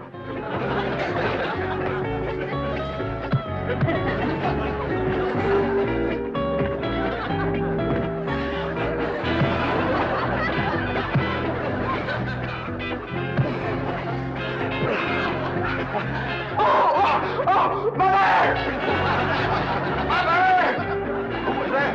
Sonny Drysdale. Mother! Mumsy! He's a mean critter, Jed. Yeah, Pa, he bites. I did him a favor, and he commenced to hitting me. I claim us Clampetts have been insulted by the Drysdales. Let's go feud 'em. Now, now. Why, we could whoop 'em with one hand tied behind us. We ain't got no cause to whoop 'em, Granny. No cause. Why, just yesterday I went over there to the Drysdales to borrow a cup of possum fat. And that butler fella that lives over there, he says to me, you wouldn't pull my leg, would you? And I said, well, one good turn deserves another. Stick it up here and I'll give it a yank. And do you know that he slammed the door right in my face? Let's go. Now, hold on. Now, we're all going to calm down. Go next door, talk to Mr. Drysdale. We'll straighten this whole thing out. Come on. There, there. Mother's baby is going to be all right. Was it just a dreadful experience, darling? Dreadful. Margaret! Sonny! Clampett are here. They followed me.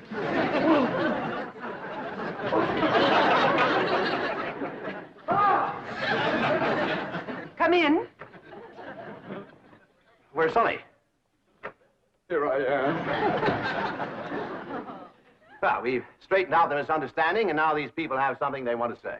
Yes, Sonny, I reckon this is all my fault. I'm sorry I wasn't to the door like a proper paw had ought to been.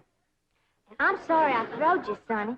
And I sure do thank you for that nice picture you give me.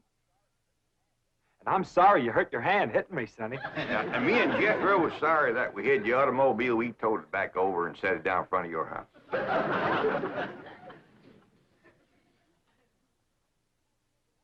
Well, Can't think of nothing I'm sorry for. But we sure would be proud to have you all come and take Thanksgiving victuals with us. Sonny and I wouldn't think of passing up an invitation like that. We'll be there, all of us. Let us say grace. We sure have got a lot to be thankful for, Lord. We got good health, good neighbors, good food. Jethro's going to school. Elly's got a feller. I guess everything is just about fine, and we sure do thank you. Amen. Amen. Amen. Amen. Well, Jethro, hand out the pot passers and the meat stabbers. Let's get at it.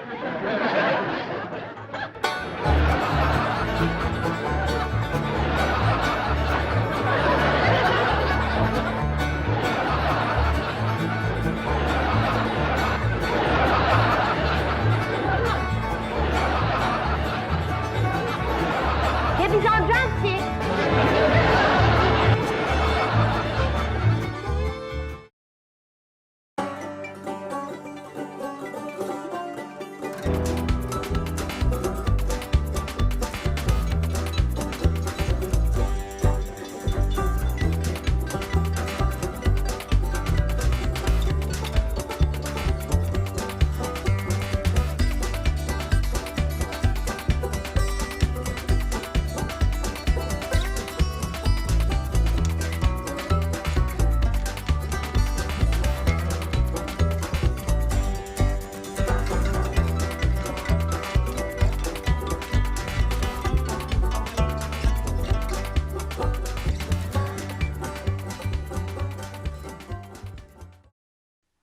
This has been a Filmways presentation.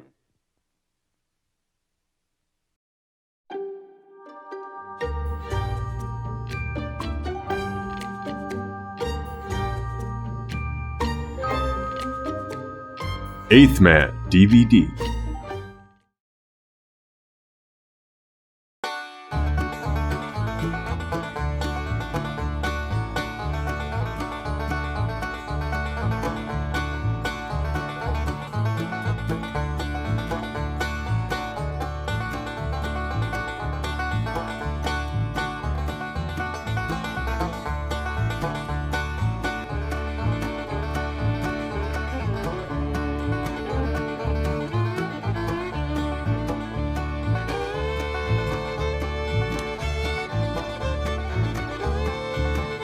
The Beverly Hillbillies.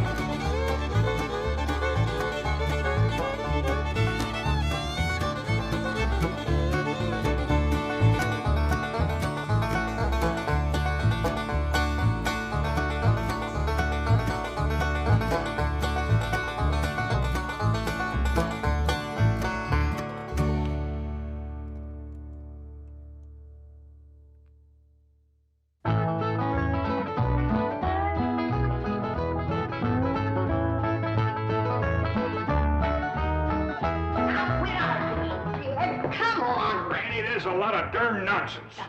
Come on, it ain't no such thing. Now, it ain't gonna hurt you none. I got things to do. The first thing you gotta do is sit down here and get your hair cut. My hair don't need cutting. If it gets any longer, I'll have to braid it. I declare, you fight hair cutting like a steer fights branding. Well, the last time you cut my hair, you did brand me. How did I know somebody poured hot gravy in my bowl? Smarted considerable. Sure plastered your hair down nice, though. No, I might go to selling that stuff. Gravy? Sure made your hair look mighty sprucey. Yes, sir. You were slicker than a peeled onion. Smelled like one, too. Sir, I'd go to selling that stuff. I could put an ad in one of them catalogs. If you want the girls to stop and stare, put Granny's gravy on your hair. All right, Granny, come on. Let's get on with it. Hey, Uncle Jed, you're getting your hair cut. Thanks for telling me, Jethro. Oh, that's all right. Burn it, Jethro. What's going on? Is there going to be a wedding or something? I could be, the way that Sonny Drysdale is a sparking Elly mate. Oh, he's with her right now, up by the cement pond. I better get right out there and keep by him. Now, you you sit still and leave those young'uns alone. Can't you remember how it was when you was a boy?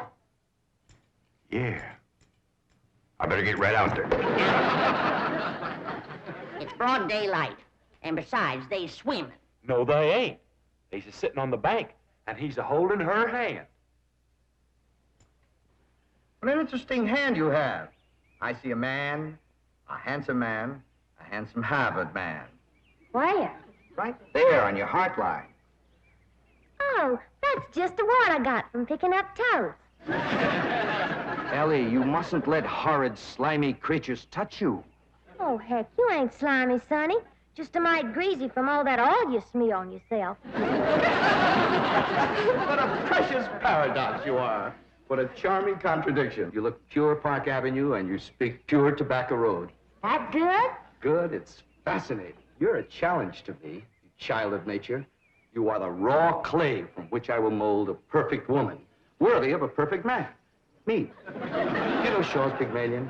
I don't even know Shaw, let alone his pig. Oh, you woodland sprite! You forest little bird. You are so refreshing after all those intellectual types of Vassar and Wellesley. You make me feel superior. That good? Good? It's divine.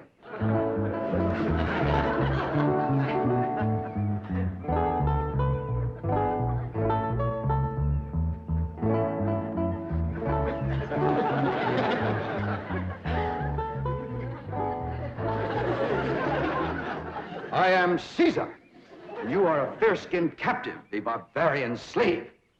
Shall I drag you through the streets of Rome behind my chariot? Or shall I throw you into the arena with my lions? No, Caesar has other plans for you, my little savage. You shall be my slave, yes, but only the invisible bonds of love shall make you my prisoner. Come, I shall strum upon my lyre and recite odes to your beauty. What say you to that, fair maiden? How speak you now to mighty Caesar? I declare, Sonny, you're more fun than a bucket of tadpoles.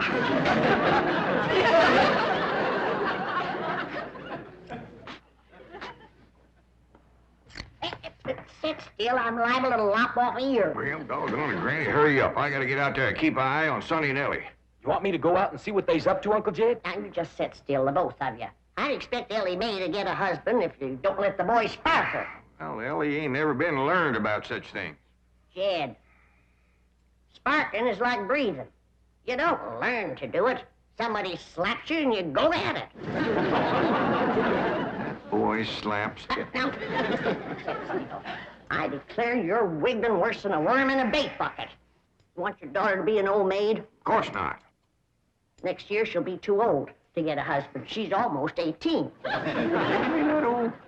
Sure is. She done waited too long, Uncle Jed. Why, no boy wants to marry up with a middle-aged woman. Elly May can get herself a husband anytime she wants to. Why, she's the purtiest and... Now, don't get your old feathers riled up, you old rooster, you. Elly May'll be all right if you just leave her alone. Well, I ain't sure Sonny Drysdale's good enough for her. He's considerable older than she is. Well, don't worry about that, Uncle Jed. His family lives a heap longer than most folks. Yeah? Yeah. Sonny told me that there's been a member of his family living in Boston since 1632. Well, that rascal's over 300 years old. He was a-greening you. Yeah, you sure swallowed a whopper. No, ma'am. Sonny's honest. Why, he's so honest, he has to have somebody do his lying for him. Do his lying for him? Yes, sir. Why, I heard him call through the hedge to Elly. He says, I'm coming over to serenade you, and I'm gonna bring my lyre. Veni, vidi, vici. The world lies conquered at my feet. And yet, I tremble at the nearness of this flaxen-haired barbarian. Could it be that the invincible Caesar is about to be vanquished? Not by the spears and arrows of the Gallic tribes, but by Cupid's dart? Yes, fair maiden, you have done what your fierce kinsman could not. You have brought mighty Caesar to his knees. Come, I will take you to my palace, and there compose odes to your beauty. See yon window? 'Tis the Emperor's suite. There I shall woo you. Mother! That's my room! And those are my binoculars! You're not supposed to spy on the Emperor! What are you trying to tell me, Sonny? Mumsy can see you, but she can't hear you.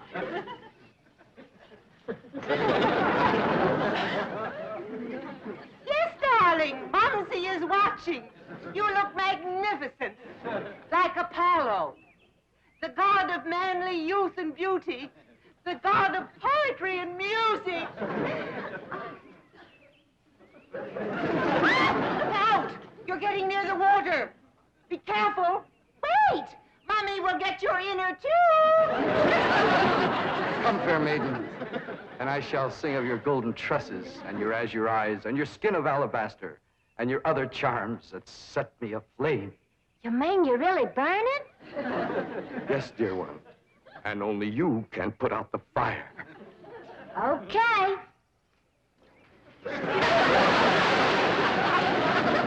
How's that, Sonny? You feel better now?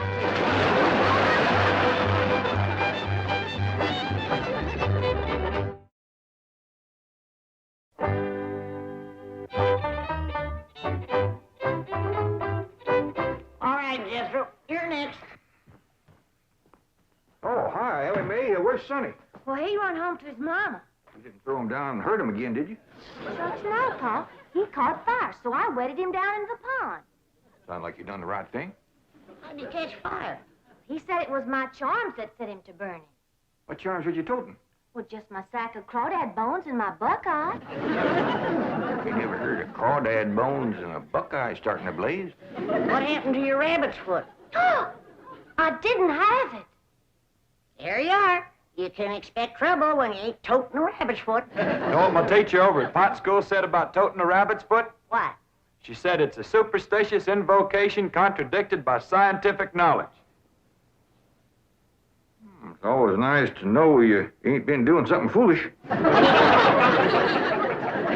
Don't you worry none, Elly. You go jump into a purty dress, and I'll walk you up a love charm that I guarantee will bring Sonny Drysdale back. Yes, I am, Mother. I'm going back. Sonny, darling, you're delirious. Here, bring some of this penicillin. I'll send for an ambulance. Mother, I am perfectly all right. Of course you are, precious. A nice rest in an oxygen tent is all you need. I don't need an oxygen tent or an ambulance. All right. Just relax. And Mumsy will call the police. Police? But of course. I mean to have that violent, dangerous girl arrested for attempted drowning. Mother, you will not call the police. I'm going back there right now to see Elly Mae.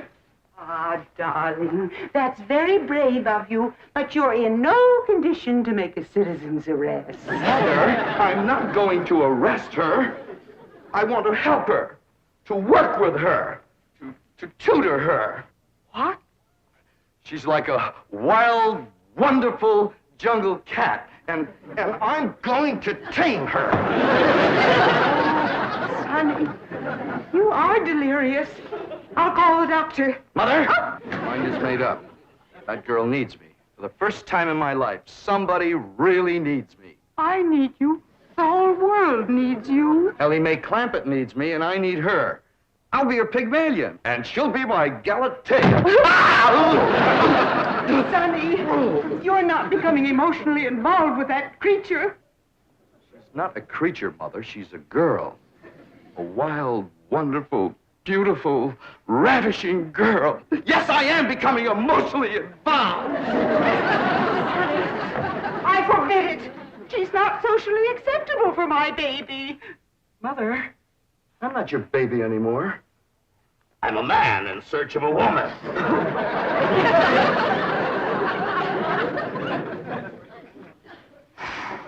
Where did he learn that language?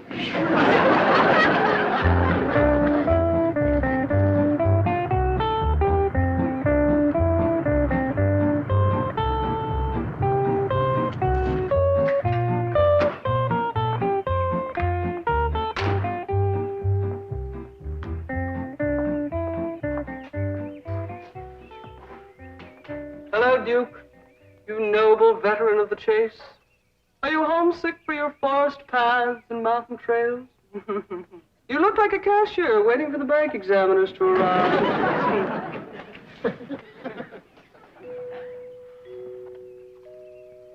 You know, if you were a cashier, you could hide $1 million in here.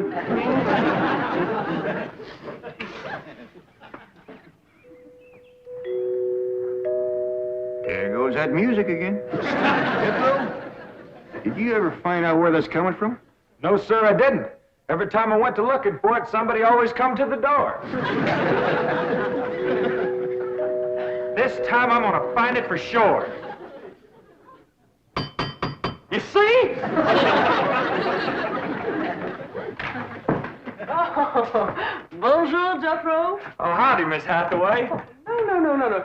When I say bonjour, Jethro, you say bonjour, Mademoiselle Jane. Now say it.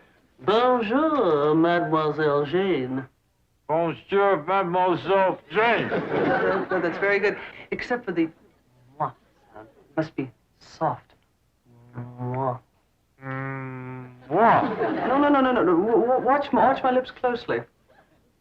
Mwah. Try that. Mwah. Try it again. Mwah. That's closer. Try again. Mwah. Once more. Mwah. Close in on her, Jethro. Oh, Mr. Clampett, I was attempting to teach Jethro to articulate the Gallic diphthong. No matter what fancy name you call it, he ain't very good at it. You'll learn. But now to the purpose of my visit. Is Sonny Drysdale here? No, but he will be. Granny's out in the kitchen whomping up a love charm for Elly to give to him. She said it'll bring him on the run. Mr. Clampett, I am reluctant to disillusion you about so-called love charms, but they are mere superstitious invocations and have been proved to be completely ineffective. Granny sets great store by him.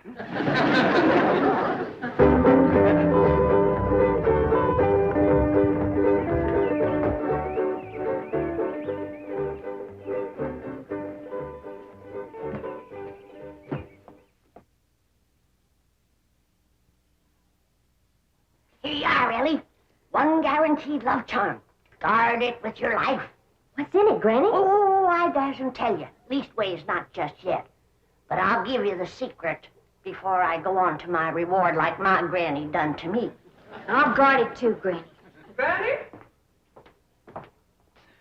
Granny, Mr. Clampett tells me that you've conjured up some sort of love charm for Elly May. Right here it is. It's made out of all secret stuff. That is ludicrous, irrational, sophomoric, and pure hokum. You didn't even guess one ingredient. No,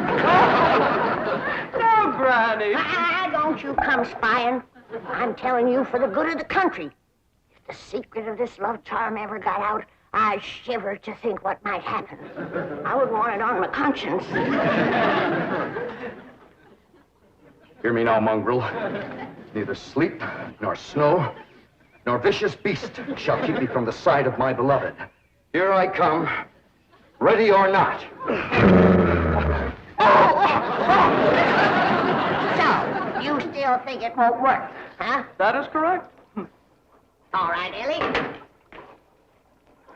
Open up the pouch, mate. Now, when I drop this starting powder in it, quick close it, press it to your heart, and say, darling, darling, my true love, come a-swooping like a dove.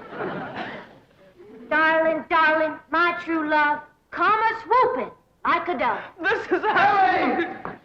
Elly! I have flown to your side in spite of all danger. What fate, what power have I to thank for giving wings to my feet? That little old charm maker, me.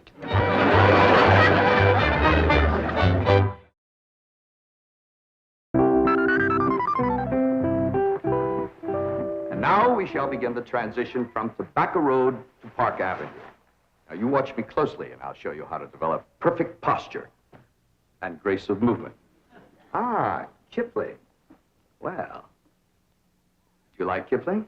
I don't know. I ain't never kippled.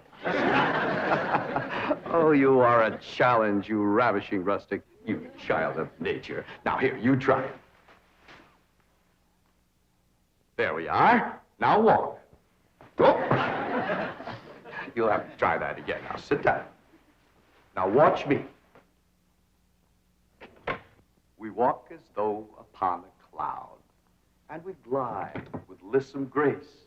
And as we walk, we always keep a smile upon our face. What's he doing? That there is some called Kippley. He's trying to burn it to Elly. This is how you sit in a chair, smoothly and gracefully. There ain't no chair where he's a-sitting. I know. What do you reckon's wrong with that rascal? Appears to me he's about 2 bricks shy of a load. Turn old Duke loose so we can go in there and protect Elly. Now we'll practice diction and intonation at the same time. How now, brown cow? How now, brown cow? What's he talking about? He thinks old Duke is a cow. You best fetch Granny. Appears to be she's throwed too strong a charm on that boy.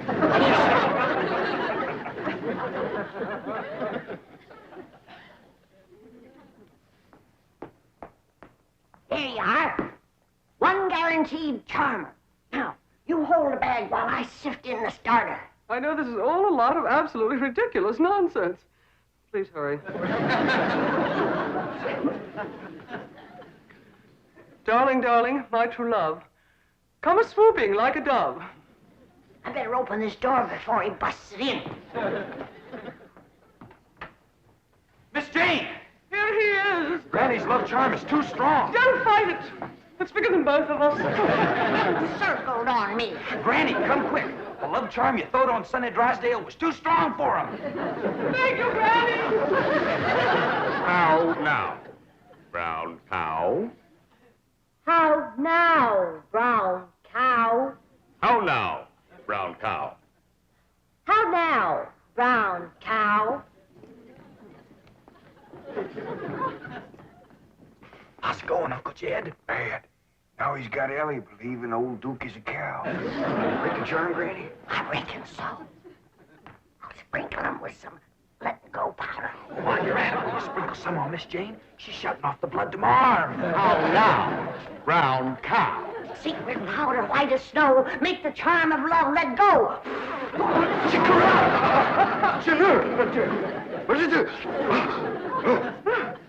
The spell is broken. Now, please, everybody listen to me. I must have complete quiet and concentration if I am to transform this bucolic beauty into a sophisticated debutante. Now, I have studied drama at Yale, Harvard, Princeton, and Dartmouth, and I am probably the only living man who can accomplish this difficult cultural metamorphosis in the brief time available. Now, everybody, please go while I transfuse into this simple, untutored mind the charm, the polish, the splendor that is Sonny Drysdale.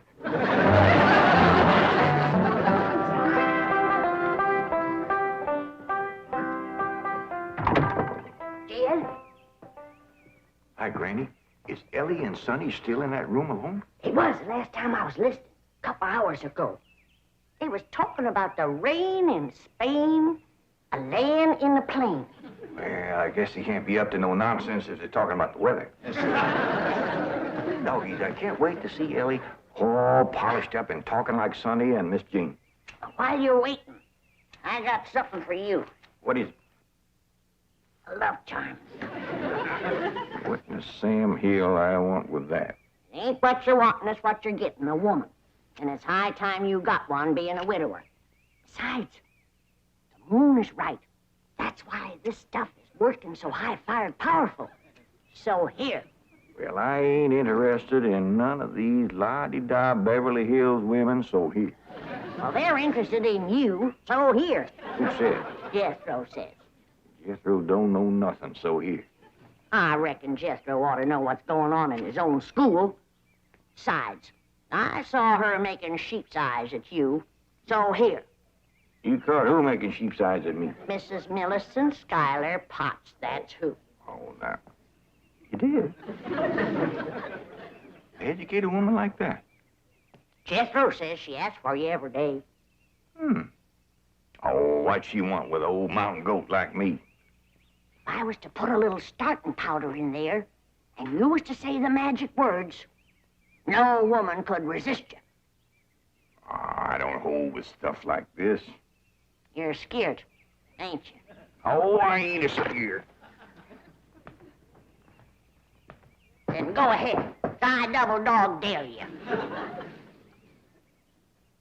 Well. Open the pouch, you might. Well, this is just a lot of doggone nonsense. Close it tight, clamp it to your heart, and say the words.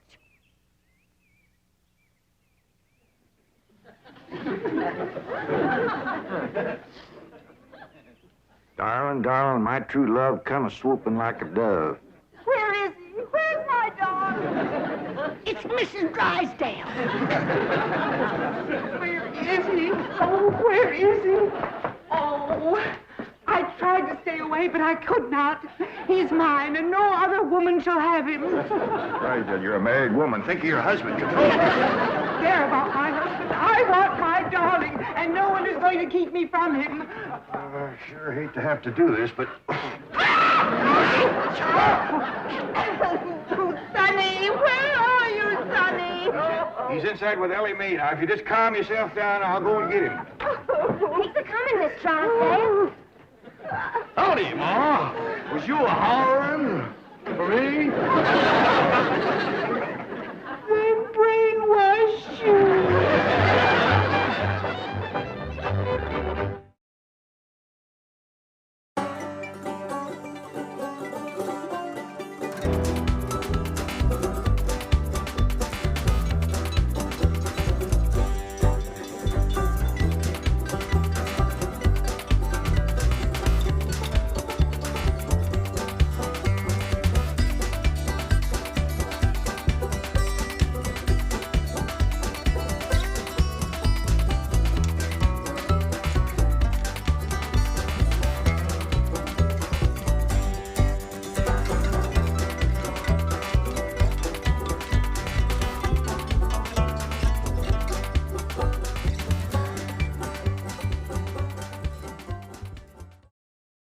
This has been a Filmways presentation.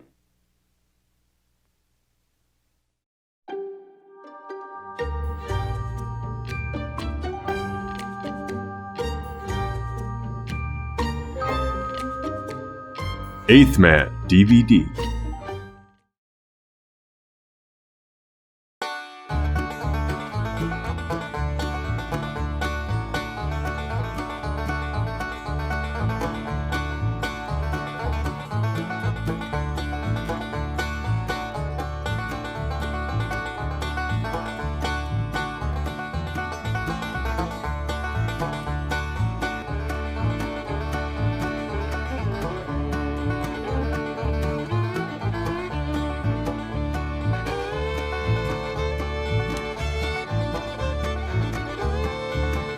The Beverly Hillbillies.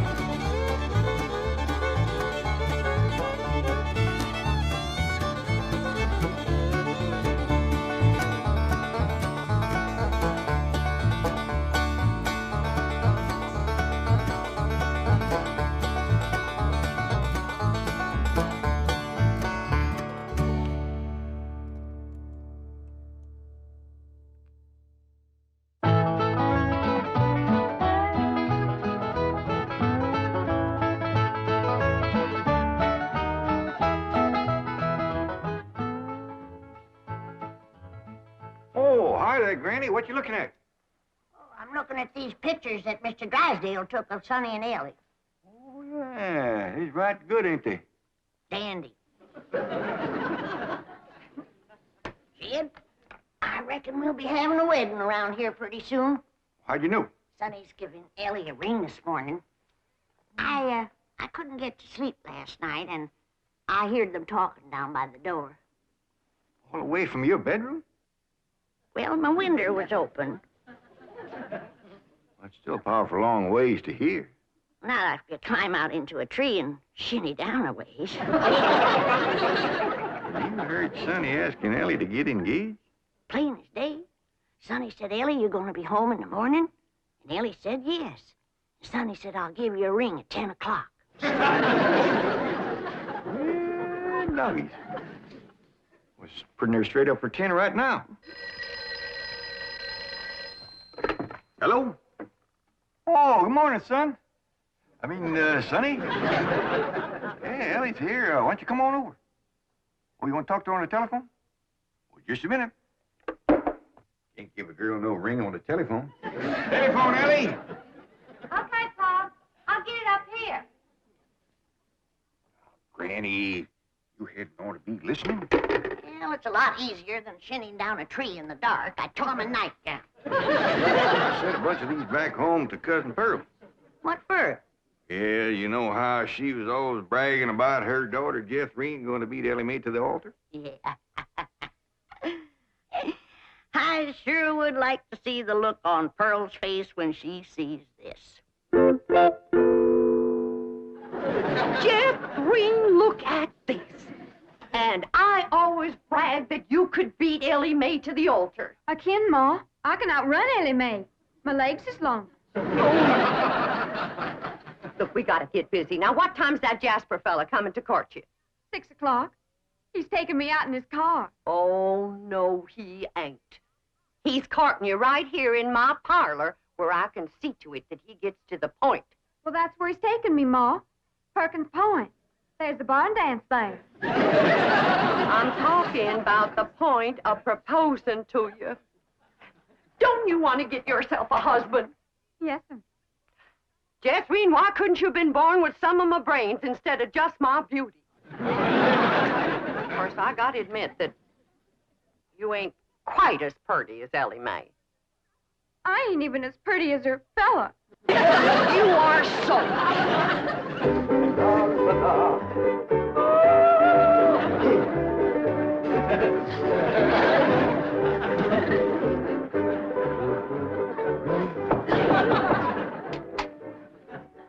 Hi, Sonny. Hi, Stepdad. Well, how are you and Elly Mae Clampett getting along? Marvelously. She's mad about me. Oh? How do you feel? The same? Really? I'm mad about me, too. Now, how do you feel about her? Oh, she's fun, Stepdad. I like her lots. I'm going over there now and take her for a drive. Good, good. Her father has $25 million in my bank, you know. Yes, I know.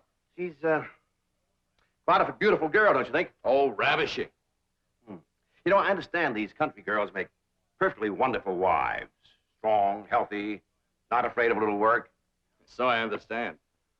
You know, Sonny, I have a position opening down at my bank. Oh, it's not much to start with, but advancement could be rapid with my help.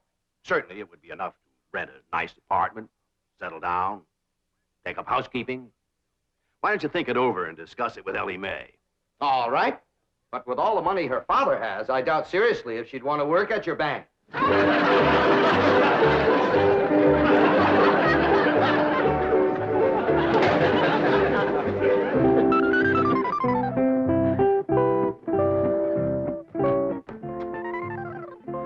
You got something to show us, Elly Mae? Yeah, hold out your hand. Let us take a look. They's clean, Pa. I washed them with soap. No ring? No, Granny, I washed them all the way up to here. Sonny Drysdale didn't give you no engagement ring? Shucks, no, Pa. Why would he want to do that? He's gonna take me driving. That's bad.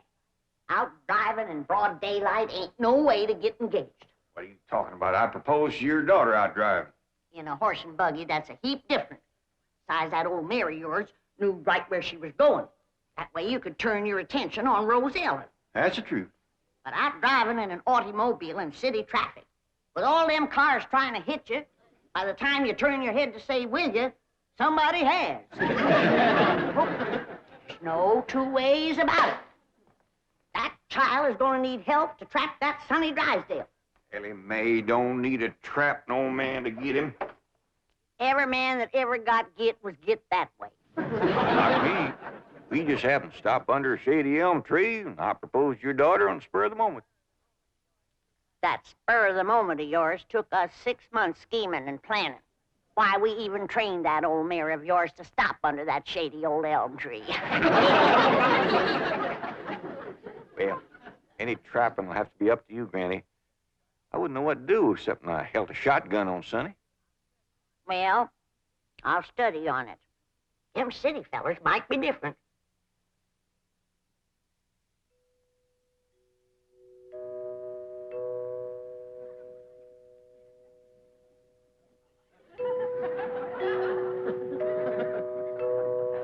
Jed, you reckon we'll ever find out where that music comes from? I reckon if we keep a looking.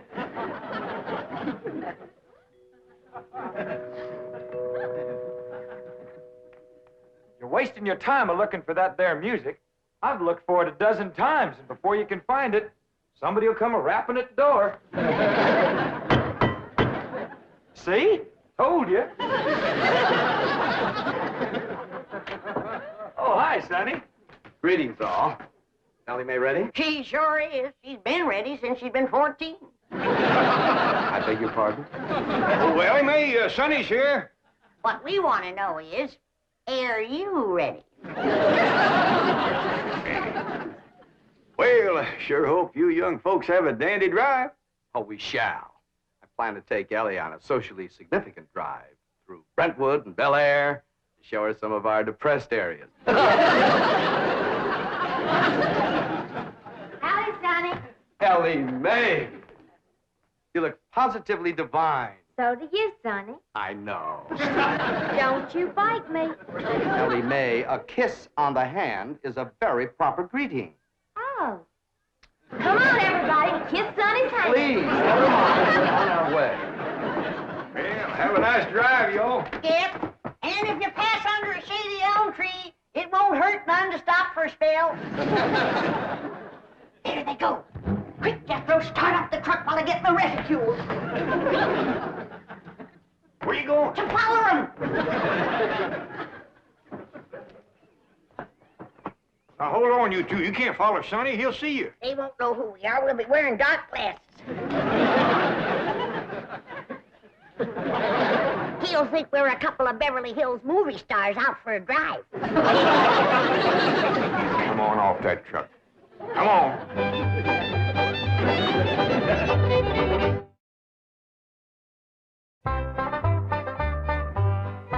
Jeffrey, did you pour the fudge out to cool? Yeah, Ma, but I'm afraid it ain't gonna get hard. Well, if it don't, you and Jasper can eat it with spoons, and I'll tell him I made it. You done dressing? Yeah, Ma. Well, come on in here and let me see how you look.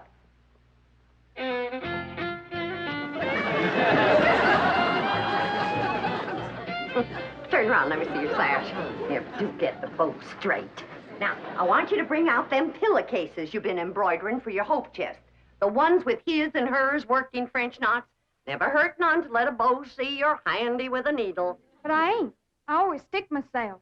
Well, if you do, don't bleed on the pillowcase where you'll see it. Now, when you show him the stereopticon pictures, these is the ones I've picked out for you. They'll put him in the right mood.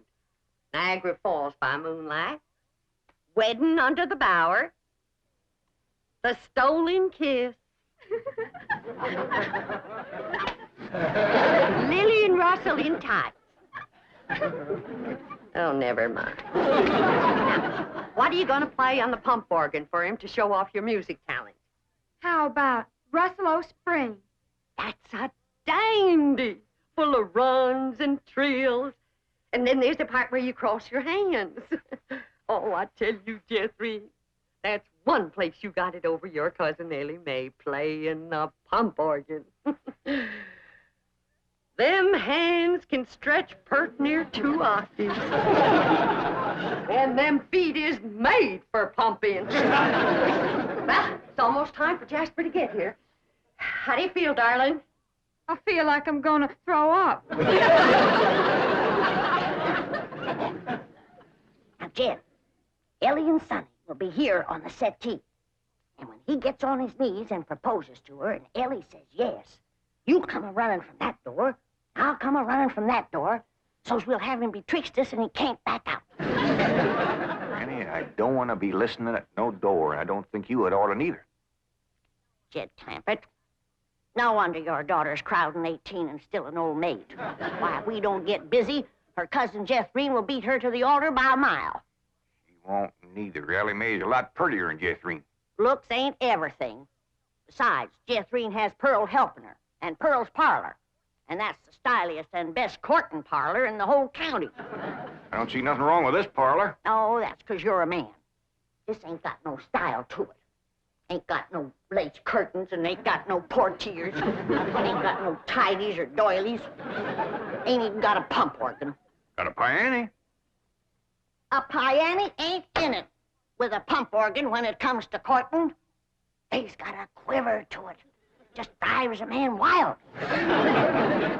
And there ain't nothing that stirs a man like seeing a woman pumping a pump organ. I wish Sonny and Elly Mae would get back.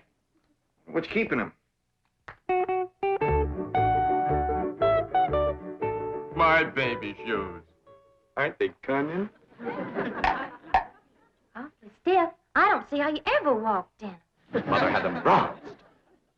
Didn't help much. They're still stiff.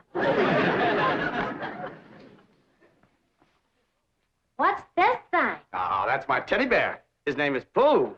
Would you like to kiss him? Well, not especially. I guess you'd rather kiss me. I'll kiss the bear.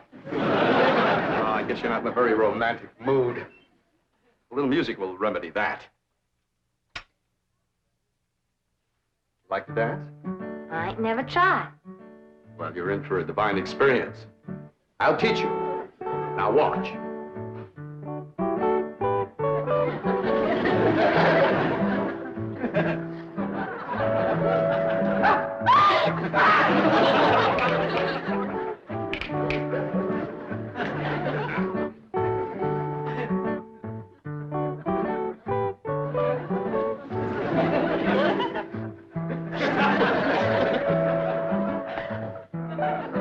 How do I look? Like something's a-hurting you. Maybe some rose thorns are sticking your gums. Enough of these preliminaries. Come here, my dear. Are you frightened? No, that ought to be. Yes, you're in great danger. How come? You're in a man's room alone. No, I ain't. You're here. You are not playing the game. Still feeling sick to your stomach, darling? Yeah, Ma. Well, I went down to the cellar and I drawed off some homemade elderberry wine. Ain't nothing in the world better for settling a queasy stomach. Of course, according to the rules, you shouldn't touch spirits till your wedding day, but I guess in case of an emergency, a little swallow won't hurt.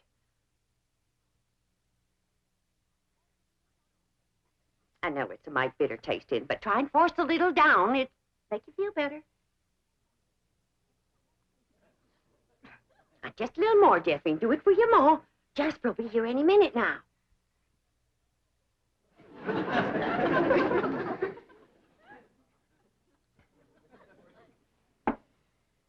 Feeling better? A little. I've got it figured how we get you to play the pump organ for him. I know just what he'll say when he walks in, because everybody does. He'll say, "Why, I declare, that's a mighty fancy pump organ you got there." And I'll say, "Why, thank you. I'm mighty partial to pump organ music." And then you say, "Why, I'll play something." And then you sit down and you play like you never played before. You understand? Yes'm. There he is. You ain't gonna throw up, are you? I'll try not.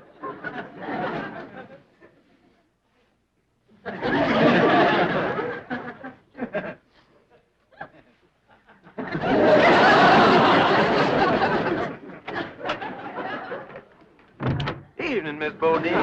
Why, Jasper Depew, what a surprise. Catherine, honey, look who's here. Evening, Jethro.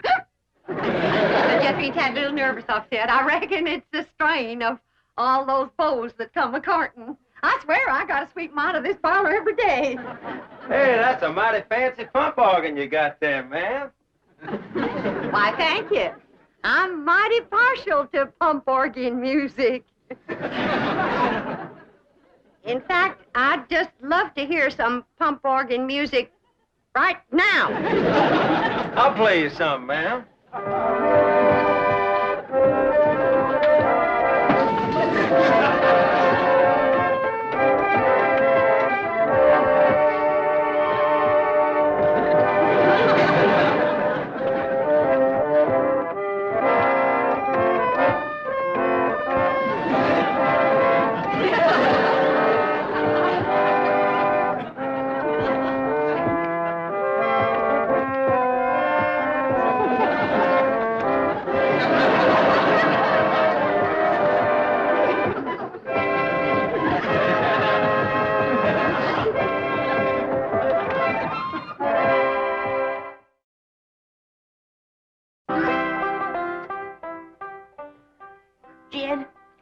It's plumb past dark, and Sonny and Elly ain't home yet.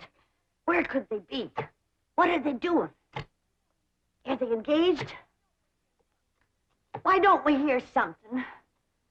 Oh, that poor, sweet, innocent Elly May out there in the dark with a man. Jed, maybe something happened. Now maybe something. Granny, calm down. Elly can take care of herself.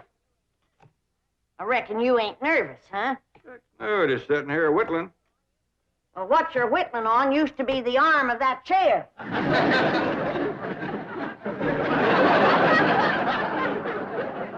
Reckon I am a mite nervous at that. Now, Jed, when they do get home, you and me have got to see that Sonny don't get away without being proper engaged. Granny, maybe we's rushing things. Maybe Sonny ain't ready to get married. Jed, no man is ready to get married. You gotta get him ready. Like you get a steer ready for slaughter. Can you find something else to compare it to? Well, here we are. I reckon it's time to say goodnight. I sure do thank you for the nice ride, Sonny. My pleasure, Elly May. I'll give you a ring in the morning. Promises, promises. Would you like to take another drive tomorrow? Sure would. Where shall we go? To the preacher. Any place you say, Sonny. Well, see you tomorrow, then. Oh, here comes the bride. Here comes the bride. Howdy, Granny. Well, then, sakes, look who's here. Ed, come say hello to Sonny. Don't bother, Mr. Clampett. I'm leaving. I'll show you a shortcut.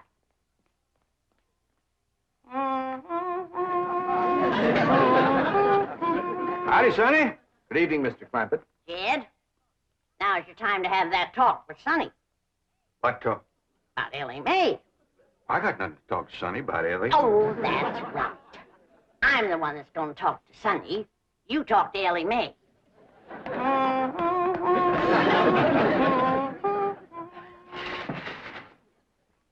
Did you have something to tell me, Pa?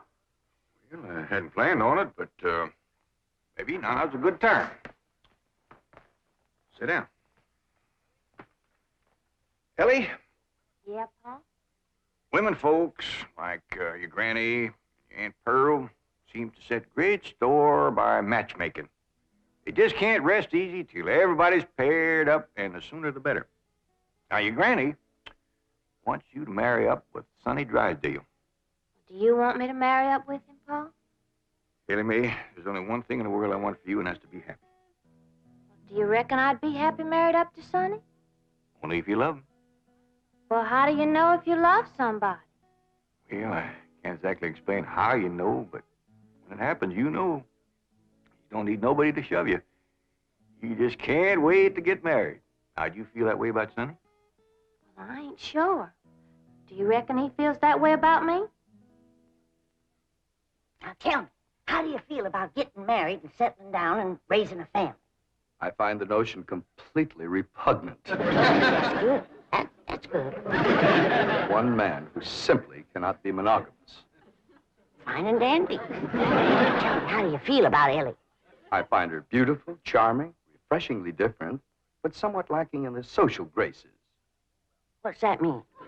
Well, for example, she can't dance. Elly May Clampett? Why, she's got dancing in her soul. I'm her grandma. And I want you to know I was the best doggone dancer that ever came out of the Tennessee hills. And her paw can outstomp a riled-up mule. Come on, city boy. Us Clampetts is gonna set your shoes to smoking. By the way, you young people can dance if you like. Not me. I'll go for some of that fudge.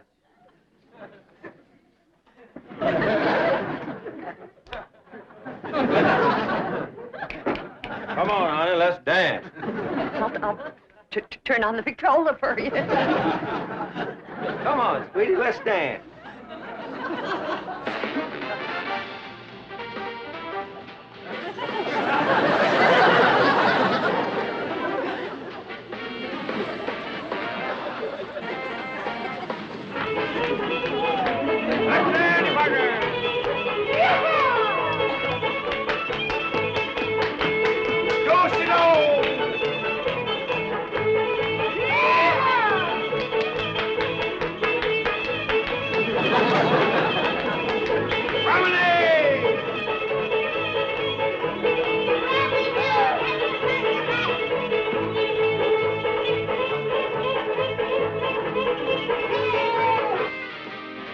Light on her feet, ain't she? You'd never know she was moving them.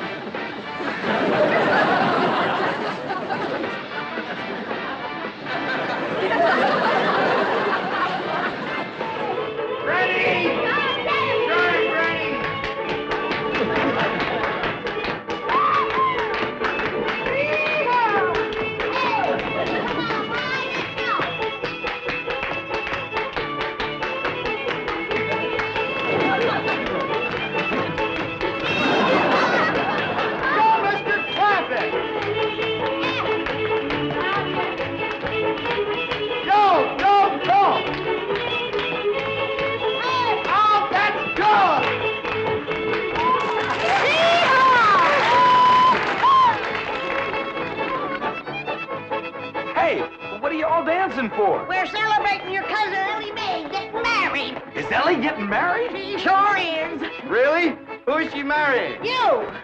Me?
This has been a Filmways presentation.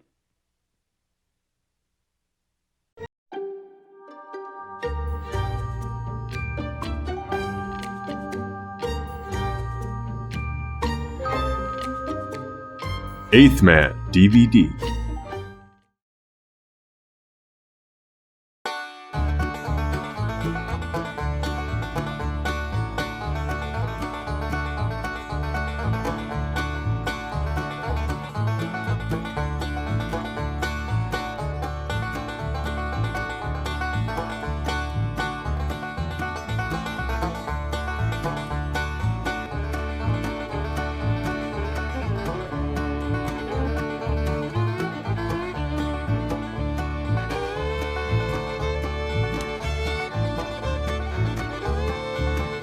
The Beverly Hillbillies.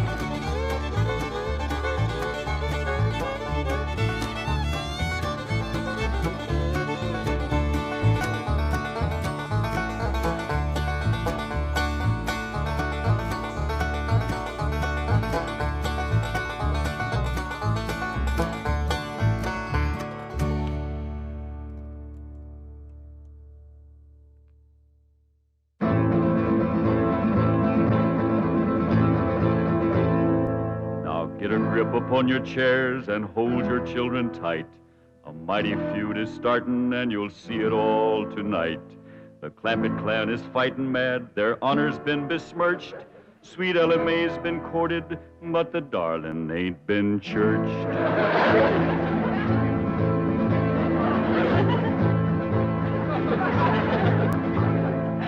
It was young Sonny Drysdale that courted her and fled.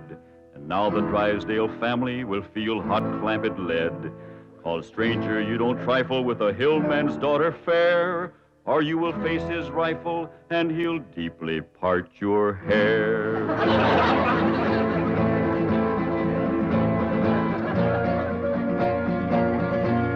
Now here's the handsome rascal that started this here feud. A Harvard, Yale, and Princeton man, a shifty city dude. His game was love and run away, 'cause that's the way he lives. But they don't allow such doings with their female relatives.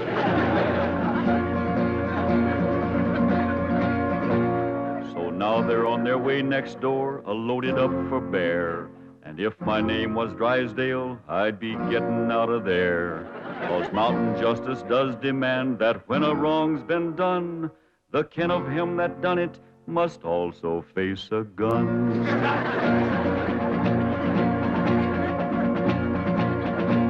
Now Sonny noticed Elly May beside the swimming pool, and when he seen her figure, he lost his yen for school. He wrapped himself up in a towel and played upon his lyre, and while he twanged, the songs he sang did set her heart afire.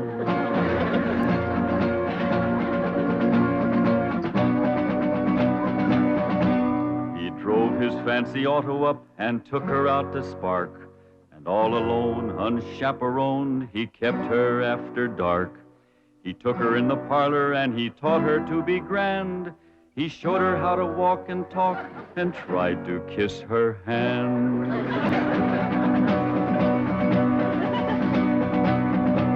He took her to his private room to see his loving cup, and a man that wins a prize for that ain't on the up and up. He wooed her with a tango and a rose betwixt his teeth, a smiling on the outside, but a leering underneath.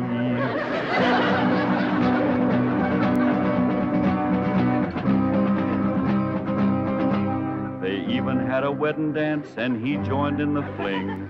He brought along his dancing shoes, but didn't bring no ring. The Clampetts was a-planning for a wedding in the Vale, but they was duped. He flew the coop and went running back to Yale.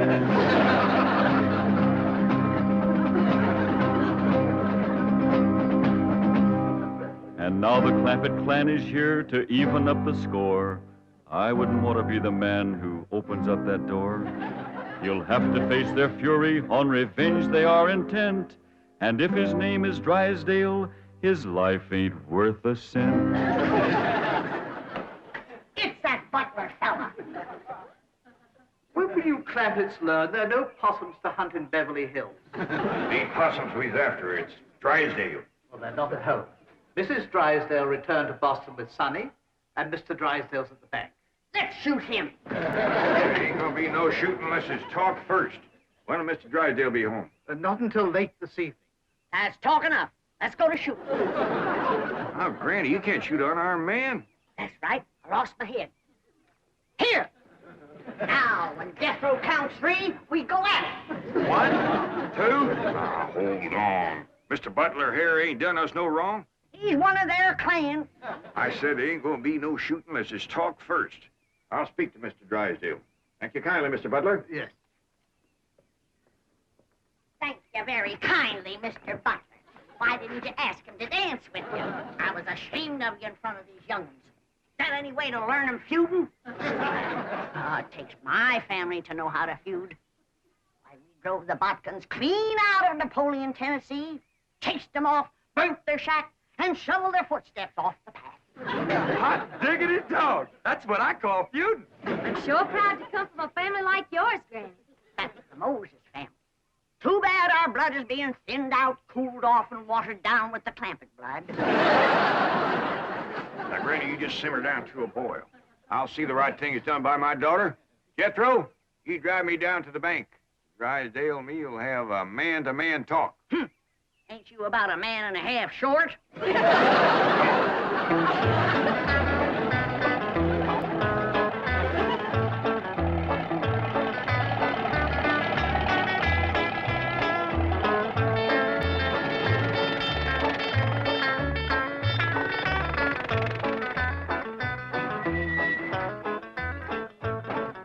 You wait here, I'll go and see Mr. Drysdale. You flush him out, Uncle Jed. I'll get him on the run. Now, who told you to bring that? Granny, she says there's got to be one fighting man in the family. You just drive around a while and cool off. Pick me up here in about a half hour. Okay, Uncle Jed.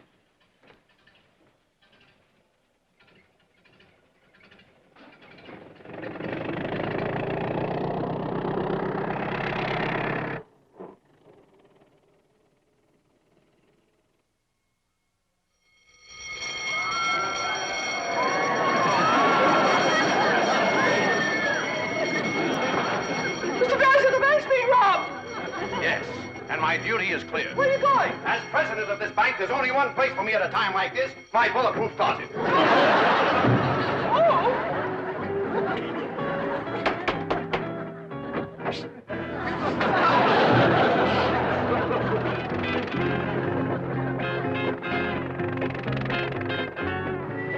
Granny! Granny! Granny! Elly May! Come quick! They captured Uncle Jed! Granny! Jethro says they got Paul. Come on, Granny. The Drysdales got Uncle Jed. I dropped him off at the bank, and when I come back, they carried him off somewhere. Ambushed him, that's what it was. That butler feller. He told him he was coming, and they laid a trap for him. What'll we do, Granny? Eye for an eye and a tooth for a tooth. They took one of ours, we'll take one of them. Where's your gun, Jethro? I give it to Uncle Jed. I reckon the Drysdales got him. We lost the first battle. They took our leader and our best gun, but we ain't lost the feud. Come on. Jeb Stewart says, when they think they got you licked, attack!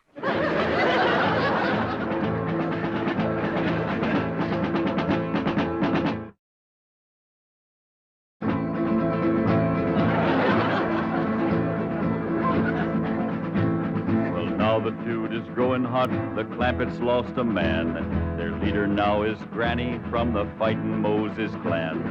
Granny learned her feudin' while a child on mother's knee, when the Moses drove the Botkins from Napoleon, Tennessee.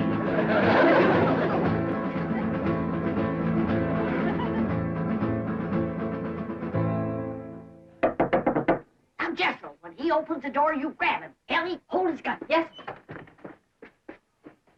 Okay, Granny, let's go. Cut me down. Put her down, Jethro. We don't want her. Who don't? We don't. What's going on? There's a feud going on. You know something, Elly? Feuding's fun.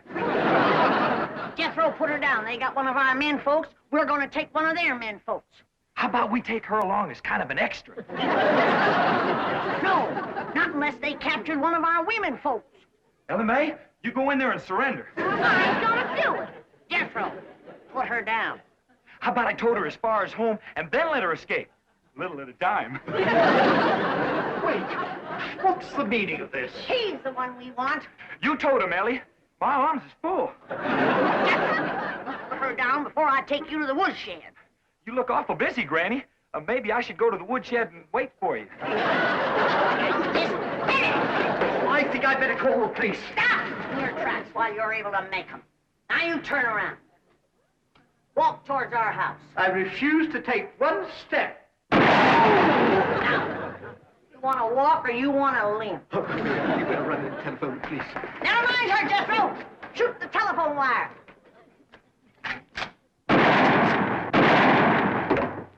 There's what's having your mind on women can do to you.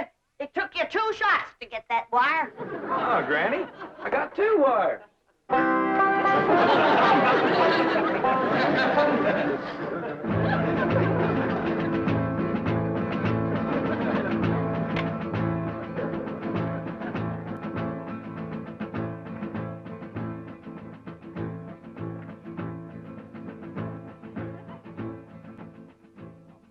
Good work, Lieutenant. You've apprehended what is obviously a very dangerous criminal. I'm coming over and personally hand the reward money to you and your men. What's that? Oh, just to you. Very well. Miss Hathaway, perhaps you'd like to drive me over to police headquarters. You're interested in psychology? I'm completely intrigued with the subject. What's the connection? The fellow who tried to rob our bank must be a complete nut. They've got 2 psychiatrists with him. What are his psychotic symptoms? He claims to have $25 million.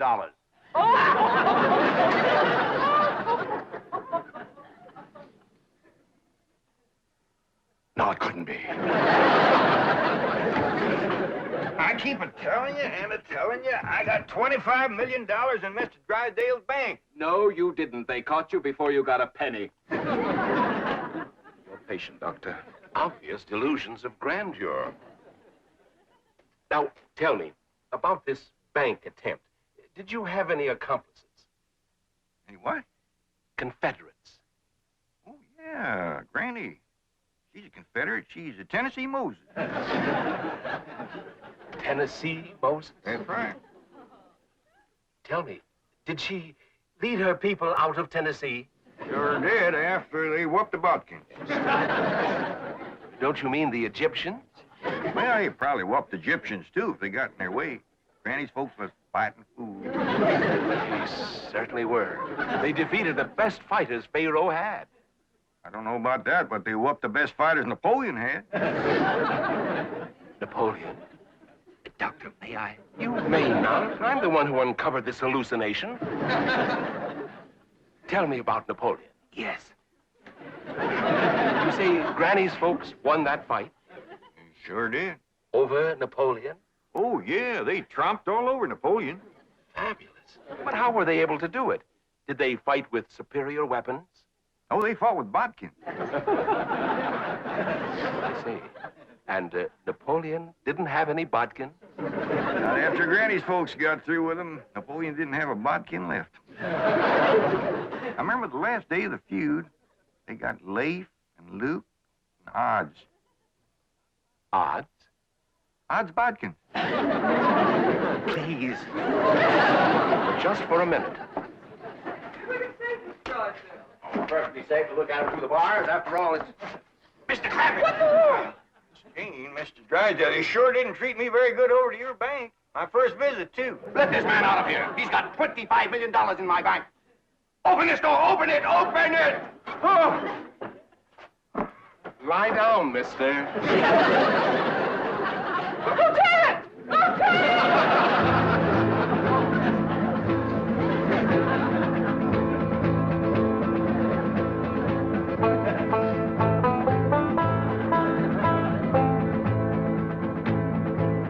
Got the prisoner all tied up, Granny. Good. Can I go back and get the other one now? No, you can't. You keep your mind on your feuding. Close the gates. Yes, ma'am. Throw up the barricade. Yes, ma'am. Good. Here.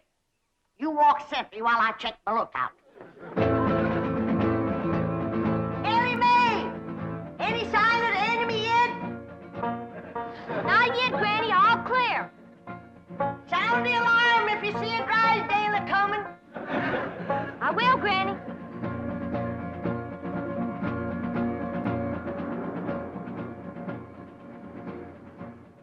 You see, all my employees are trained to be on the lookout for bank robbers. So naturally, when they saw you walk in with your rifle, their first instinct, it appeared to them that was just, it was... You're not mad, are you, Mr. Clampett? Well, no, not about the bank, but we's all right upset at Sonny for running off and jilting Elly May. Sonny? Jilted Elly May? Well, that's what we'd call it. He sparked her for 2 weeks running. Took her driving, dancing, held her hand, kept her out past dark. Back where we come from, that's just the same as saying, will you? Provided the girl is 12 or better. Mr. Clampett, you have my word of honor. I had no idea that Elly May or any of you took Sonny seriously. Now, the moment we get to your house, I'm going to telephone Sonny in Boston. Get him on the first plane, and he'll be here tonight to propose marriage to Elly May. Well, now, that sure is going to smooth Granny's ruffled feathers. She's been madder than a barefoot centipede standing on a hot rock. She'll be happy when we get there. Yes, bless her sweet little heart.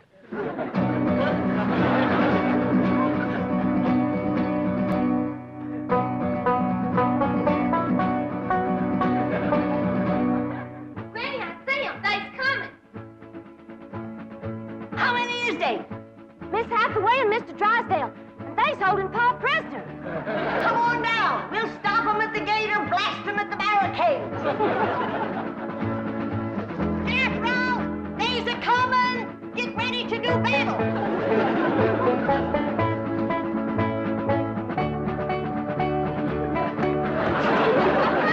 Bare your head in the presence of the stars and bars. They's getting to the gate. Take cover. Everybody inside. We'll shoot at them through the porthole.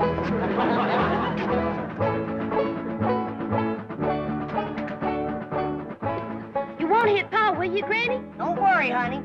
I can hit a new-laid egg out of the nest without budging the hen. I'll get Kate.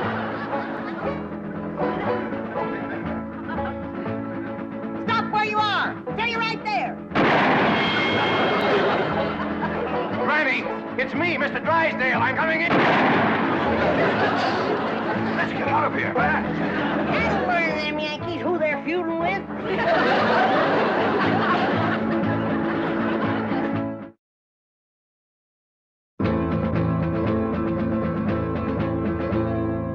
Now here's the Drysdale mansion where he's fleeing like a rat, since Granny put a bullet through his $20 hat. But even here, he can't escape the scourge of Tennessee, 'cause she's got Elly spying from the tip-top of a tree. Granny, they took Pa over to the Drysdale's house. Come on down. We'll go get him.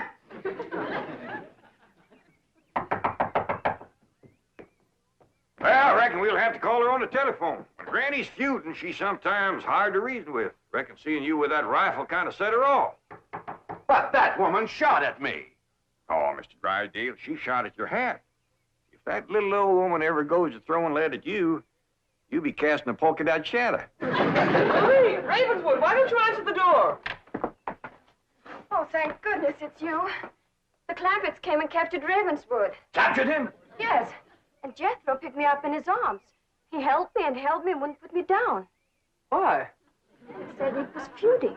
Well, now, don't you worry, Marie. We're going to get this whole thing all straightened out.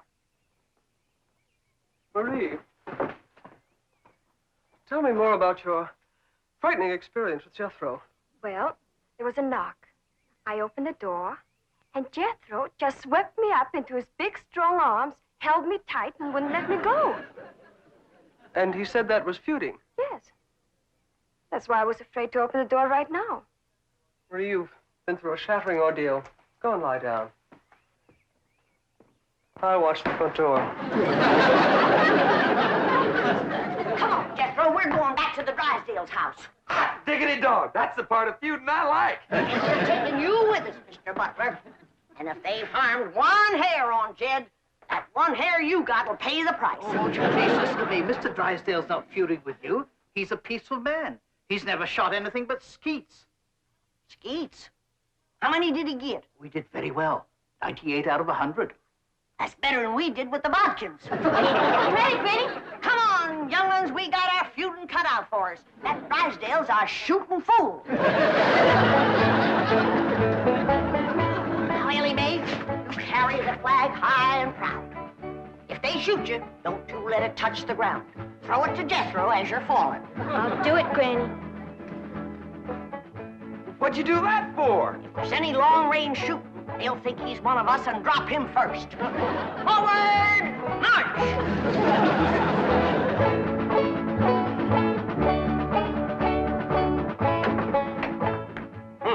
No wonder the phone wouldn't work. Marie said Jethro shot down the wires. Well, we can go next door and use the miller's phone. Yep. Been cut with a rifle bullet. Kind of ragged, though. Jethro must have been upset. That's bad shooting, to cut those little wires with a rifle? Why, when that boy puts his mind to it, he can pick a gnat off a plate of grits at 500 feet in a heavy fog. I'm the only one who can outshoot him. Except for Granny and Elly Mae. Well, what skeet shooters you'd make. What skeet? Oh, they're clay pigeons. That's what I shoot. Clay pigeons? Oh, it's wonderful. I love it. Your wife must be a first-rate cook.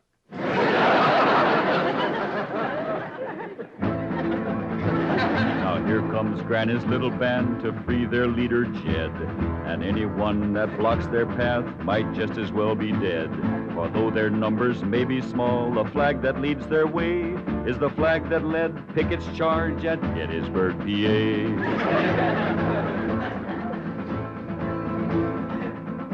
Stop for a minute.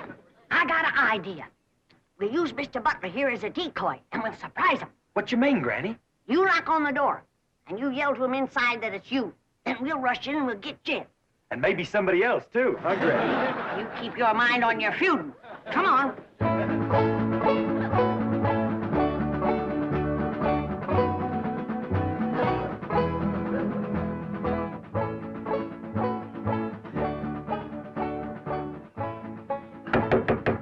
It's me, Ravenswood. Open up. Marie, you may open it. Nothing to be afraid of. It's just Ravenswood. Step aside, decoy. Elly, you guard him. Jethro. When they open the door, we'll rush him.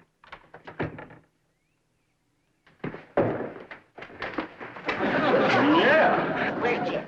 What'd you do with him? Talk fast. Oh, he's not here. He's next door with Mr. Drysdale. Search the house, Jethro. Jethro! Jethro! Yeah, Granny? Put her down. She's light as a feather. Put her down and go look for your Uncle Jed. Now go search the house. Jethro, you're unfamiliar with the place. I'll show you around. What'd you do that for? A feud is a feud. Granny, here comes Pa and Mr. Drysdale. I'll pick that varmint off like I picked a bodkin off a rail fence.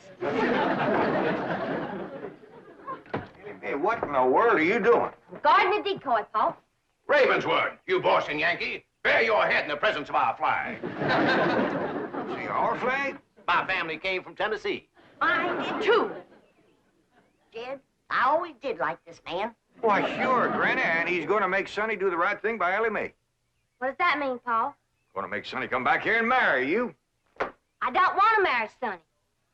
See, Granny, the whole doggone feud was for nothing. Not altogether, Jed. Why, we might never have known that Mr. Drysdale here was a fine gentleman from Tennessee. Yeah. Tell me, ever hear of the Moses family? Hear of them? Why, my mother's family feuded with them for years. You mean your mother was a bodkin? Mr. Drysdale, don't ask me why. I just commenced a running. You heard him. Run, you yellow bodkin, I'm a Moses.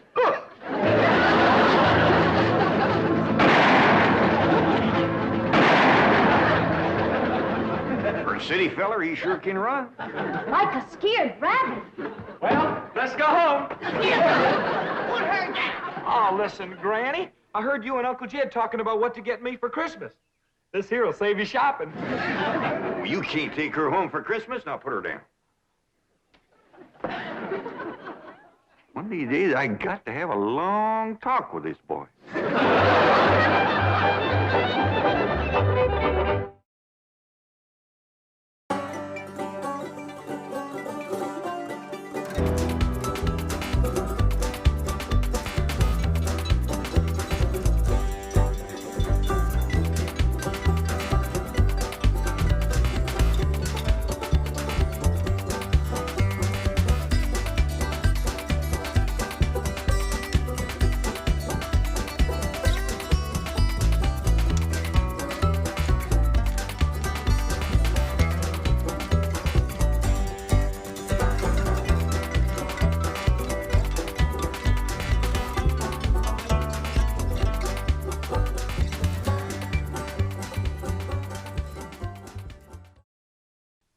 This has been a Filmways presentation.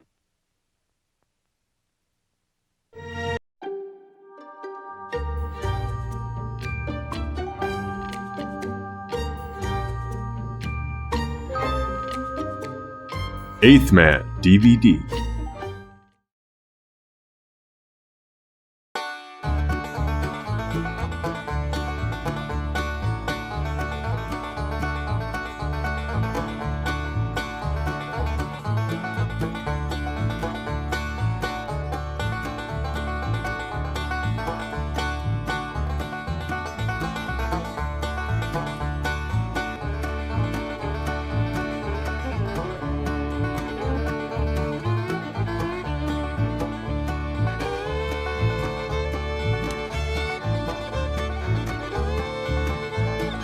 Beverly Hillbillies.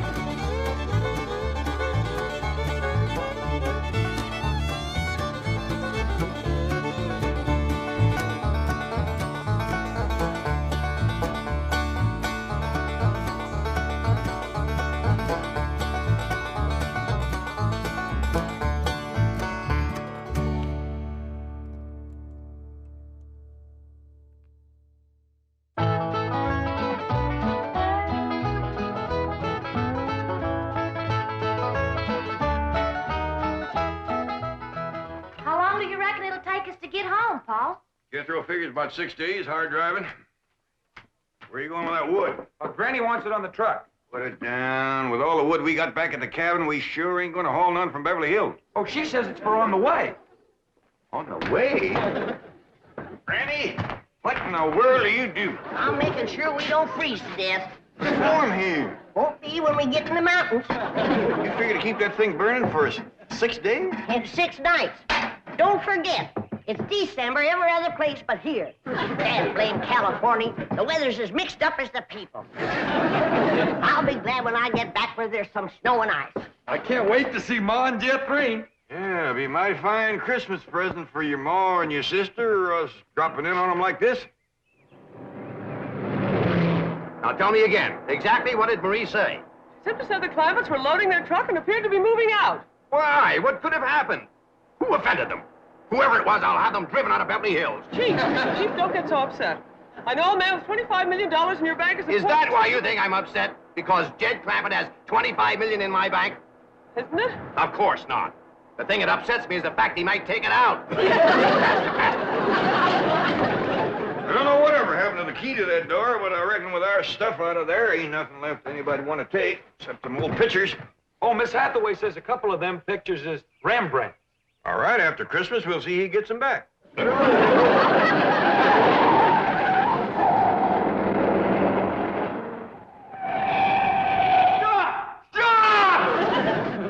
are you going?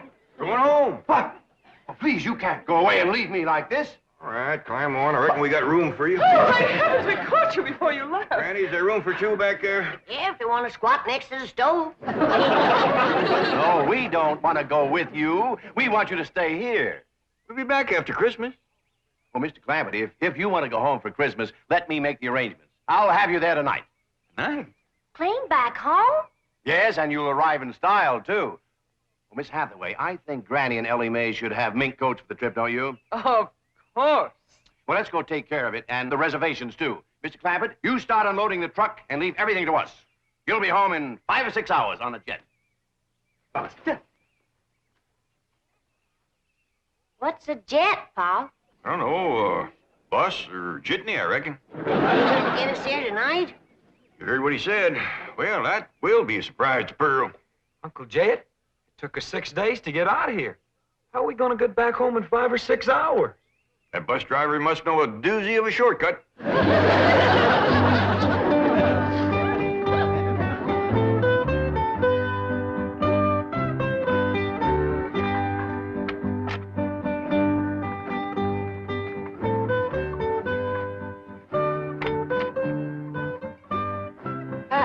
Have we got plenty of champagne and caviar? I guess so. Why?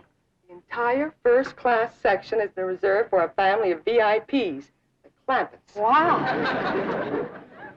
Young ladies, I presume you've been advised of special arrangements for the Clampett family? Oh, yes, indeed. Certainly have. Here they come now. Oh, get a load of those minks. Granny, Elly May, right this way. I'm sure you'll be quite comfortable in the lounge. This way. Uh-oh. How did they get past the gate? Let's get them out of here before the Clampetts see them. I'm afraid you're in the wrong section. May I see your tickets, please? Well, I don't think we got any. See, this bus sure is fancy. Bus? You've come to the wrong place. You want the bus station.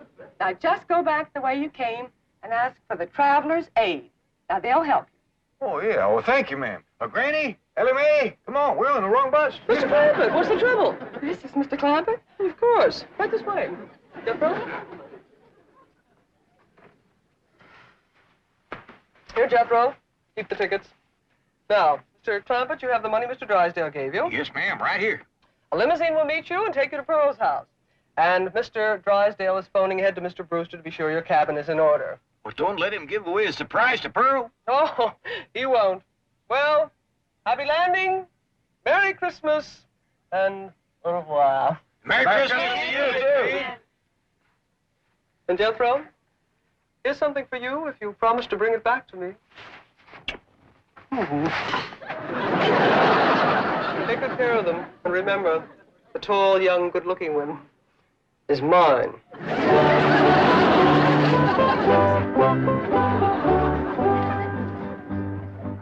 May I have your coat? My coat? Please. Well, it's brand spanking new. Oh, I'll take good care of it. Well, it's Christmas. I got my rheumatism medicine to keep me warm. You can have it. Coat, please. Should I, Paul? Well, I reckon not. We don't mind sharing with folks, but when they get grabby and wanting everything, well, we just got to mule up and say no. If you can't afford to buy a coat of your own, here, you just peel off whatever you need. Oh, no, Mr. Clampett, you misunderstood. We just want to hang the coats up. We don't want you to give them to us. Oh, well, that's very neighborly of you. Thank you very much. Sure.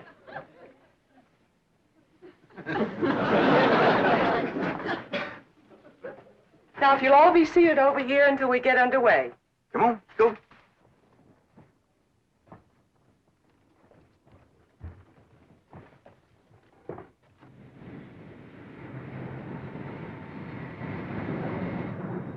Now, fasten your belt. Well, I ain't wearing one, ma'am, just my Gallisons. I meant your seat belts. Doggies, this is a fancy bus.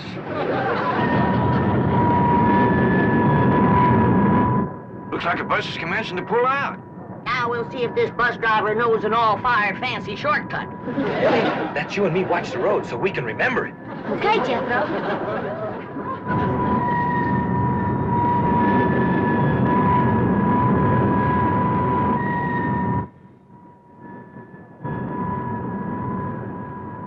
If you ask me, this bus driver of ours is lost. Just keeps us circling and a turning. You know there's no shortcut yet. Name, name?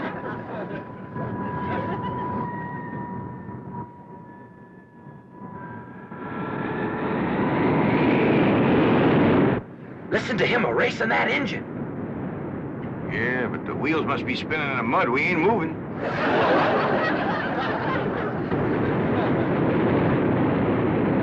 He got her out of the mud. Yeah, we're moving now. Lickety split, too. My doggies, if he gets to going much faster, this thing's gonna leave the ground.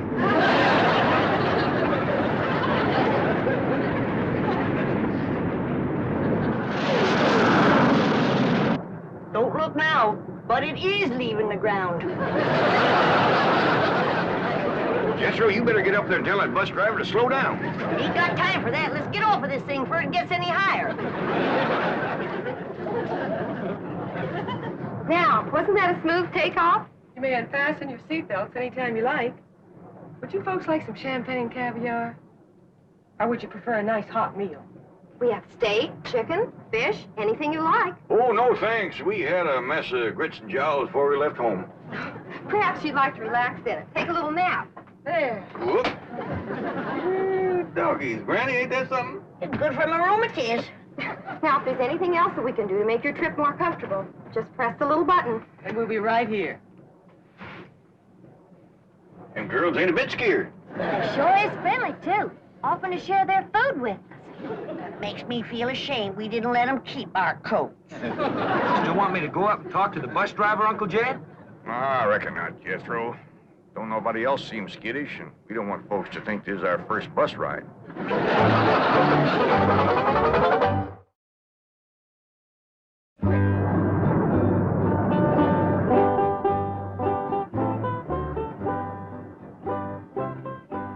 Jed, Yeah, Granny? it sure will be nice to see snow again, won't it? That's the truth. Christmas just don't seem like Christmas without it. And Pearl's house is all especial pretty in the snow. She sure is going to be surprised when we all come tromping in there tonight.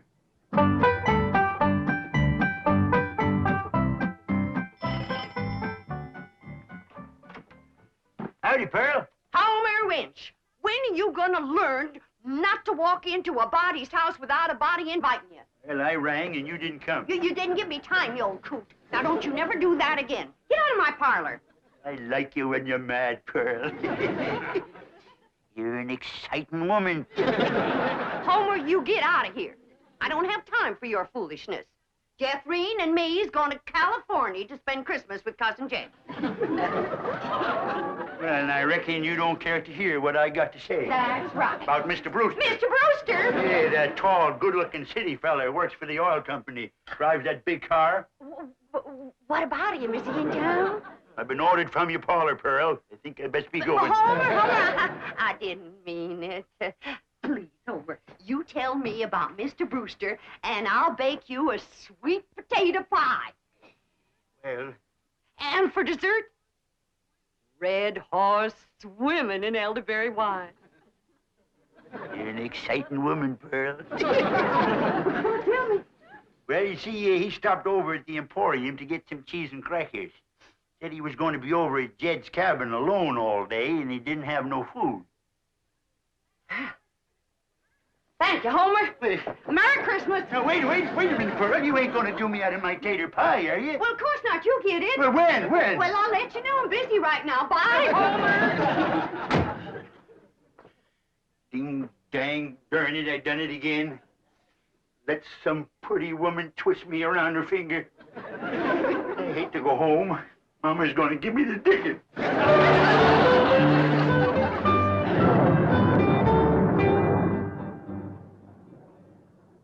Jed. Hey, Granny. I just had a terrible thought. What's that?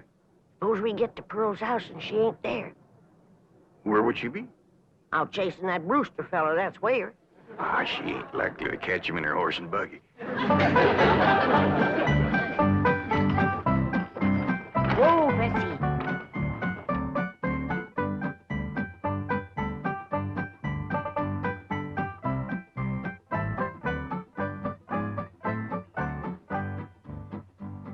Now, Bessie, I play my cards right. You get to keep that there blanket permanent, because I'm going to have something else to keep me warm. A husband. Ain't that a beautiful word, husband? Husband. And what's more, I'll be riding in that big, fancy automobile. So you can retire to pasture with that good-looking racehorse from Hot Springs. Well, I thought I heard a horse. Mrs. Bodine. Won't you come in? Well, thank you. It's a mighty cool today, Henning. Yes, it is. Well, it's nice to see you again. I'm sorry it's so cold in here. Didn't bother to build a fire in the fireplace, and I'm afraid that kerosene stove doesn't put out much heat. Well, I can't stay but a minute. I just came by to give you this and say Merry Christmas. Thank you. Oh, you shouldn't have. Oh, it's just something that I made myself. Oh, it's nice. Land to mercy. Look at this place. Why, you men just can't manage alone, can you? It takes a woman. Oh, please don't bother. I won't be here. See, I'm going home to Tulsa for the holidays. I won't go to no trouble. I'll just throw together a little snack, and while you're eating, I'll tidy up a bit.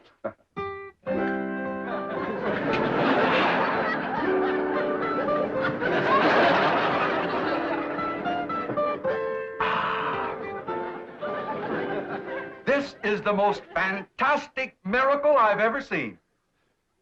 The way you produced this banquet right out of thin air. Ham, fried chicken, roast pork, and this delicious sweet potato pie. That's my own special recipe. Here, wash it down with some red horse and elderberry juice.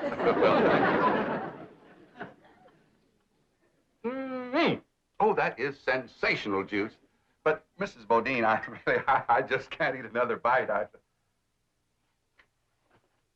Why, Mrs. Bodine, what have you done to this cabin? Oh, do you see a difference? And where did you get those curtains? I just run them up while you was eating. Really, you are a remarkable woman. You cook, sew, You're a wonderful housekeeper. And I love it. It ain't work to me at all. It's pure enjoyment. Mrs. Bodine, I know that this must seem awfully sudden to you, and I know you have lots of ties, lots of activities here in the hills, but I was wondering, do you think you could possibly be happy living in a city like Tulsa? Tulsa? That's where you live, ain't it? Yes, I have a very nice home there, but frankly, it needs you, and I think Mother will agree. You want me to meet your mother? Well, actually, it isn't necessary, and I know Mother will approve my choice. You don't have to give me your answer immediately. You just think it over. And Yes, that's my answer. But we haven't even discussed money. I'll give you every cent I make. Mrs. Bodine, as my housekeeper, I will be paying you. Housekeeper. That I'm caring for Mother. Coincidentally, Mother's just going to love this elderberry juice. What's the matter? Did I do something? You Shorty.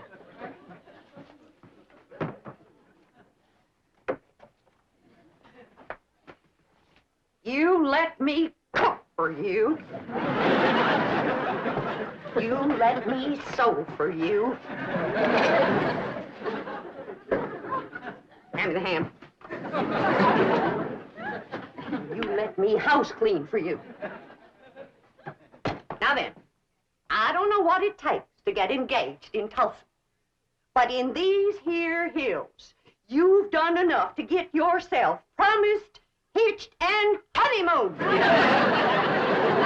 Really, Mrs. Bodine, I didn't mean to. I'm going to Beverly Hills to spend Christmas with my cousin Jed.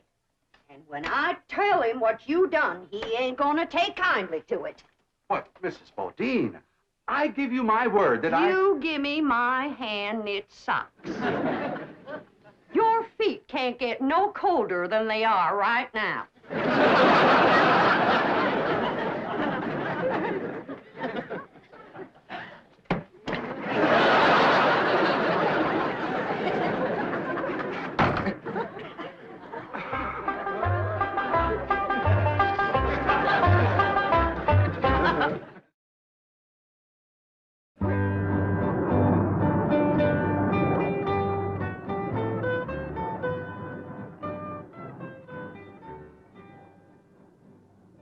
They're sleeping like babies. Do you think we should wake them for the movie?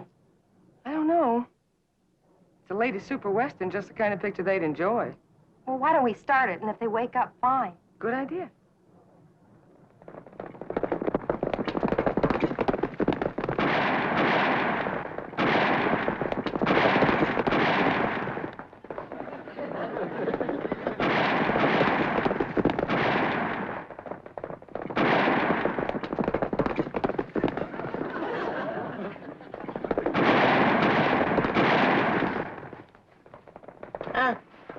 What? We back on the ground. Good. Look through that front window. We're chasing some fellas. They shooting at us. Exciting, isn't it? Get down! You was right in the line of fire. What's going on? Whatever it is, I'm getting in on it.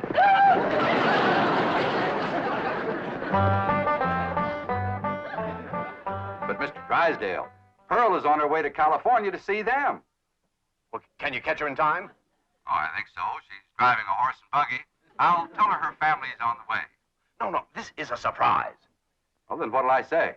But say anything to keep her there until the Clampetts arrive, and I'll get over to Pearl's.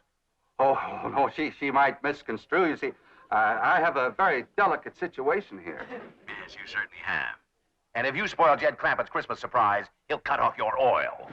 But Pearl might think I want to marry. Merry Christmas to you, too. Bye. Hello? Oh, boy.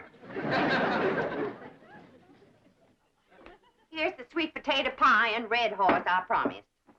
Hey, there's a piece of this pie missing. And a gulp or two of these red haws. Who got it, Pearl? None of your business. Now get along. Jethrine and me is leaving for California. Yeah, I want a whole pie just like I was promised. Now you get out of here before I throw you out of here. Men is all alike. Gimme, gimme, gimme. You're an exciting woman, Pearl. Oh, don't you even speak to me. There ain't a man alive worth the powder it'd take to blow him to you nowhere. There's just a bunch of low-down, no-good Mr. Brewster! Mrs. Bodine, I hope you're not angry at me any longer. Angry at you? Why, don't be ridiculous. Oh, here, have some more sweet potato pie and some Red Horse. Oh, this is a rascal been trying to steal my woman and my pie. I'm going to give you such a show. Oh, I think I throwed my dang knee out. And I'm going to throw out the rest of you.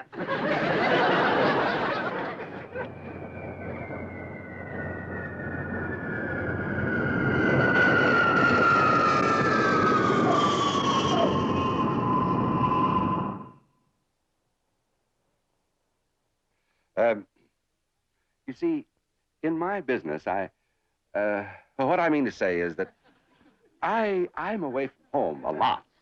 And, well, I think that a husband should, that is, what I mean to say is that, in my opinion, could I have another slug of that elderberry juice? No, you cannot. Now then, I've been sitting here for 3 solid hours listening to you, and you have yet to say one word that a widow woman could get her teeth into. Jethrine, bring the suitcases. Oh, please don't go. I ain't listening to one more word you got to say unless you say it on your knees. Don't come in yet, Jethrine. Say it. Please don't go. You are the slipperiest man that ever lived. Come on, Jethrine. You get out of my parlor and you stay out. You want me to throw him out, Ma? He can walk. Homer Winch, is that you again? Oh, Pearl, it's us.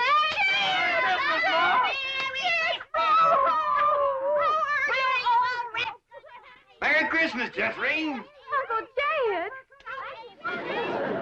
Why, you have grown. Mr. Brewster, what are you doing? Mr. Clampett, if you'd been just 1 second later, I'd have been engaged to your cousin Pearl. Go back out, everybody! Mr. Clampett! Please, Mr. Clampett! Jingle bells, jingle all the way. Oh, what fun it is to ride in a one-horse open sleigh. Dashing through the snow in a one-horse open sleigh. O'er the fields we go, laughing all the way. Bells on bobtails ring, making spirits bright. What fun it is to You're nothing but a two-timer, Homer Winch. Pearl told me about you sparking her, you old rascal, you. You're exciting when you're mad, Granny. Say, how about going for a little sleigh ride with me? You promise to behave? Sure I do. Well, we might as well stay here and sing. Wish you a Merry Christmas. We wish you a Merry Christmas. We wish you a Merry Christmas and a Happy New Year.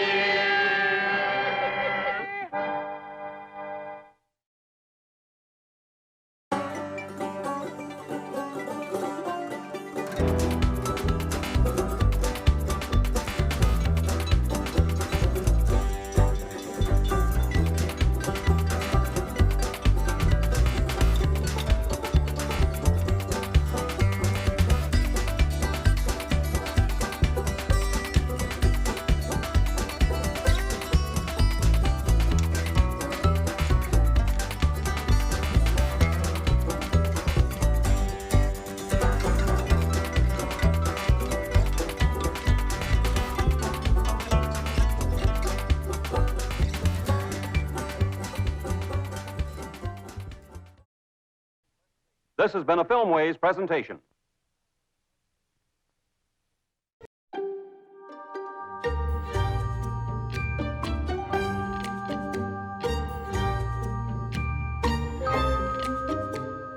Eighth Man DVD.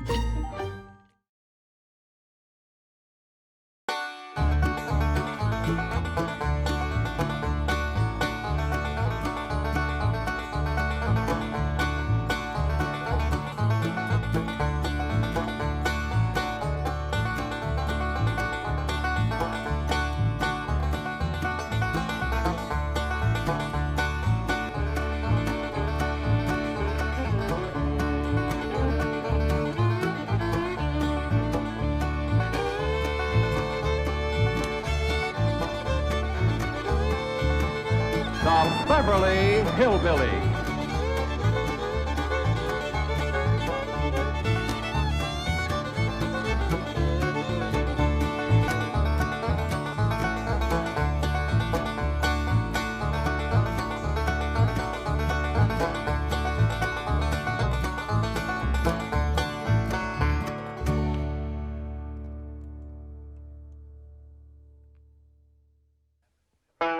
This is where the Clampetts live, but there ain't no one in, 'cause they went home for Christmas and a visit with their kin. And here they are arriving at the home they love the best, happy as a pack of squirrels returning to their nest.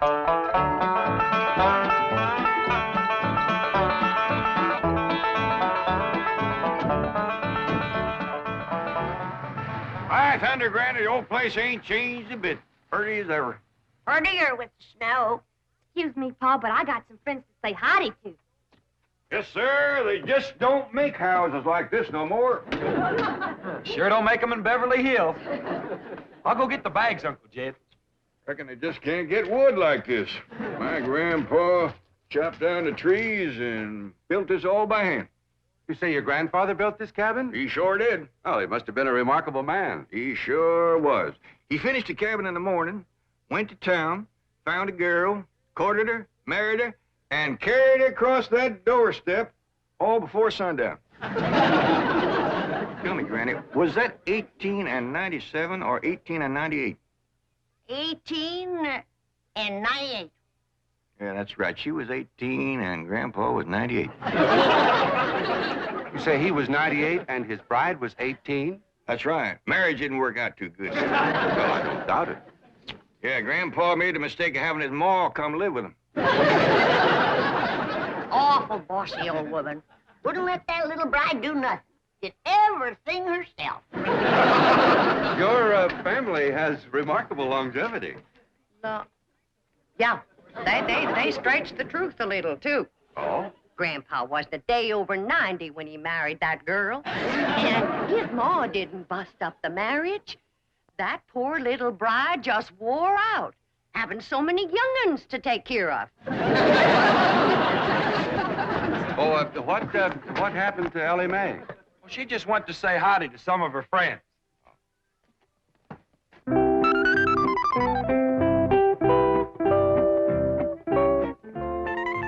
Maggie? Maggie, it's me, Elly Mae.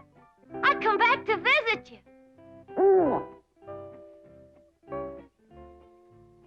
Not you, Henry. Right now I'm looking for Maggie. You seen her? You're supposed to be so doggone wise. Where is she? Well, Davy Crockett. Say, you're looking bushy as ever. What's the matter? What you scared of? Don't you remember me? Please, Davy, don't run away. Oh, howdy, Mr. Beaver. It's me, Elly. What you kicking snow at me for?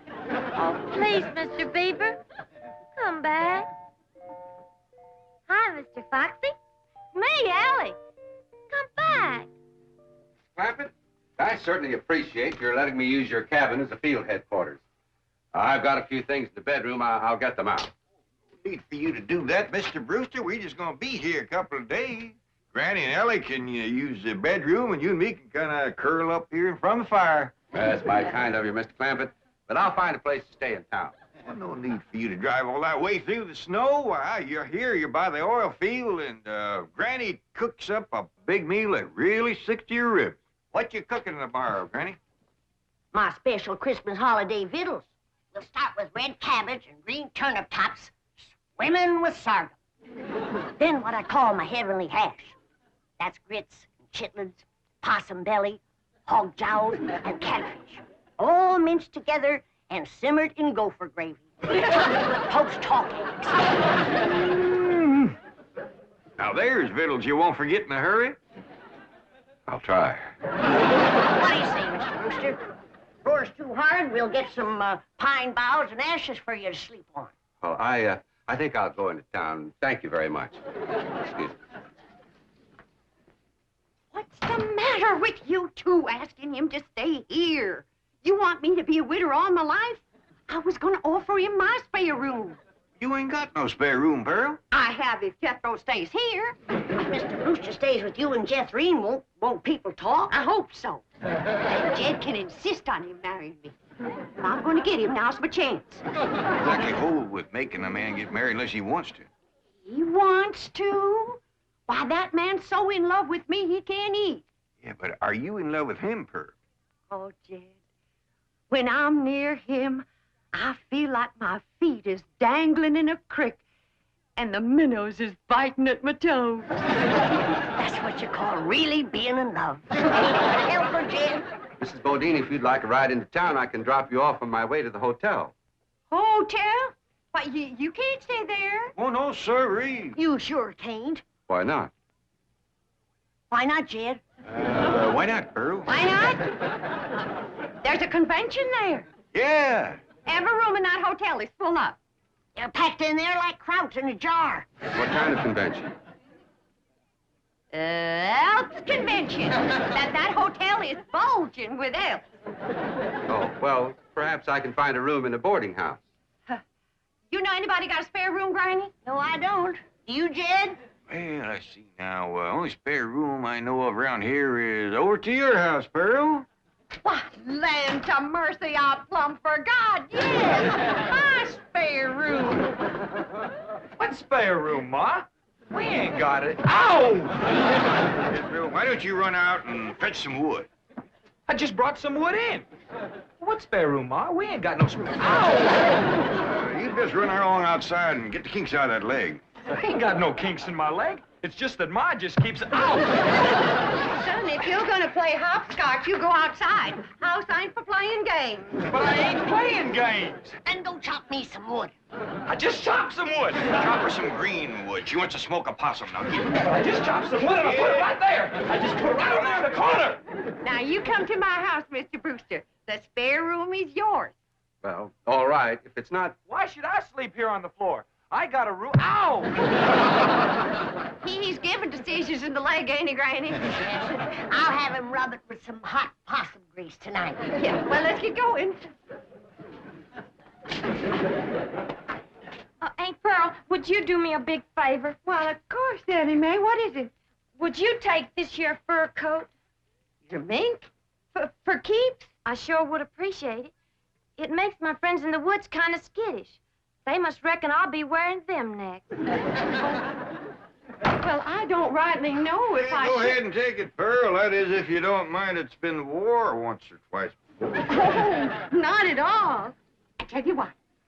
I'll put it in one of my hope chests, and I'll wear it on my honeymoon. Say, Mr. Clampett, isn't that an awful big tree that Jethro's chopping down? Yeah, he's notching it on the wrong side, too. Hey, Jethro, quit notching that tree on this side. It's liable to fall right down on the gear. Look out,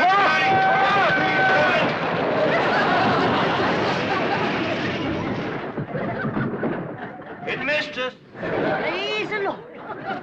Well, the tree missed. We can get up now. Well, he might be chopping another one. Let's wait and see.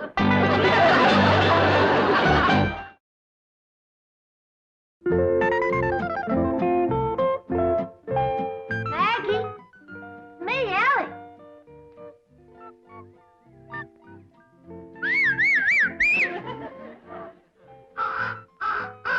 Betty, you old rascal. I know you've seen Maggie. You'll go and get her for me. I'll give you something shiny. What would you like? How about this? Okay? There. Go find Maggie. Smelly. Hi there, Smelly. It's me, Elly. It's a good thing you didn't see me in that mink coat. You might have gotten riled at me. There's one friend I don't want riled, it's you. Maggie, I knew Freddie would find you. Maggie, I'm so happy to see you. I told you I'd come and visit you, and here I am. Elly Mae, where are you? Over here, Paul. Now, don't you be scared of Paul. He won't hurt you none. Well, now, who's this? This here's my old friend Maggie. You remember her? Sure I do. Howdy, Maggie. Say, Elly, we's all going over to Aunt Pearl's for supper. And after supper, we's all going over to that movie picture theater where Pearl works. Well, I'd heap rather stay here. Well, Pearl says there's going to be a brand new picture from Hollywood called Ben-Hur. Who's in it? According to Pearl, it's got the two biggest actors there is, Francis X. Bushman and Raymond Navarro. I'd still rather stay here, Paul. Now, we's all supposed to kind of surround Mr. Brewster and brag on Pearl's piano playing during the picture. Well, Jethro can brag extra for me. Jethro ain't going to be there. He just sat there all night and complained about Mr. Brewster having his room. Oh, come on, Elly. Don't you want to help Pearl get a husband? Okay, Paul. Bye, Maggie. Well, Paul, ain't you gonna kiss Maggie goodbye? I don't reckon so. Her husband might not like it. Come on, Elly.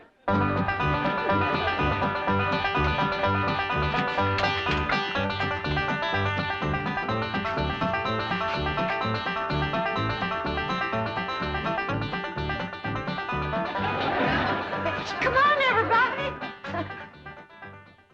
Well, doggy. Jethro, here's a picture of your ma.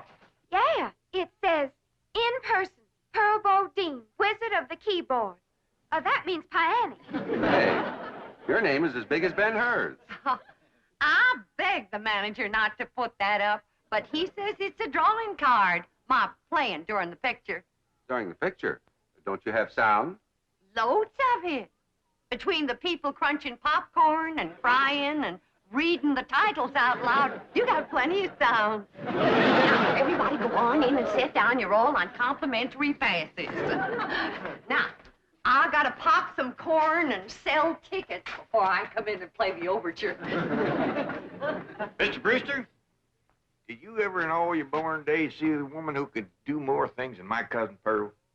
She can cook, sew, keep house, play piano, and no wonder the men around here are just beating her door down to propose. But Pearl's choicey.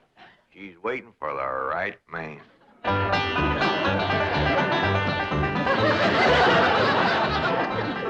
Here comes Aunt Pearl.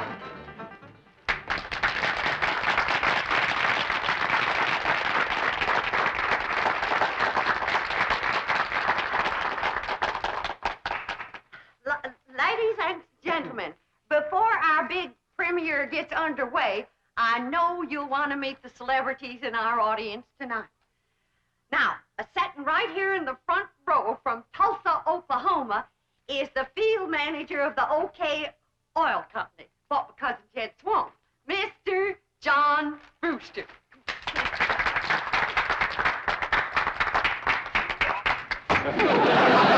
Who threw that tomato? Come on. Homer Winch, get up there and you clean off that screen right now. Ain't you ashamed? Yeah, Pearl, but I couldn't help myself. I'm just eat up with jealousy. I seen red. Well, I see it too, so clean off the movie screen. Ben-Hur'll look like he's bleeding before the chariot race ever starts. Exciting when you're mad, Pearl. Get up there, you coot.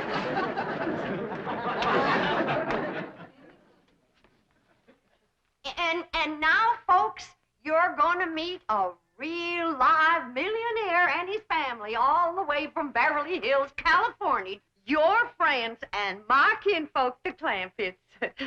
Jed, Granny, Elly Mae.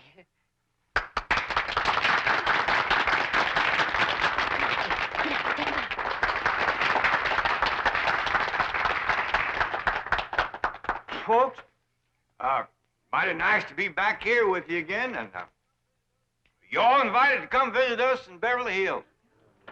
Got plenty of room and Granny will wamp up a mess of heavenly hash for you. Jim, can I show him my mink coat? Sure, Granny. This here is a genuine mink coat. Given to me by the banker. Nobody get the wrong idea. There ain't no strings attached. I'm still the same sweet girl I was when I left here.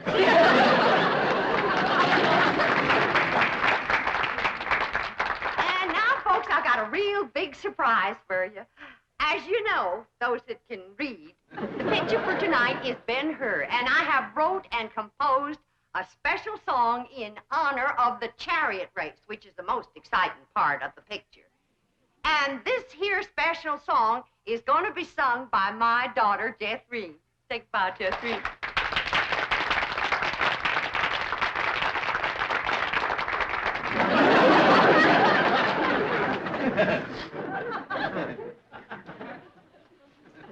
The song will be sung in its entirety during the chariot race, and you can all join in the chorus. But seeing that Homer Winch ain't got the tomato off the screen yet, Jethro will give you a little sample right now.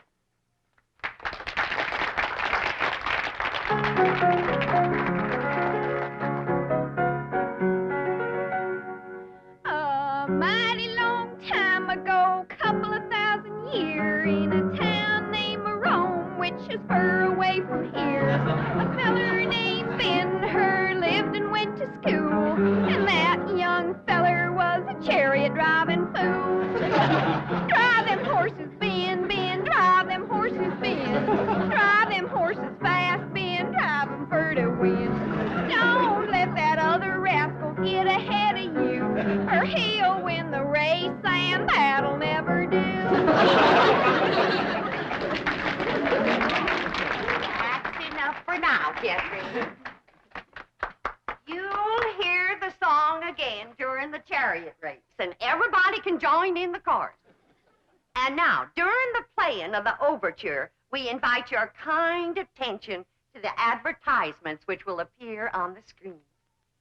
I thank you. All right, Charlie!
Serves you right, Pearl. That's what you get for throwing yourself at a city dude. Hush up. Well, them fellas ain't nothing but a bunch of playboys. Just like bees flitting from flower to flower, grabbing up the honey. And then when your petals is drooping, they fly away. Everybody can hear you. I ain't ashamed of what I got to say. I love Pearl Bodine. Hush up, Homer. Now, quieten down, Homer. You're making Pearl blush. Be my blushing bride, Pearl. Right here before your kinfolk, your neighbors, and Ben-Hur, I'm asking you to marry me. Get up off your knees. You're making a spectacle of yourself. I caught him, Ma. Sneaking out the door, and I caught him. I was not sneaking. I simply went outside for a breath of fresh air. Put him down. You, wasn't running away, was you, Mr. Brewster? No, of course not. Everybody's invited over to my house for apple cider.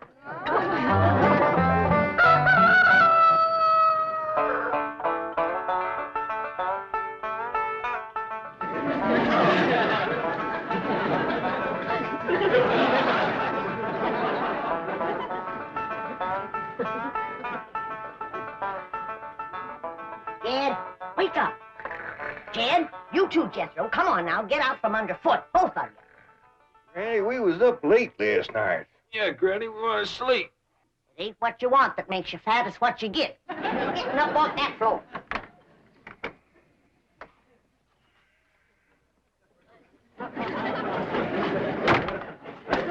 Hey! What do you want to do that for? Yeah, that's cold. When I say get, you get. Floor is cold and hard. You're getting soft from city life. Now get dressed, and get washed, and get packed. Packed? You heard what I said. I ain't gonna spend another night in this place. Not with that wild daughter of yourn. I didn't sleep a wink. Appears to me like you're getting a mite soft from city living, too. Time was when you never minded sharing a bed with Elly me. I still don't mind sharing a bed with Elly Bay. But I draw the line when it comes to sharing with them others. What others? Well, there was an owl, and a squirrel, a crow, and a fox, a possum, and a skunk, and a porcupine. Well, I'll go in and speak to Elly me. I wouldn't go in there if I were you unless you want them flannels took right off you. What are you talking about? You know where my mink coat is right now? Where? In the top of a tree, full of baby eagles. Their mama and me fought for nigh on to 10 minutes for that coat. But with them claws on her, she could get a better purchase on it. Took it right out the window. You've been at your rheumatism medicine. I ain't about to swallow no story about Uncle a Jack, Granny, a great big old eagle just snatched the hat right off my head. See what I told you? When a mama eagle wants to keep her babies warm, she'll grab anything. Somebody better help Elly May hang on to her blankets, because that rascal just flew in her window. Frida, you hadn't ought to took Jethro's hat. Never mind about Jethro's hat. Ask her to bring back Granny's mink coat. Only if she wants to. Frida, you bring back Granny's mink coat. And if she's took any suitcases, see if you can get them back, too. We's packing up. Sit down. Oh, excuse me.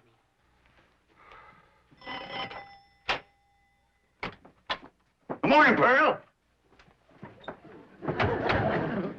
Homer Winch, I told you and I told you, don't come into my house without I invite you. I happen to be here in my official capacity as a jitney driver. You want no jitney? Well, Mr. Brewster does. Don't say nothing to Mr. Brewster, and I'll bake you 2 pies. Pearl, there's only one way you can seal my lips and stop my jitney. And that's with a smack. All right. No, I didn't say that kind. I mean, with a kiss. A kiss? That's my price. Take it or leave it. Homer, why, that's the most shocking, disgusting, insulting, disgraceful... Oh, Mr. Brute! Pearl? Where'd you go, Pearl?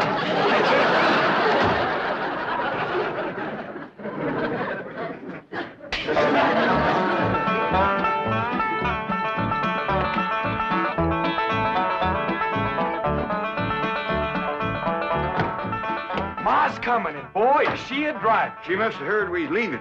Without getting her married to Mr. Brewster. I reckon we's in for considerable bawling. Ain't nobody can outcry Ma when she commences to gushing.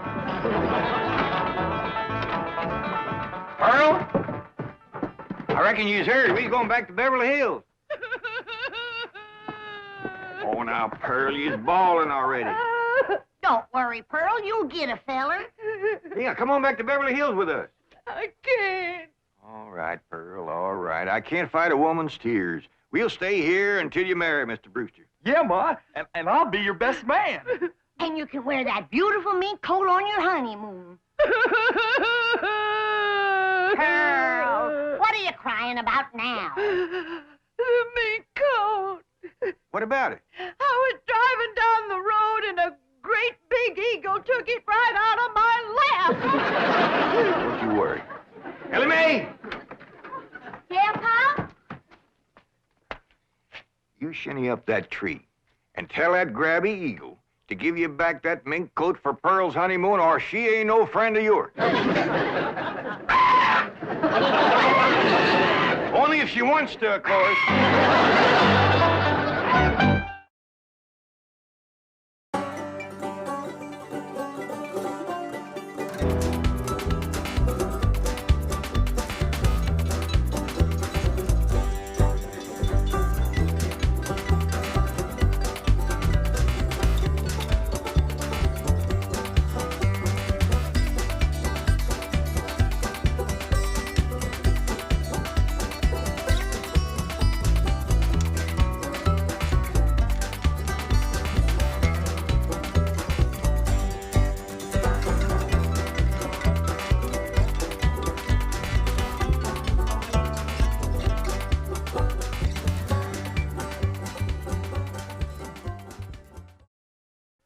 This has been a Filmways presentation.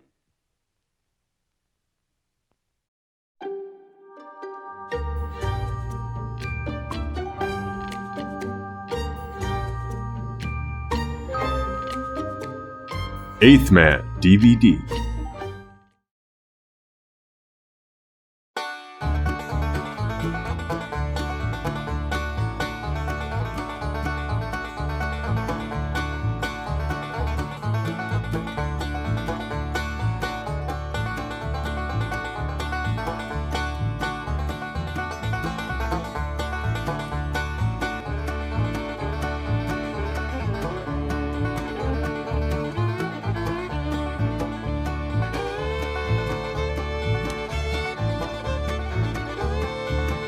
The Beverly Hillbillies.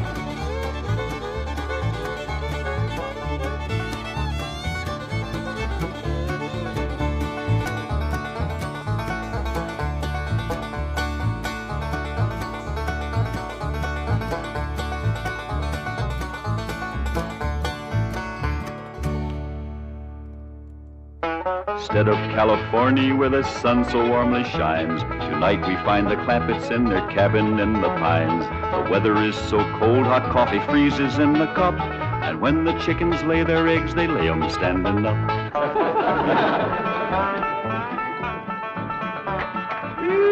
Doggy's gonna be a cold one tonight. Somebody better get ready to pry that sun up in the morning to get it started. Yeah, sure will be glad to get back to that nice warm mansion in Beverly Hills. It ain't no fun sleeping on this cold, hard floor. That's a fact. You think that's bad? You ought to try sharing a room with that wild daughter of yourn. At least ways you got a bed. That ain't a bed. That's a nest, a roost, and a den and a hutch all in one. Is them animal friends of Elly's still coming in at night, Granny? Everything that can get through the window. Why don't you shut the window? Because I can't sleep without fresh air. Especially with that third party in bed with us. What third party? Elly, can you come out here and bring your friend with you? Yeah, Granny? Don't you worry about it, Granny. I'll chuck it out. Whatever it is, you gotta get your sleep. It's us, Granny. Your pa wants that polecat. Give it to him. Now, wait a minute. Don't point that thing at me. We don't want to get drove outdoors on a night like this. Well, don't you want him, Pa? I just want to say that Granny'd appreciate it if he'd have this little fella sleep with his own family. All right, I'll go get the others in. Oh, no, outdoors with his family. Otherwise, when we go to California, they might not take him back in. And if a skunk ain't welcome with his own family, he just about ain't got nobody to turn to. All right, I'll put him out the window. Uncle Jed, why can't we go back to Beverly Hills right away? Reckon we can tell him the truth, Granny? I reckon he's big enough. Well, you see, we promised your ma we'd stay here and help her till she gets herself married to Mr. Brewster. Well, how long will that take? Well, it hadn't ought to take long. She's got him boarding in your room now where she can get at him. Pearl told me tonight's the night. She's gonna feed him into a stupor, then set him in the parlor and sing to him until he proposes. It's a powerful combination. Pearl cooking and singing. Yeah. If he can get got, Pearl will get him. Ain't that a precious picture? Niagara Falls, where the honeymooners go. Understand they're having special winter rates there now. I think I'd better turn in. I've got to get up awfully early. No. You sit down and relax. Jethro and me's got a special surprise for you. It isn't food, is it? Food for the soul and the spirit. Music. What would you like to hear? Oh, anything you'd like to sing. Well, I'll just pick out something at random.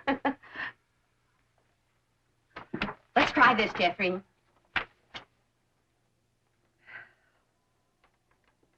Oh, promise me that someday you and I will take our love together to some sky where we can be alone and faith renew.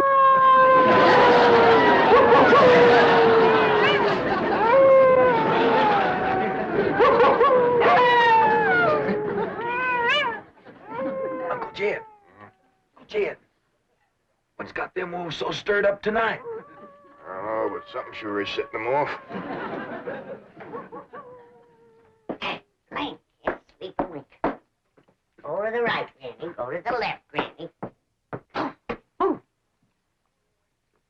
Some wolves keeping you awake too, Granny? Hey, sure is. Howling goes right through you. It ain't their hollering that's getting me. They're snoring. Look for yourself. Elly's got 2 of them under the bed. Granny, we gotta get that girl back to Beverly Hills. She's going right back to being a wild cougar. What y'all all doing out here? Trying to keep warm. Sure is cold in there without you, Granny. Mind if I join you? I reckon so, if you don't mind a little human company for a change. Uncle Jed, we just gotta get ourselves back to Beverly Hills. We will, Jethro, as soon as your ma gets proper hitched to Mr. Brewster. Bless you. Oh, Pearl, give it all you got tonight. Oh, we's all gonna be down with pneumonia. Just a song at twilight when the nights are low and the flickering shadows softly come and go.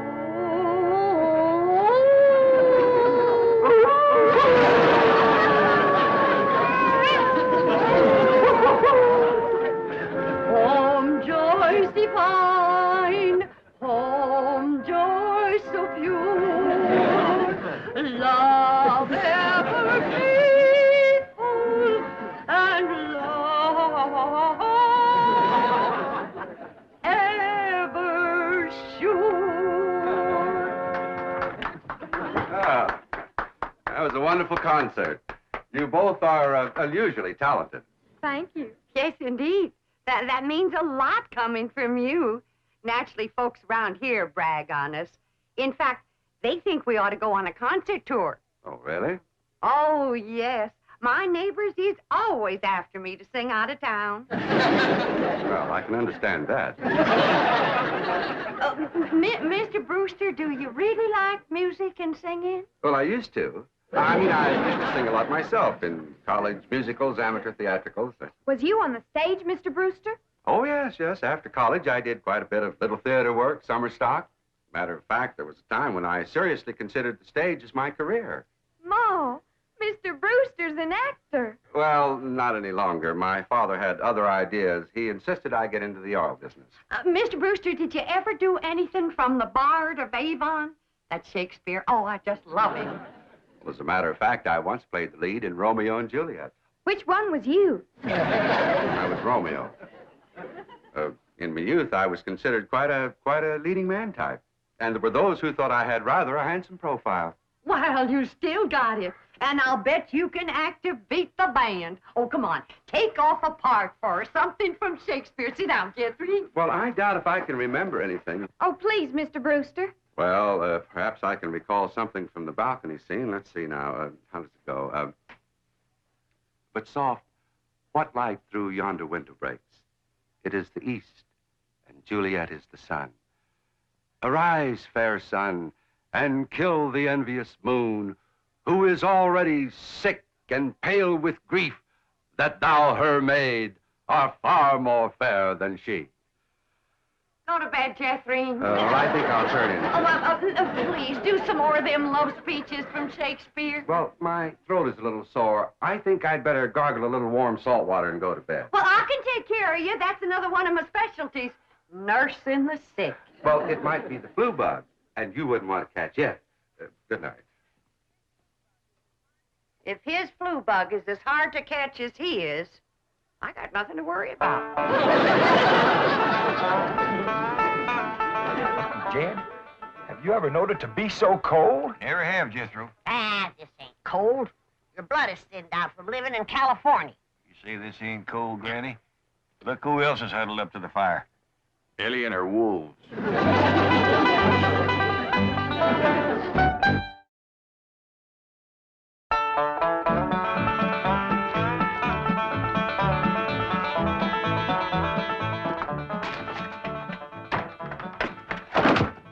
Still cold this morning, Granny. Cold? You call this cold? Well, I remember a winter morning that was so cold that when I went to milk the cow, the milk froze before it hit the pail. Had to break it off in sticks. Yes, sir.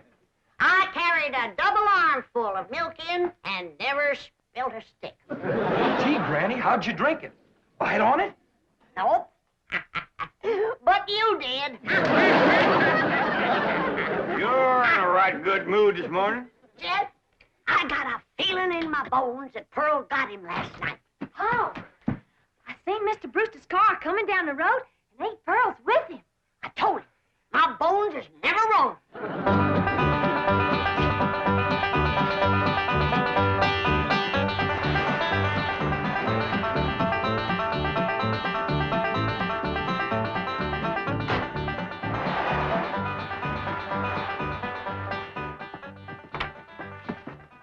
When's the wedding, Hi, Pearl? Ma. Be married in church? Yeah, let us see your ring, Pearl. You want me to carry Mr. Brewster over the threshold for you, Ma? You don't look too happy. You don't sound too happy, neither. Oh, all women folk cry when they're about to get married. I didn't get him. Oh. Did you try your best, Pearl? Oh, Granny, I throwed the book at him. Cooking, sewing, singing. I even nursed him through the flu. Got him well in 5 minutes. But he didn't propose. Jed, you go out there and do your duty to your female cousin. Ask that city fella what he'd rather get, married or buried. Now, Granny, I don't hold with getting folks married unless it's willing. Pearl's got enough willing for both of them. And you going to make a liar out of my bones? Yeah, I'll have a talk with Mr. Brewster. Where'd he go, Pearl? He said he was going to park the car on the warm side of the cabin. But he must have run off. After him, everybody. We'll head him off at the pass and shoot him down like a dog. Now, you hold on. You ain't shooting nobody down. Just simmer down. Why, he didn't run off at all. Except we'll need you, Elly, to get him back in here. How come? Looks like a couple of your friends are sizing him up for breakfast.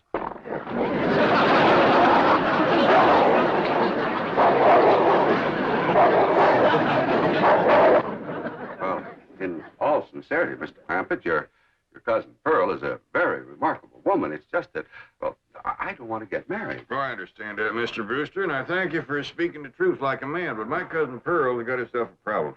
Oh, what's that? Well, ain't no secrets in the hills. Everybody's dog knows that you've been boarding with her over at her place, and they all know she's had her cap set for you. Oh, I ain't blaming you, Mr. Brewster. Jed? Did he say yes? Can we come out now? Well, not yet a while, Granny. Well, if you're too chicken to shoot him, Elly's got her wolves standing by. Mr. Brewster, in order to save my cousin Pearl from shame, I'm going to ask you to do me a big favor. Anything I can do. I want you to propose to her in front of somebody. But... And let her turn you down, of course. Oh, I see. Of course, yes, that'll save face. Pearl will know that she's supposed to turn me down. Oh, sure, we'll have an understanding with Pearl.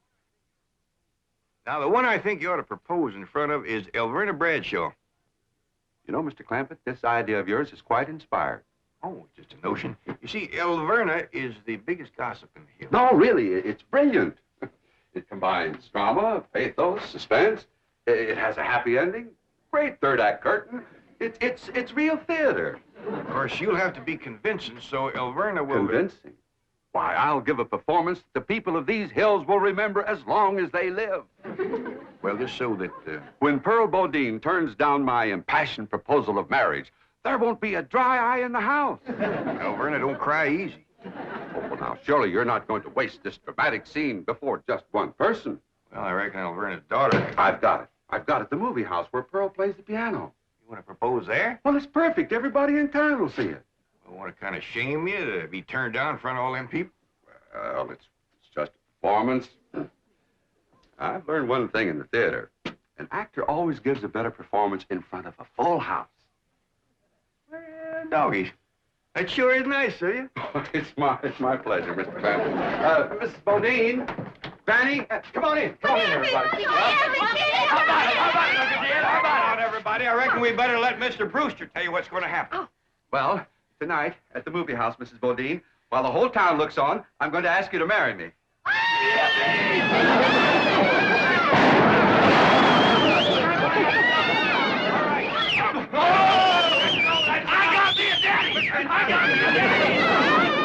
It's called for a whopping big snort. Now, will y'all quieten down, everybody, until you hear the rest of the story. Now, Pearl, when Mr. Brewster asks you to marry him, you're going to say no. Not unless I'm as drunk as you are.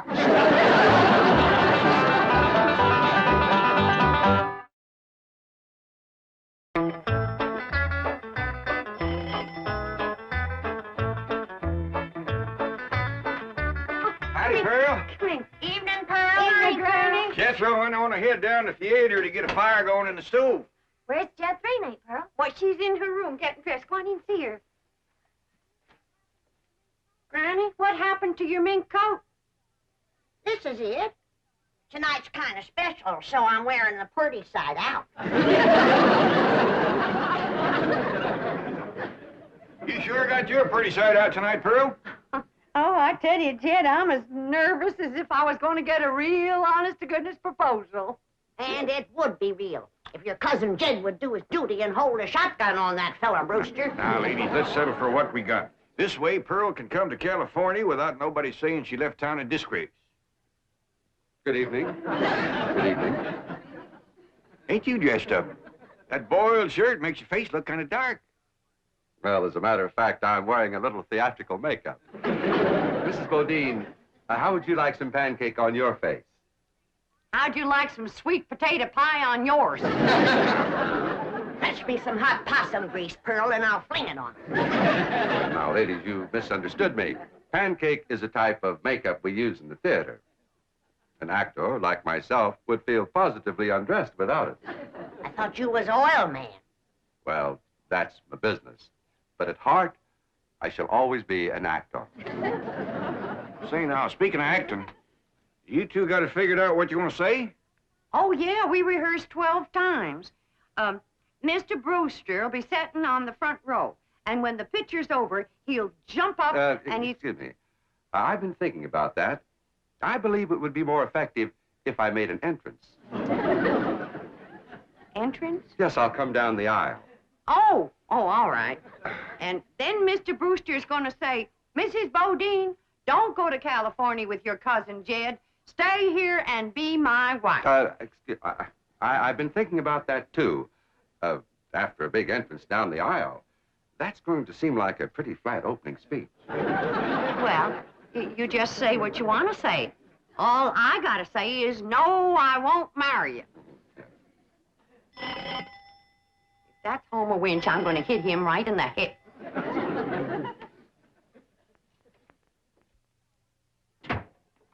Evening, Pearl. Bradshaw, what are you doing here? Well, you and me being such close friends, I just thought I'd offer to play Piany for you at the theater tonight. Why? Surely you're not going to show up and have folks whispering behind your back all during the picture. What in the world would they be whispering about? Pearl, I'm your best friend. You don't have to pretend with me. The whole town knows how you've been flinging yourself with that boarder of yours. For your information, Milburn Bradshaw, Mr. Brewster proposed to me 12 times today, and 12 times I turned him down. Is that why he give you this here mink coat? 'Cause you turned him down? This here mink coat was given to me by my niece, Elly Clampett. Oh, Pearl, I keep telling you, you don't have to pretend with me. I'm your best friend. When Milburn Bradshaw is your best friend, you're up to your eyeballs in enemies. Mr. Brewster, if you was to go in there now and propose in front of Elverna, you could save yourself a trip to the theater. And the news would get around a heap quicker. You don't understand, Mr. Clampett. An actor needs an audience. Elverna, if you don't mind, I'd like you to get out of my coat and out of my house. I'm going to be late for the theater. Pearl, take your best friend's advice and sneak out of town quietly. You can depend on me to smooth everything over. Thanks for nothing.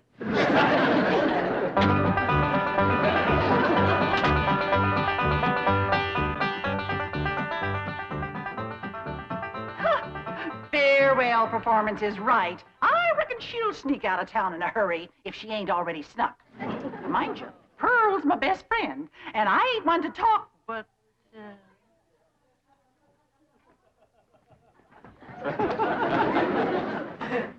Good evening, lady. You too, Alverna. I noticed Mr. Brewster wasn't with her. Oh, and did you see that mink coat? Well, I wouldn't trade this little band of gold and a home-loving husband for a dozen mink coats. Would I, Luke? Luke? Luke Bradshaw! That little sneak, he got away again.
Bodine, I just saw that poster out front. Farewell performance. Does that mean you are leaving? Oh, yes, Mr. Brewster. I'm going to California with my cousin Jed and his family. Oh, no, please. Please, I beg you. I implore you. I beseech you. Don't go. Stay here and be my wife. No, thank you, Mr. Brewster. I cannot. I will not accept that answer. For I love you, Pearl Bodine. I love you with all my heart. With all my soul, I love you as no man has ever loved woman before. He's better than Francis X. Bushman. Be mine. Pearl, be mine. Come back here, Mr. Brewster. No, Mr. Brewster, my answer is no. Then my life has come to an end. For what is life without love? If I was him, I'd let it go at that. Without Pearl Bodine, there is no love. Oh, me darling, oh, me precious. Say those words that will make me the happiest of men. I'm behind you. My answer is still no. Better quit while you're ahead, Mr. Brewster. Oh, how those words stabbed into me heart like cold steel. And only you, Pearl Bodine, can heal the mortal wound. Oh, moon of me desire, marry me, Pearl. No. I promise you a life of happiness. No. A life of luxury. No. Oh, me darling, look into me tear-stained eyes. Look into the tortured face of your love slave. Free me with that one divine word.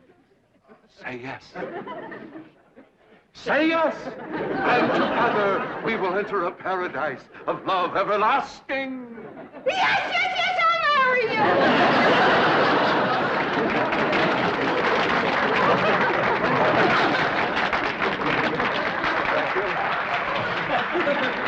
Thank you very much.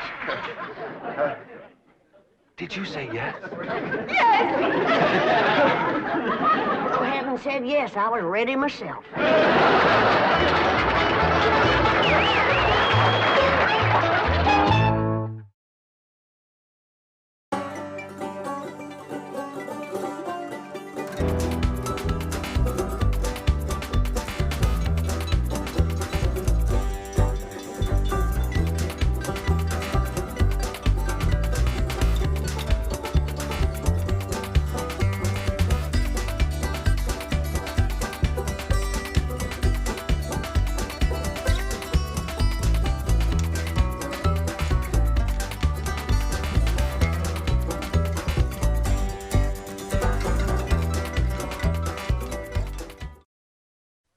This has been a Filmways presentation.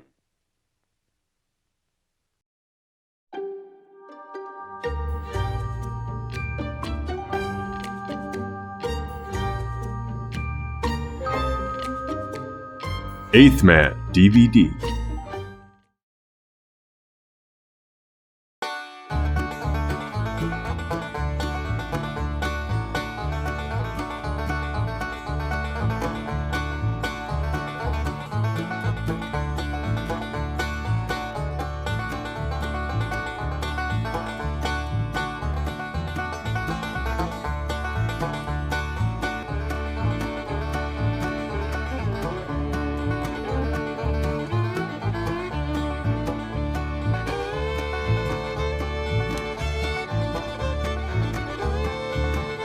The Beverly Hillbillies.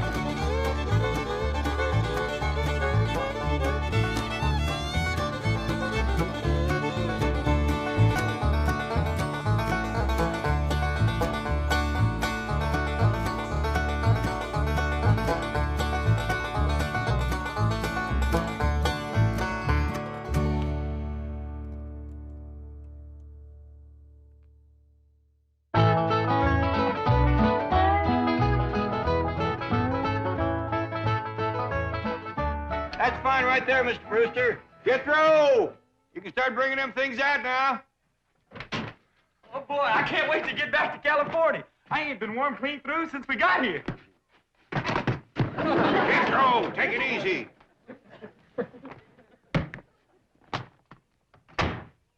We've been sleeping on a hard floor. It'd be awful nice to get in a warm bed for a change. I'll take it, Jethro. Jethro, I said take it easy. Granny ready? Yeah, she's just putting on her gaiters. I'll bring it right out. Well, I hope you'll come visit us in California. We'd be mighty glad to see you, especially Pearl. Her and Jethro's coming to stay with us. Big overgrown. Let me get my shoe on, you big overgrown moose. You can put it on in the car, Granny. We's in a hurry. We can't leave until somebody finds Elly Mae. Where is she? She took to the woods early this morning with those 2 timber wolves that she's let sleep under her bait. Yeah, I'll find her. By doggy, it's a good thing we're leaving. One more night and she'd be baying at the moon. Now, you 2 rascals has got to stay away from Maggie and her family. You hear me? Is it a deal? All right. Now, don't you forget it.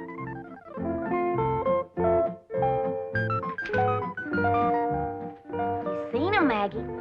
Give their word. What's more, Frida's gonna keep an eagle eye on 'em.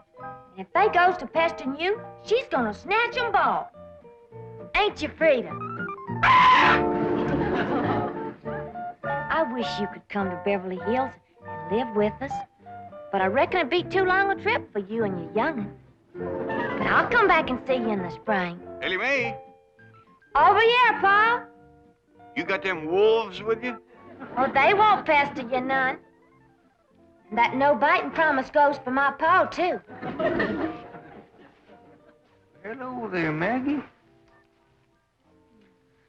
Elly, honey. Mr. Brewster's waiting, and we got to pick up Pearl and Jethro and drive clean to the airport. St. Pearl and Mr. Brewster are getting married?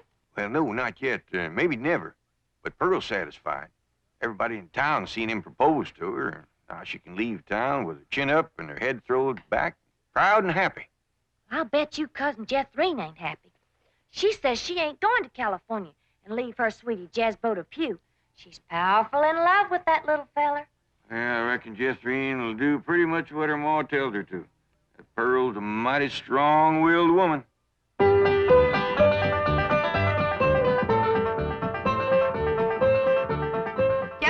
ordinary time for them to pick us up. Now, no more sulking. You're coming to California. I don't want to hear no more argument about it.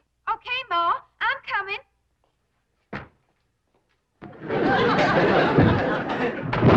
What in the world have you got there? It's a trunk, Ma. Well, I can see that, but what you got in it? Well, I got some clothes, and some shoes, and some food, and some water. I forgot the water. Water, why did...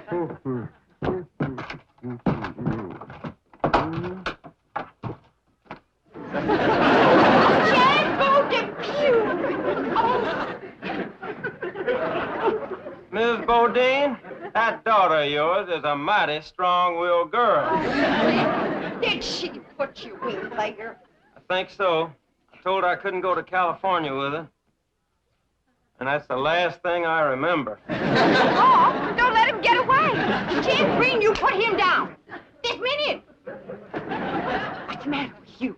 Why, that poor boy could suffocate in that trunk without no air.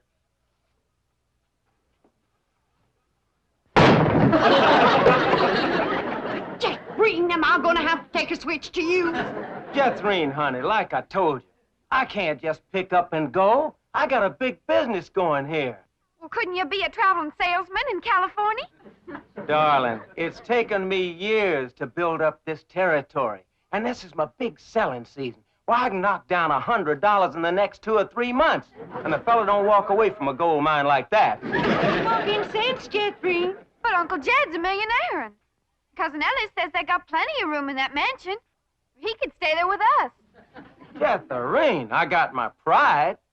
Well, I'd rather die than take charity from my sweetheart's kinfolks. Oh, but you can write to one another. Of course. And I'll be here when you get back. Oh, there they are. Now, Jethro, you get ready to leave.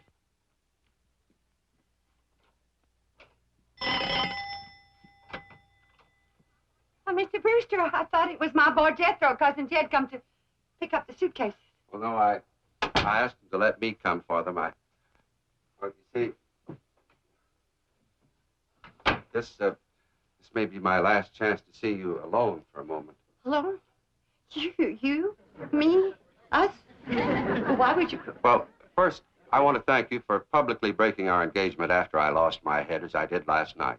Oh, shucks. I didn't mean it when I said yes. It was just nerves and the excitement of the moment. Well, you were very sweet about it. Yeah, well, but now that my head is clear and I'm thinking straight, well, I realized I couldn't get married right now. Some man would lose a wonderful wife. My goodness, I got family obligations, you know. Why, Cousin Jed's been after me 3 or 4 months to come to Beverly Hills and get that wild daughter of his proper dressed and acting like a lady. I'm going to miss you, Mrs. Bodine. Yes, well, he's in desperate need of me. I don't know what come over me last evening, but now that I had a good night's sleep and my morning coffee, got my wits together, well, I could just laugh at myself for even considering marriage. Mrs. Bodine, I just want to say that I think you're a splendid woman, and I'm sure our paths will cross again. And, well, I'd consider it a great honor if you'd allow me to kiss you goodbye. Kiss me? Well, I hardly think there'd be anything wrong with that. Is real, Miss Brewster? Is that a new hat, ain't Pearl? Oh, Elly Mae, look, Jethro's in there saying goodbye to her sweetie, Jasbo Depew. So why don't you go in and say goodbye to him, too? Huh? All right. I ain't never met him. Jethro, you're just going to have to get it through your head. I cannot go to California, and that's that. Howdy. Well, hi, Cousin Elly. This here's my sweetie, Jasbo Depew. Howdy, Jasbo. And a great big howdy to you. This girl is the cousin you've been telling me about? Yeah, Jasbo. She's the one we'll be staying with in California. Well, poke me another air hole, baby, and let's go.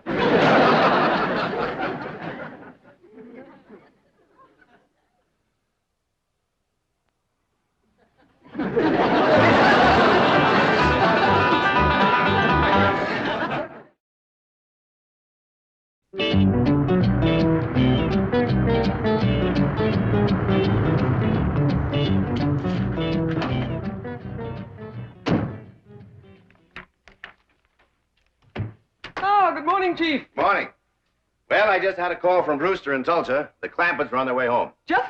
Oh, I mean the Clampetts. Yes, and they're bringing a cousin and her daughter along. That'll be 6 of them. I think I'd better order an extra limousine. Chief, if I may suggest, the personal touch is very important to these people, and they are the bank's largest depositors. I would be happy to volunteer my car, and myself, I can take at least half the load. Jethro. And the luggage. See, Chief, I have bucket seats, and Jethro is quite a bucketful.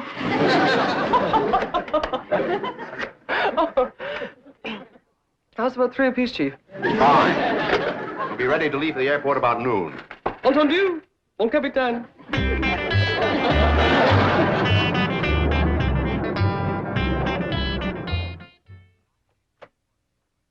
Time to leave for the airport, Miss Hathaway. Right.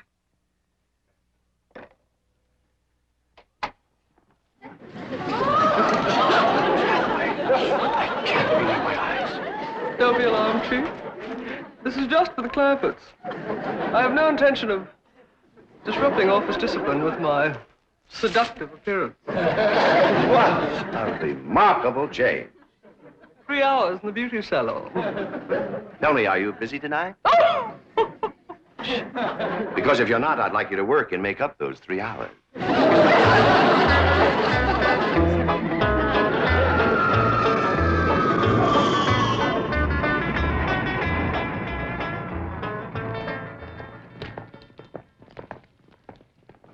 They could have missed the plane. Oh, impossible.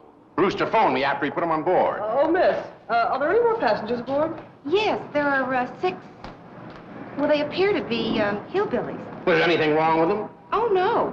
You see, we served lunch before we arrived, and they refused to leave the plane until they helped do the dishes. And we served 120 lunches. Well, here they come. Flight 201 for Chicago and New York is now loading at the East Concourse.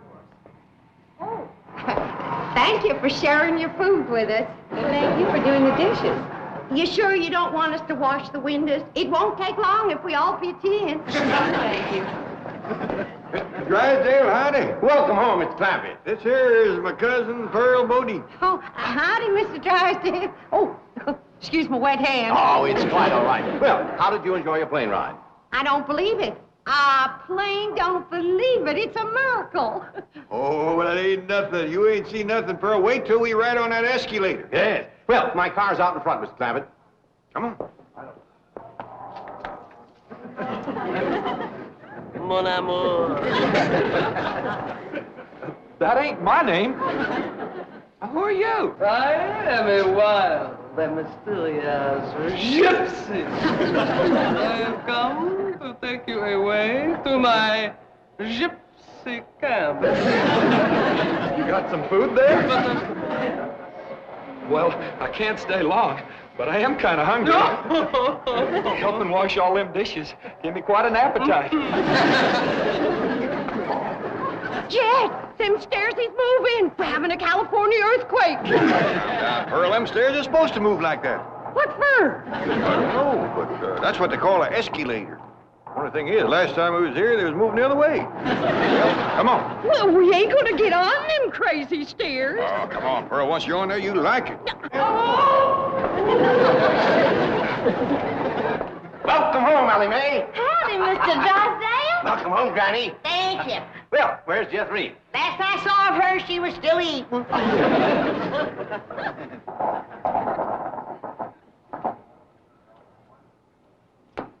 now, that wasn't bad, was it? No, it was fun. Let's go up and ride down again. Oh, no, Pearl. It's fun, all right, but it just ain't worth fighting your way back upstream.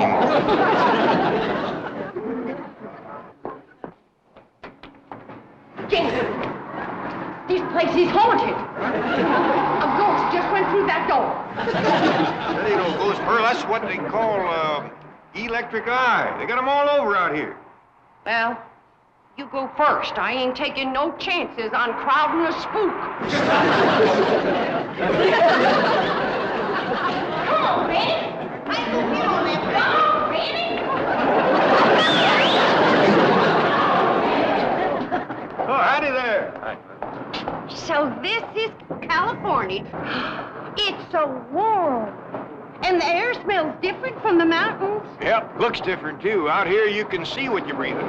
Yeah, got a lot of body to it. I tell you, Pearl, there's some days when you can cut it with a knife. Don't try it, because it gets the knife awful smudgy. We can wait here, and Mr. Drysdale card till the rest of them come.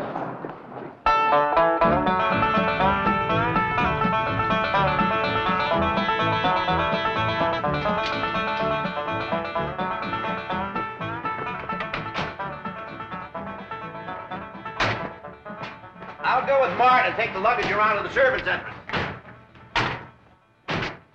I can't believe it. I've seen pictures, but I just can't believe it. It ain't real.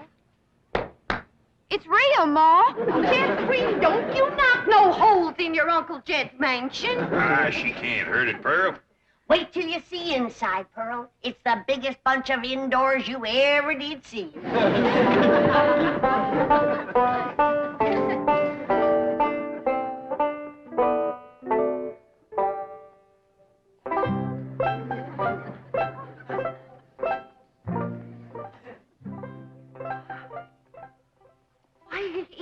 It's a palace. There just ain't no other word for it. It's a daggone palace. How do you get it started, Uncle Jed? Get what started? These here stairs. Ain't they like the ones at the airport? Oh, you gotta climb those yourself. Come on, Jeffrey. I'll show you upstairs. Granny, how do you ever wash that thing? Ain't washed it yet, Pearl. Oh, well, don't you worry. I'll do it. Pearl, now this here is what they call the drawing room. Drawing? Wait till you see this piano. The whole thing is hand-painted. Yeah, Pearl, ain't that just about the prettiest piano you ever did see? It's got pictures on it.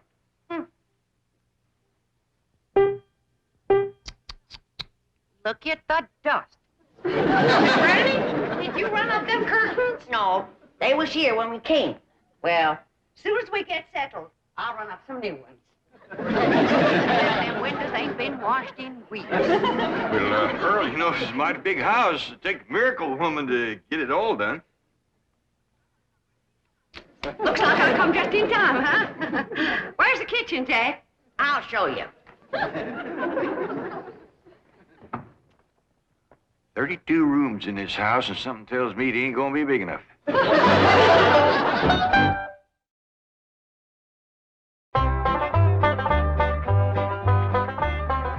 Paul, where's St. Pearl? Well, her and Granny's in that little room they call a butler's pantry. This is a nice enough kitchen, Granny, but it sure ain't as big as you led me to believe. Pearl, this ain't the one with the stove. The stove is...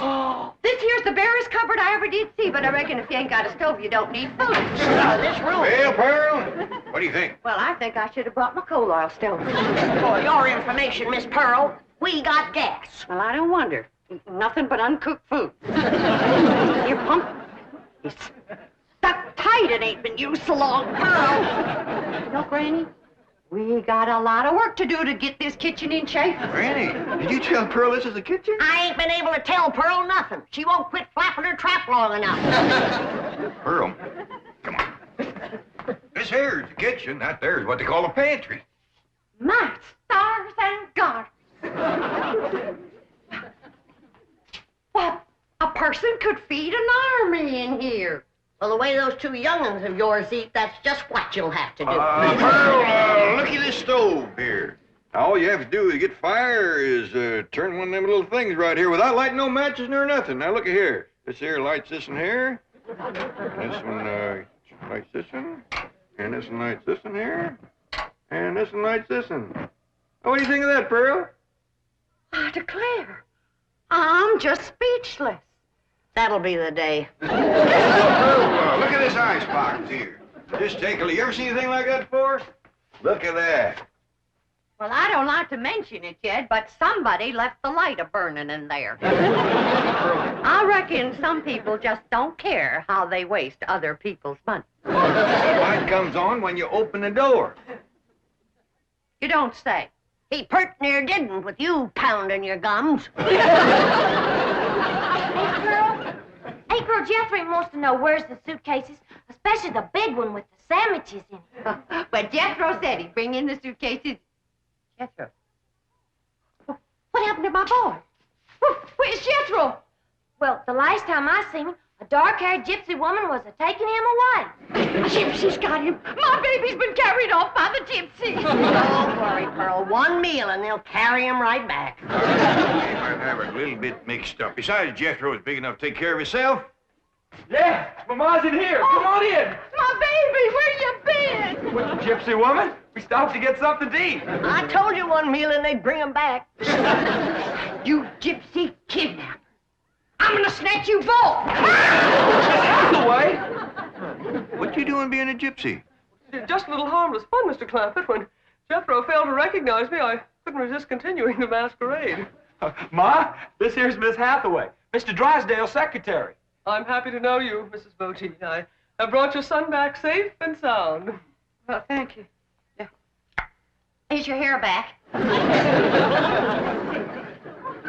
How about staying for supper, Miss Hathaway?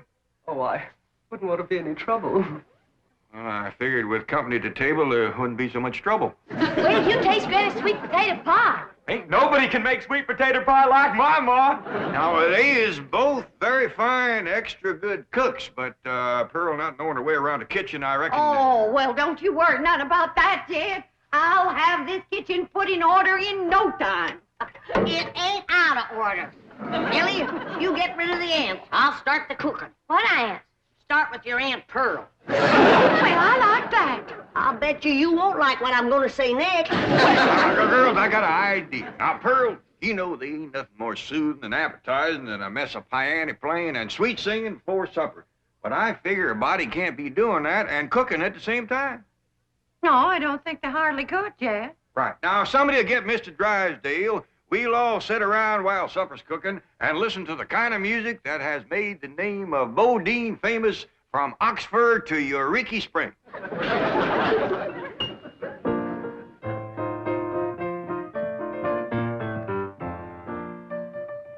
Oh, Pa, it's pretty near supper time. Want me to start setting the table? Yeah, and let's use that big company table in the fancy eating room. Okay, Pa. You help me get the chairs around it? Why, sure.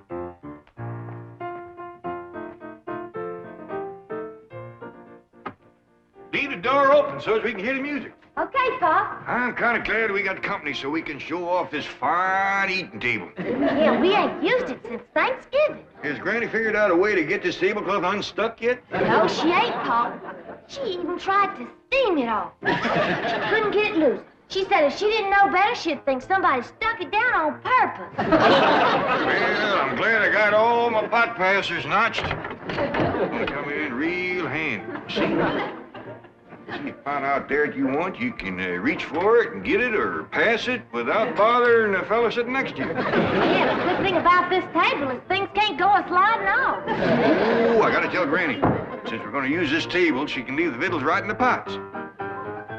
Doggies, Pearl getting fancy.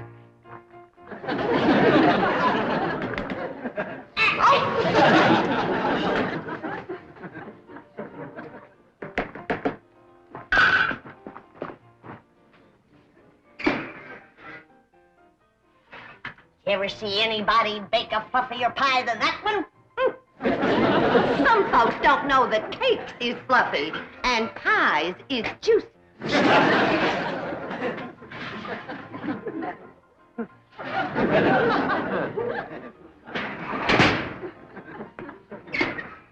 It fell. You did that on purpose, Pearl Bodine. My pie can't fall. It can't, huh? Just did.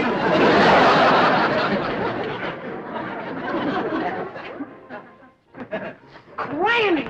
Pearl, I ain't never heard you play the piano any prettier than you're playing that racket. You ain't playing the piano. You betcha I ain't!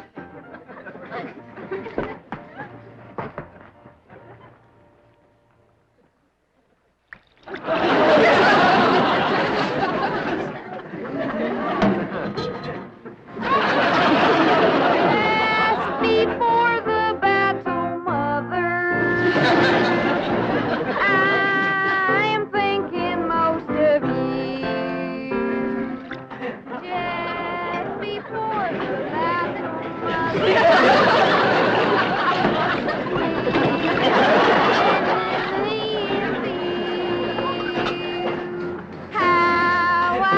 wish, dear sweet mother, you were here beside me.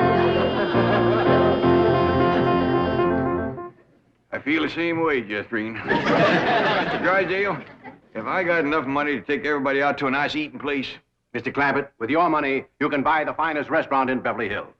Before the battle's over, that's just what I might have to do. Come on, everybody.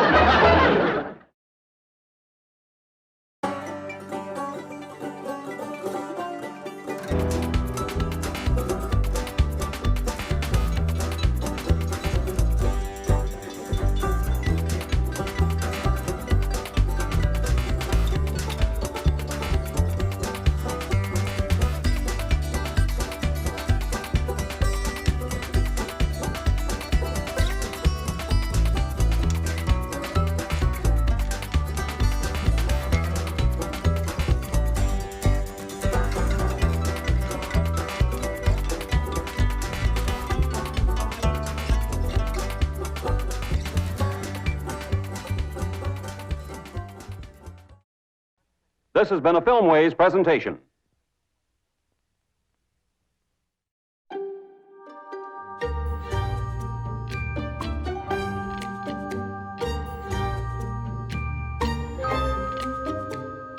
Eighth Man DVD.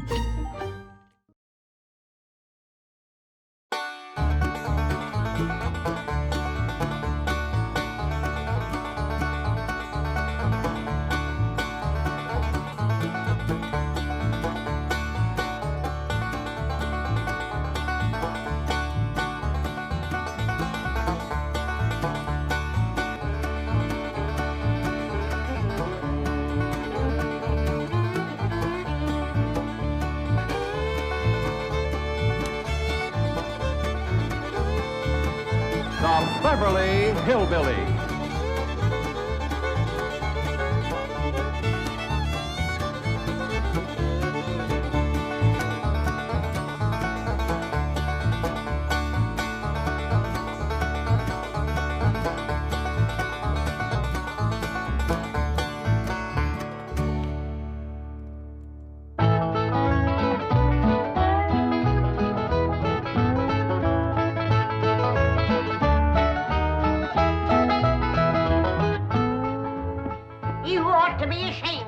Sleep this late. My half the day is gone. It's pretty near sunup. Land sakes alive, I ain't stayed abed this late in 72 years. Morning, Granny. Now, Jethro, don't you yell at me. I'm going to get breakfast just as soon as I can. Ma's done give us breakfast already, Granny. And now she's got us cleaning the house from top to bottom. How come no one woke me? Well, she says we ain't supposed to wake you. That's how come she shut off your alarm clock. So Pearl done it. I'm sorry I took it out on you, Clock. Jethro, your ma says bring you this bucket of suds. Oh, morning, Granny. How's your rheumatiz? What rheumatiz? Well, Pearl says you was having some twinges last night. That's how come she put a little Mountain Dew into your squirrel soup. Pearl spiked my soup? Yeah, she figured it would help you to sleep. And you was liking it, too, Granny. You kept asking for another slug of soup. Well, that's because I couldn't believe that Pearl could make such good soup. Granny, what are you doing up? Ain't Pearl said I was to give you your breakfast in bed? Beds is for sleeping, not eating. Well, ain't Pearl said a body had to be waited on and took care of when it gets to be your age? My age? Well, I'm in the prime of life. And you tell your Aunt Pearl that... Never mind, I'll tell her myself. Nah, don't get riled up at Pearl. I reckon she's just trying to be helpful. She's about as helpful as an alligator in a swimming hole. I'd rather be caught twixt a pair of scrapping bobcats than two women trying to run the same house. Granny, I was just fetching this up to your room. Ma figured you probably want to sit and rock a spell when you was feeling strong enough to get out of bed. Irene, you take that back outside. And while you're at it, you fetch some flowers for your ma's sick room. Ma ain't sick. She ain't met up with me yet. Where is she? In the kitchen doing the ironing. Ironing? I ain't done the washing yet. Ma done that while you was still in bed. All by herself? Oh, no. She had all of us helping. Ma gets a kick out of running things. she's gonna get a kick that she ain't looking for. I want to boot her so hard that every time she sets down, she'll leave my footprints. Sakes alive. With all these newfangled gadgets, work around here is just plain. Where you going with that, Jethro? Outside. I told you to take it up to Granny's bedroom. Granny told me to take it outside. You're taking your orders from me and not from Granny. That poor woman is old and tired, and we owe it to her to let her rest. I just hope and pray when I get to be her age that somebody will be looking after me. You can quit hoping and praying. And if you keep messing around my kitchen, you ain't gonna get to be my age. Don't stand there. Do as Granny says. Take it outside. How do you feel, Granny? Did you sleep off the soup? I mean, did the soup help you to sleep? Now you listen to me, Pearl, and you listen good. When you was a baby and you needed it, I spanked you. And when you was a toddler, I paddled you. And when you was a young'un, I swished you. And I can still do it, Pearl. Besides, the target's a heap much bigger today. Now, Granny, don't be riled. You was looking poorly last night, and I figured you needed a little rest. Honest, you look like the dogs that had you under the porch. You can't scare me with that. I got a head of steam bigger than it has. Gonna make pretty music when you make it shake like this, Uncle Jed? That ain't for playing with, Jethro. You bust that and your ma'll tan you good. Pa, I didn't wash the front of the house as high up as I can get. I'll need a ladder to get the whole thing. Girl get you to wash the whole outside the house? Yes, sir. She said every inch of it. Well, if she ain't the cleanest woman. Well, come on, I'll help you. Granny? Granny! You can hurt a body with an iron skillet like that? Oh! Jethro, protect your boy! How can Granny hurt you, Ma? You said she was too old to get out of bed. I know you was too old to get out of bed. Here comes. I get it, Pop. Hey, Jethro, that looks like fun. I'll swing you now, but you gotta swing me later.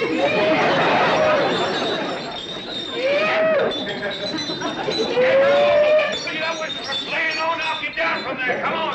Come on, get Pearl. Get your big overgrown boy off the chandelier. I'll get him off of there if you get Granny off of me. Ready? You see him? He tried to kill me. Ouch! That's enough. This has gone far enough. All of you. Now, Jethro's gone to fetch the truck around, and we's all going for a nice long drive and cool off some of the tempers in his family. Ain't Pearl? Ain't Cousin Jethrina coming? Oh, no, honey. She wants to practice her singing. She can go sightseeing another time.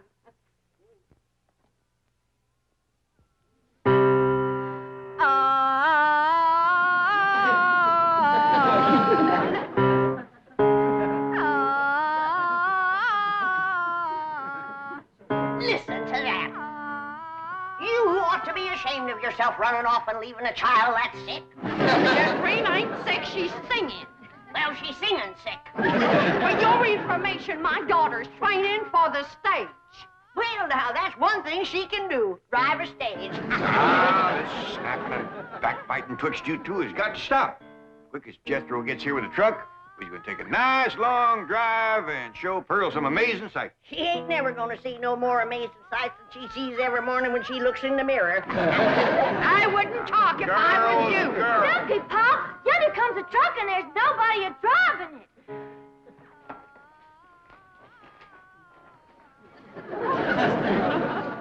What's the trouble, Jethro? It's out of gas, Uncle Jed. They ain't even enough to get to the filling station. Yeah, I'll tell you what, Elly, you run the house and get Granny's jug. The big one. Ooh, don't tell me that child ain't sick. Nobody makes a noise like that on purpose. You're going to be sorry you said them things when Jethrine commences singing with a big orchestra like Rudy Valley. Who? Rudy Valley and his Connecticut Yankees. Did you hear that, Jed? Your traitor cousin Pearl is letting her daughter desert to the Yankees.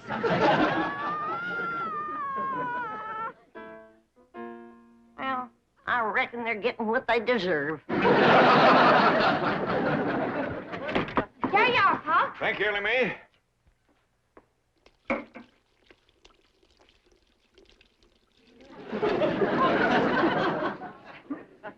Jethro, see you fellas start. Okay, Uncle Jed. Jethro and me's gonna get gas. We'll be right back.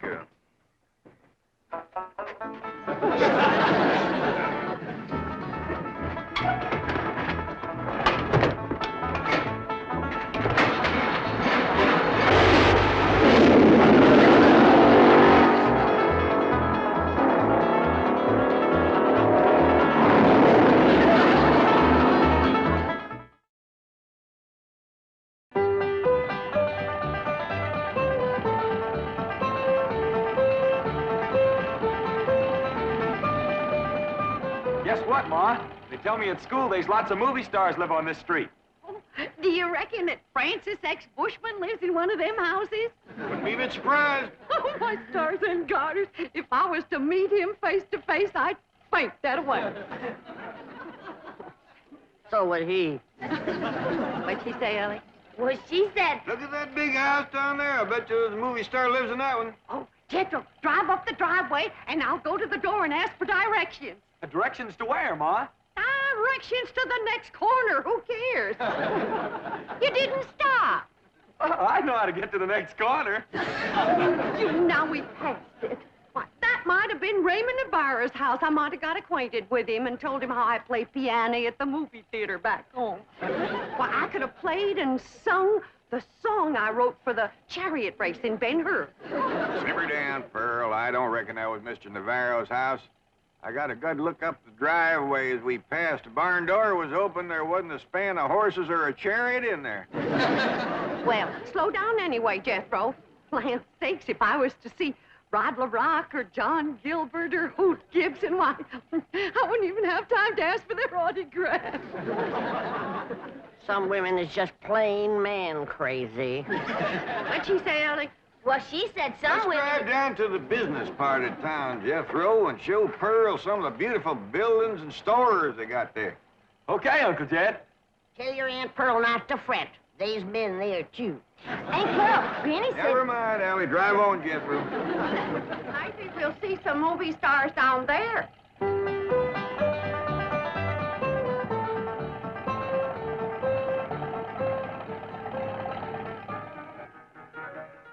Come in, folks. The movie's about to begin. By the way, the wax figures out front are by courtesy of the Beverly Hills Movie Museum. Looky, Aunt Pearl. There's the moving picture theater up yonder. Yeah. I wonder if they need a right good first-class piano player. Why, do you know one? Now, I have taken Say, all... Pearl, ain't them movie stars out in front of that theater? Stop a minute, Jethro.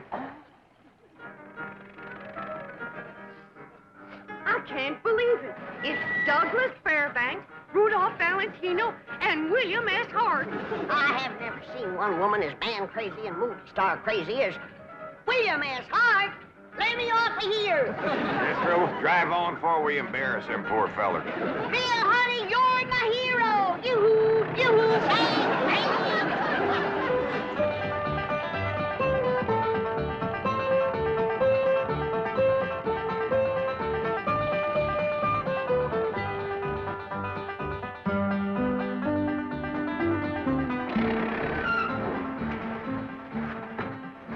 Well, how'd you like it, Pearl? Oh, dear.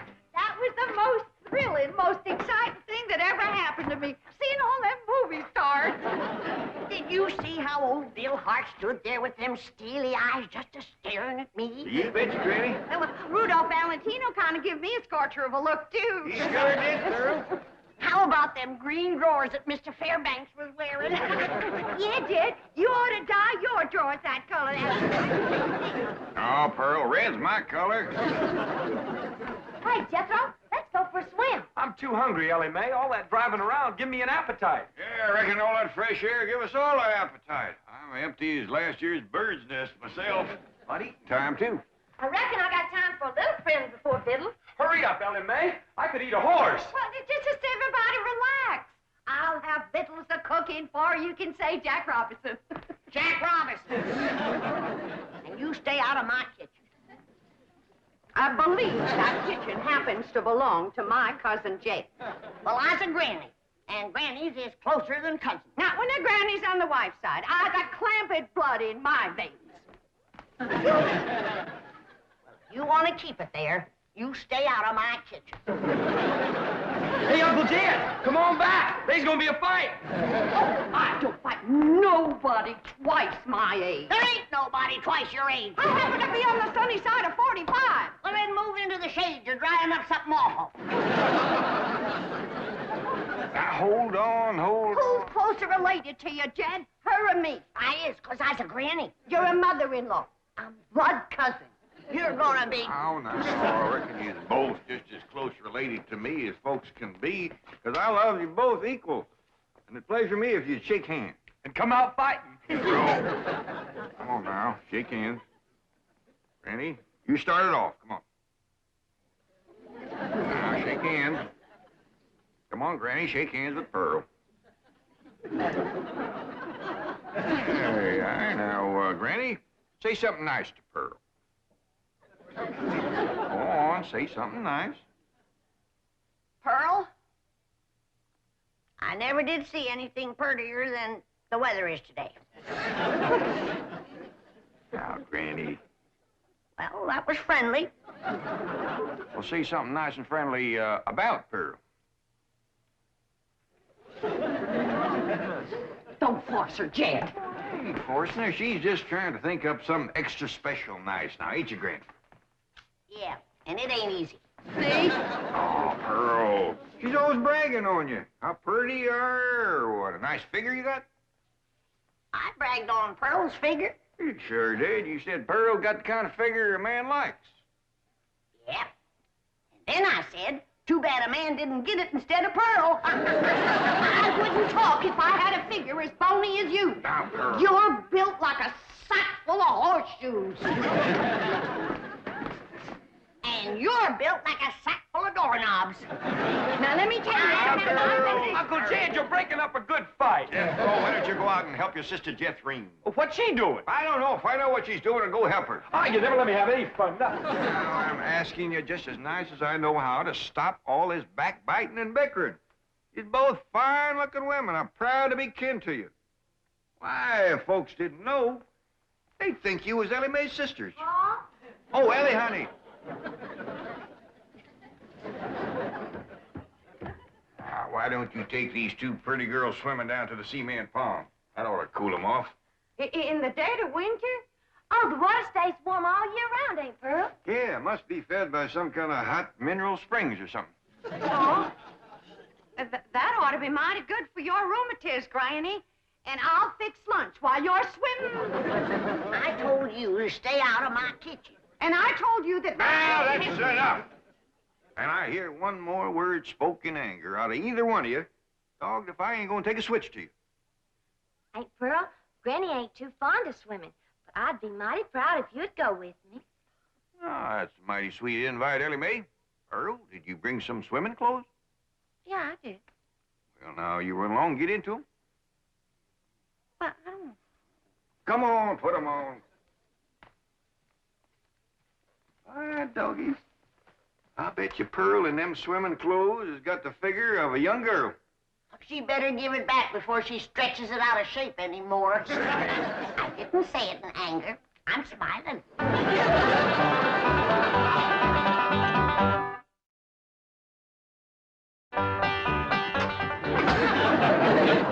Well, I'm ready for the water. It looks like she's been in it for 6 days.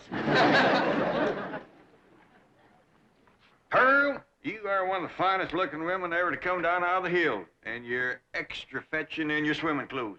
I made it myself. The ticket, you say? It's all handwork. No. Yep. Every gore and gusset and dart and tuck and ruffling and brick-rack, I did it all myself. Doggy, that's mighty pretty, and so are you, Pearl. Granny, did you ever see anything like Pearl in her bathing suit? No, sir, I ain't. Well, come on now, I'll show you the pond. Elly and Jethro's down there waiting for you. Cousin Elly, while we're waiting for these ham hocks to thaw out, I'll race you to the fur end of the pond and back. You're on. Wait till I get on this swimming cap. Doggone it. I wish I didn't have to wear this. He says that pond water's bad on my hair. Well, why don't you cut some of that hair off? Hey, that's a dandy idea. Would you do it for me, Jethro? Well, sure. And I could find something to... Hey, there's some shears. Why get off close to my head, Jethro? Okay. I want it short as yours. Well, hold still. I don't want to shorten your head none. Jethro! Yeah, Uncle Jed. Hold on there. What do you think you're doing? Fixing to cut Elly's hair. Whack it off short, Paul, so as it won't get in my eyes when I swim. I'd sooner cut off my arm than that beautiful hair of yours. Now, don't you never get a notion like that in your head again, nor you neither. You mean I gotta let my hair grow long as Elly's? Jethro, why don't you try using your head for thinking? I have tried, Ma, and it hurts. Keep an eye on these two. I gotta go back up the house. I will, Jed. Hey, Ma, you want to race Elly and me to the fur end of the pond and back? In the water? Yes, sir. And get my swimming suit wet? Yeah. Oh, you do bear watching, both of you. Them ham hocks? Yeah, Ma. Where'd they come from? From pigs, I reckon. How did they get here? I took them out of the icebox. I was getting awful hungry. Was you gonna eat them raw? Of course not. Huh. I was going to keep my swimming trunks on. Elly, Yeah, girl. what is this thing? It looks like a stove on wheels. Well, that's what it is. It's called a portable barbecue. You just put a fire in there, then you lay the meat on this thing. All right. Elly, you fetch some firewood. Jethro, you slice them ham hocks.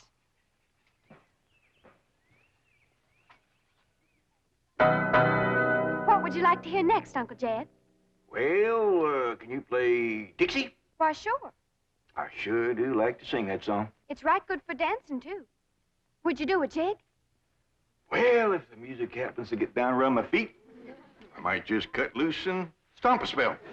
Better take my coat off just in case it does.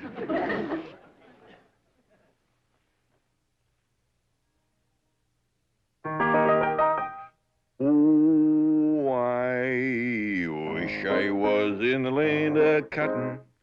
Old times there is not forgotten. Look away, look away, look away, Dixieland. I wish I was in Dixie. Hooray, hooray. In Dixieland I'll take my stand to live and die in Dixie. Away, Away, away, away, away down south in Dixie. Away, away, away down south in Dixie.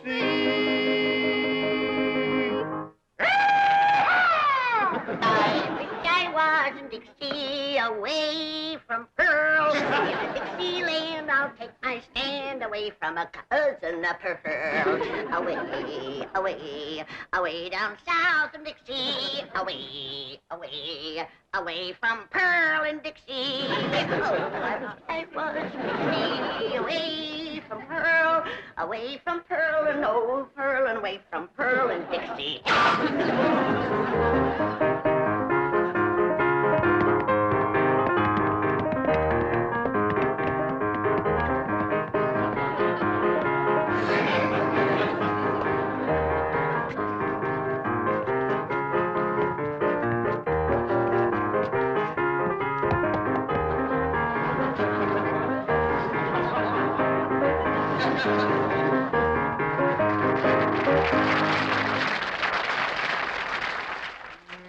Boy, ain't nothing smells as good as hammer cooking, Ma.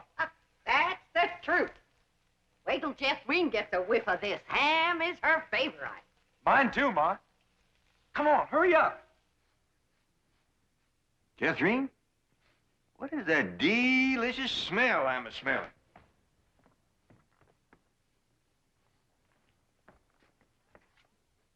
It smells like hammer cooking, Uncle Jed. Well, let's get on down to the cement pond, tell everybody we're going to have ham.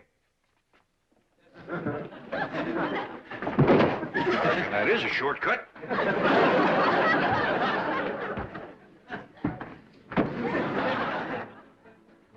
family tastes these victuals, they ain't never gonna let Pearl near the kitchen again.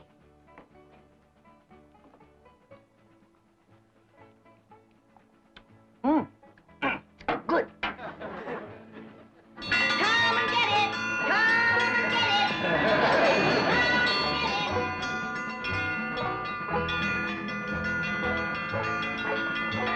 Come on, everybody! Victuals on! Land sakes! They're all so hungry they can't get up.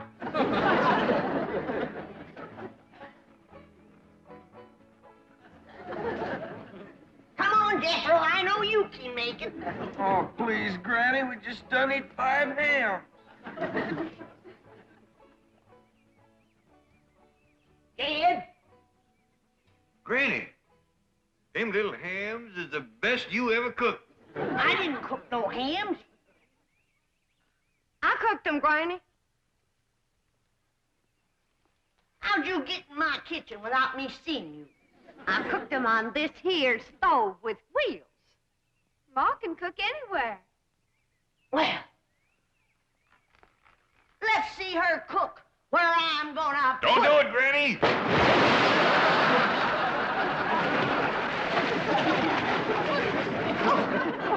Just a minute. Here's your stove.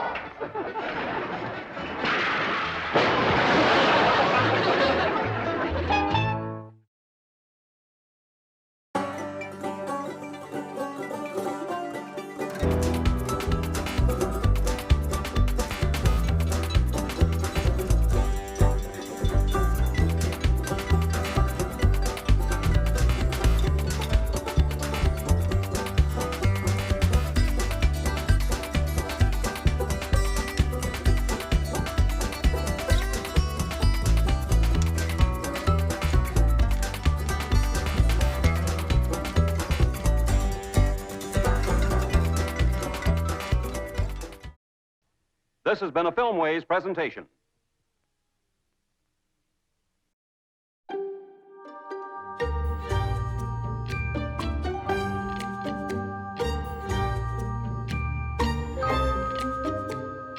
Eighth Man DVD.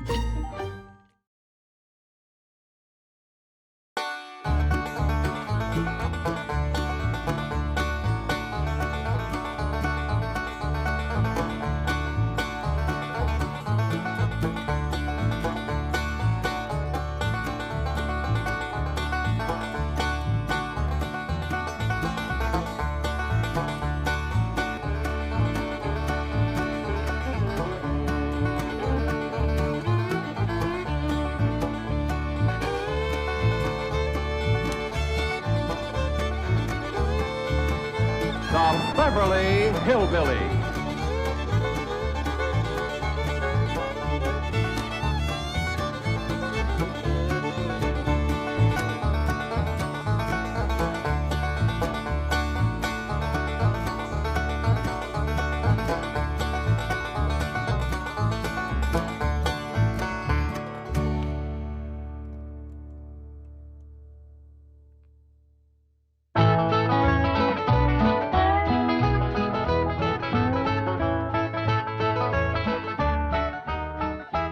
You know something, Granny? I feel sorry for Mr. Drysdale. Well, that poor man might as well be single with his wife gone all the time.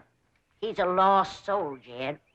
I was glad you invited him over for supper last night, but even my cooking didn't cheer him up. Yeah, I noticed. He hardly touched his plate of grits and possum belly. Even when I spooned on some gopher gravy. He didn't perk up till after supper, and Pearl started playing and singing. Don't tell me he liked Pearl's bellerin'. That wasn't bellering, it was yodeling. Well, it curdled the milk clean out to the kitchen. Oh, I've throwed shoes at tomcats that made prettier music than Pearl. I sure wish you two women would get along together. We ain't gonna get along together till she learns to stay out of my kitchen. I bet she's in there right now, sticking her long nose into my pots and pans. 5 days. If she is... Now, Granny, you just cool down. Silly me. Jeff Green, what in the world have you been doing? Playing ball with some fellas down in the pasture. What's that thing? Well, this here's what you call a football helmet. Elly, man, I'm pretty near positive that a ball gown ain't for playing ball in. Well, the fellas seem to like it, didn't they, Jethro? They sure do, Uncle Jed. They's waiting for us right now to get some money to buy a new football. What happened to that one?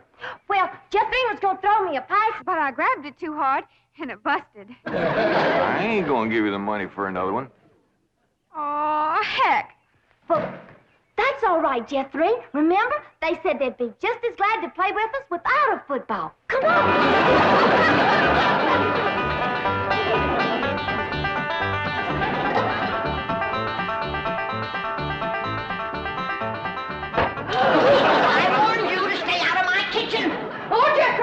Save your law. Protect me from that wild woman. Hold her, Jethro, so I can tackle her. Granny, a thing like that could smart. Put me down, big overgrown put. Hey, what's going on here? Jethro, put your granny down. She was fixing to whomp Ma. I'll whop her. Here, Ma, now it's a fair fight. Nobody's gonna whomp nobody. Well, then you tell Pearl the next time she sticks her nose in one of my pots, I'm gonna cook it. It is my bounden duty as a mother to supervise the victuals of my growing children. Don't tell me they is still growing. The Clampett side of the family has always been big, strong, strapping folks. It's your family that brought in the runts. Who you call a runt? I think she meant you, Granny. He's about as helpful as a high wind in a prairie fire. Come on, Pearl, you and me's gonna have a talk. Jethro, you stay here and help your granny cool down. Okay, Uncle Jed. Granny, would you rather I held you under the faucet here to cool off, or took you out to the cement pond and ducked you? Try either one, and I'll bash you flatter than a gander's arch. Now, Pearl. Cousin Jed, I know just what you're going to say. You're going to say, Pearl, stay out of the kitchen. You're going to say, that's Granny's kitchen, and it's none of your business. You're going to say, stay in your room where you belong. That's what you're going to say, ain't it? Ain't nothing like it at all. What I was going to say was, it seems to me that a handsome widow woman in the prime of life ought not to be hiding herself in the back part of the house, working over steaming pots and pans and dipping her panty playing fingers into soapy water and hoarsening up her beautiful singing voice yelling at Granny. That's what I was going to say.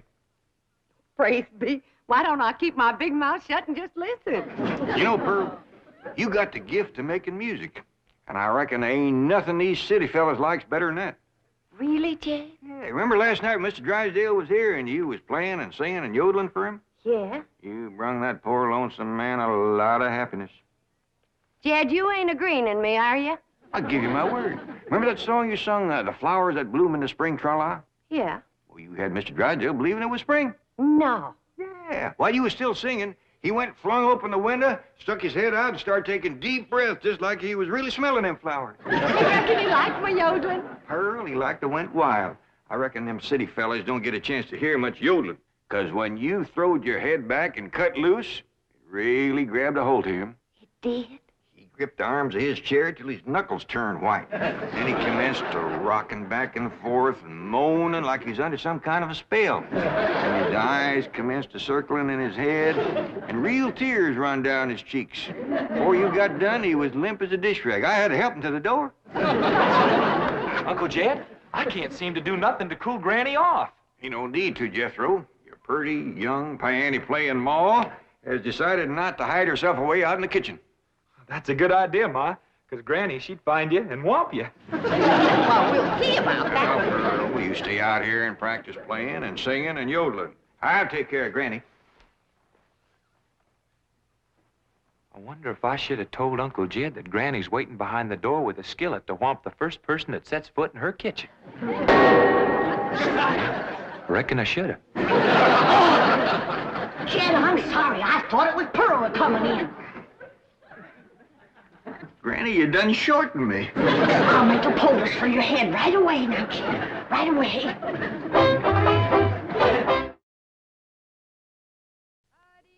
I'm telling you, Granny, you don't have to worry no more about Pearl coming in your kitchen. She's going to be spending her time getting herself a husband with her singing and yodeling. Yet it ain't legal to torture a man into marrying you. You just don't realize the power Pearl's yodeling's got over men. Last night, Mr. Drysdale like to went wild. Pretty near drove me crazy, too. He loved it, Granny. I bet you he's got that yodeling ringing in his ears right now. I can still hear it. An unearthly screeching. Now, Chief, surely it wasn't that bad. Well, I can best describe it as the sound a woman might make if she were having her appendix removed without an anesthetic. Milburn, darling. Margaret, I'm so glad to have you back, dear. What a cunning hat, dear. Is it you? Oh. Welcome home, Mrs. Drysdale. Thank you. Milburn, I have the most marvelous news. I'm going to a health farm in Arizona. What? Some women were talking about it on the plane. It's terribly chic, quite expensive, and you don't need any willpower. They just force you to be healthy. The doctors are all deliciously mean. But, Margaret, you are healthy. Every doctor in the United States says you're healthy. But, dear, this is different. They reduce you as well. Margaret, if you want to lose weight, just stay home and we'll have dinner at the Clampetts every night. Now, you can't eat the food, but you won't leave hungry. Because Cousin Pearl will yodel your appetite away. But, Milburn, it's so fashionable to go to a health farm. Oh, Margaret, please stay home and run the place for a while. You have plenty of servants. Yes, but we have no one to manage the place. And with both of us away most of the time, the servants are asleep on the job. Well, just hire a good, efficient housekeeper. Oh, yes, just try and find one. Oh, Margaret, please stay home. All right. That's the way you feel. Miss Hathaway. I'll stay home, just as you wish. That's my darling. Yes, Mrs. Drysdale? Telephone the pharmacy and have all my prescriptions refilled. And call my psychiatrist, my neurologist, my internist, and my osteopath and have them come over. Oh, and I'll need nurses around the clock. I just know servant problem's going to bring on a nervous breakdown. All right. Go to the health farm. No. My place is at home. Please go to the health farm. All right. If you're sure that's what you want. Oh, I want it. Milburn, I promise to come back a new woman. Bye. Just think, Milburn, you'll have a young, glamorous wife. Slim, trim, beautiful. All right. Start looking for a new housekeeper. Won't do any good, Chief. We've been through this with... Mr. Drysdale's office. Who's calling, please? Tell him it's a surprise. Surprise? That's what she says. Milburn Drysdale speaking. What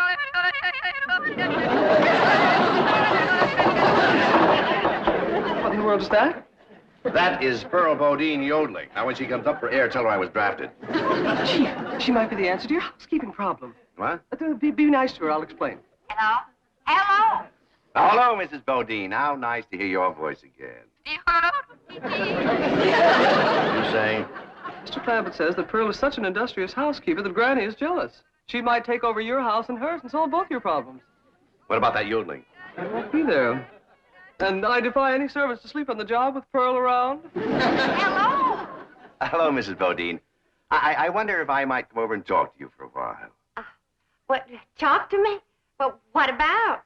Well, I think you may be just the woman I've been looking for. Yeah. To take over the running of my house? Well, yes. Come right ahead. Can we say 3 o'clock? Let's say 2.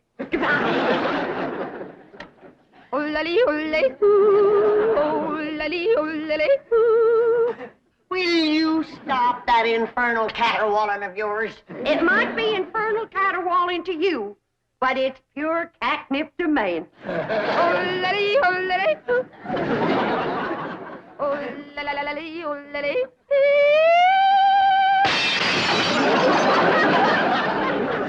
Now, looky there. I hit such a perfect note, it busted the glass. It wasn't your voice that busted the glass. It was your face. We'll see who gets the last laugh when my sweetie comes.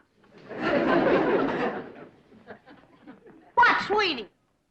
That's for me to know and you to find out.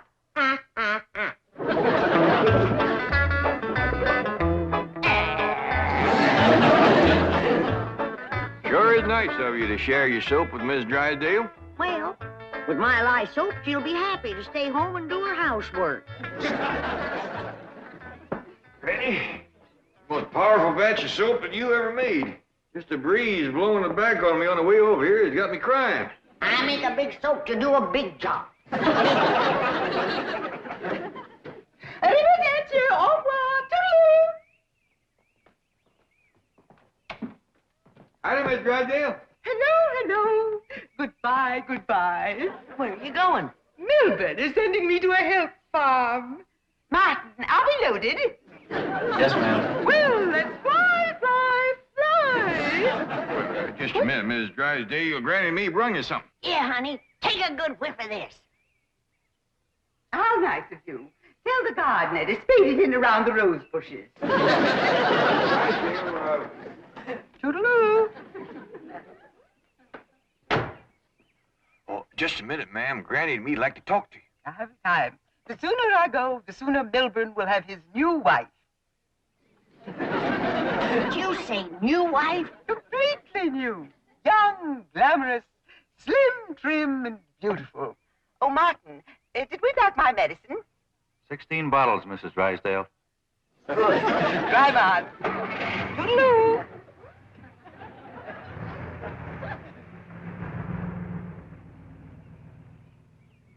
How could a woman be so cheerful about her husband getting a younger wife? You heard her. She's loaded. Yeah, both of them. Sued to the gills. Who do you reckon is the woman that busted him up? Hard to tell, Granny. There's so many young, beautiful women out here. Yeah, probably one of them glamorous movie stars.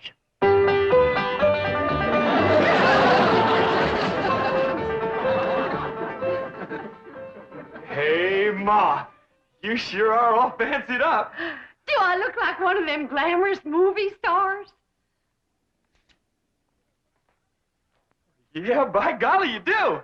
Which one? Milton Sills. Go on and get out of here. Now listen. You find your sister Jethro and your cousin Elly May and tell them to start practicing to be bridesmaids for my wedding. Are you getting married, Ma? Well, it ain't official yet, but I sure got him anxious. Get going.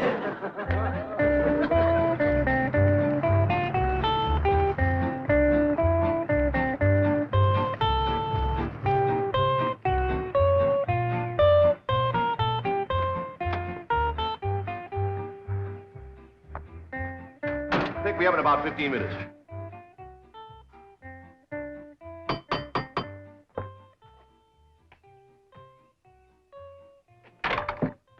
Oh, Mrs. Bodine. Why, Mr. Drysdale, you are anxious.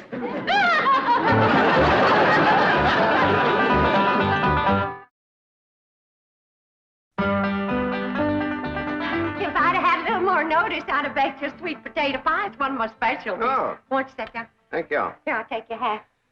Yes, sir, I just love to cook, and I love to sew, and I love to keep house. Yes, I've heard you're an exceptional housekeeper. But I ain't one of them fussy ones. No, sir, not me. I say a man's home is his castle, and it is the duty of a woman to make him comfortable. Oh. Here we go. Yes, sir. A man works hard all day, and when he gets home, he has a right to enjoy himself. Take off his shoes and relax and listen to some soothing music to calm his jangled nerves. Please, Mrs. Bodine, not right now. Mr. Drysdale, I gotta ask you to keep a grip on yourself. We're all alone in the house. If you want me to keep a grip on myself, I must ask you not to play or sing or yodel. I understand. Kind of makes you go all to pieces.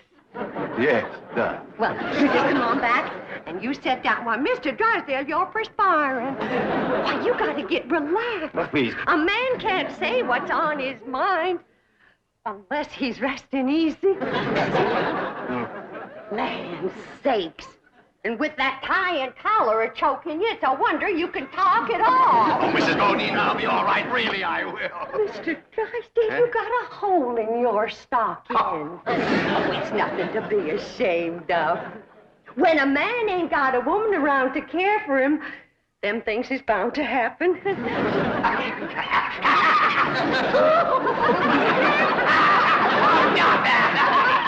declare, Mr. Drysdale, you're ticklish. Now, look, I'm gonna let you set easy, and I'm gonna darn that up before you know it. Oh, Mrs. Bodine, no, really, I can manage. No, I ain't taking orders yet. No, please, give me back my sock. Give me my I sock. know how to handle you.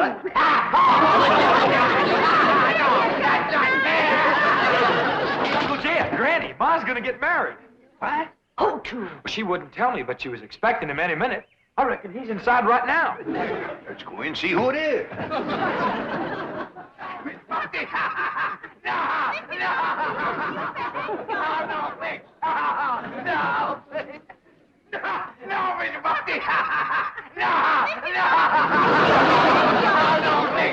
Mr. Drysdale. I reckon Pearl is a young, beautiful woman that busted up his marriage. What? It's been her singing and yodeling that drove him to it. Mr. Drysdale. Mr. Clampett, was just, your cousin and I were... Oh, no, we weren't. Jethro, leave the room. Leave the house. Did you have to come back right now? We was just going great. Pearl, what's the matter with you? Man crazy, always was. Mr. Drysdale, get yourself decent. I'll be back to talk to you.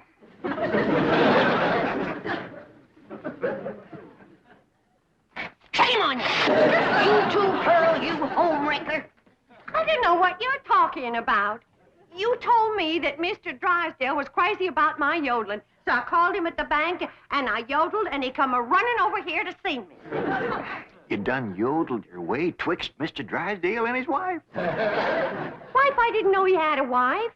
Well, he has. The sweetest, kindest, nicest, drunkenest woman you ever saw. You done sent her to the farm. Put her out to pasture so he can marry you. You seen her leave? Oh, she knows about you, Pearl. Said her husband was going to get a new wife. Young, glamorous, slim, beautiful. Jed, that can't be Pearl. You're forgetting what a powerful spell her voice throws on a man. Now, Pearl, I'm going back in there and try to talk some sense to Mr. Drysdale. Whatever you do, don't yodel.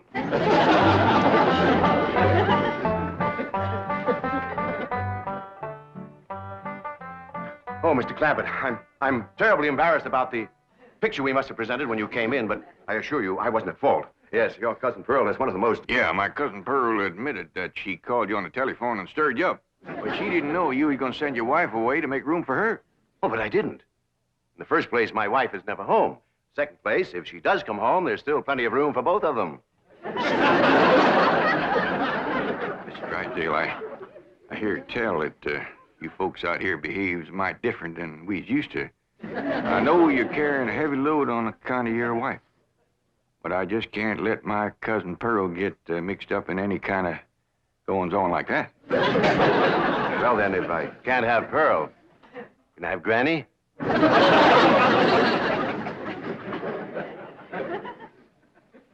Lord love you, you're a desperate man. What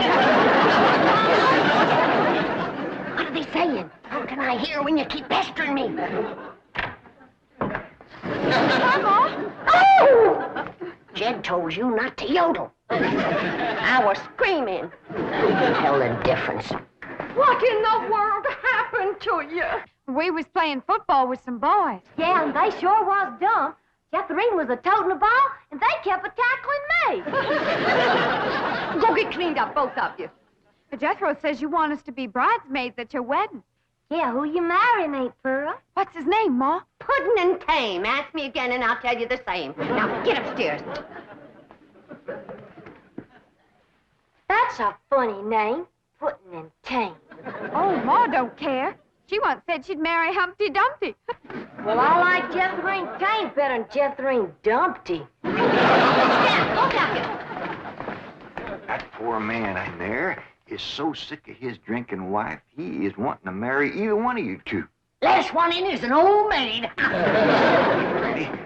We was trying to save the marriage, not bust it up, and I think I got an idea that'll do it. I want you two to wait in the kitchen, and when I bring Mr. Drysdale in, I want the two.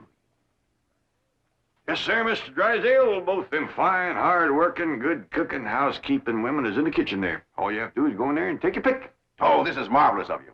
Nobody knows. Oh, no. And they took the pledge.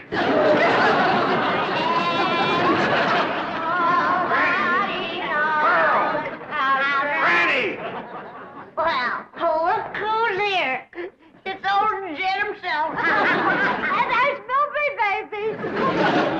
You fellas want to dance? Come on, have a little dance. Come on now. You can't dance with her. Why not? That's all downhill. Take your pick now, Mr. Drysdale, while I can still walk over to your house. Oh, he's gonna pick me. Ain't you, sweetie Milburn? Oh, no, he ain't. He's gonna take me, ain't you?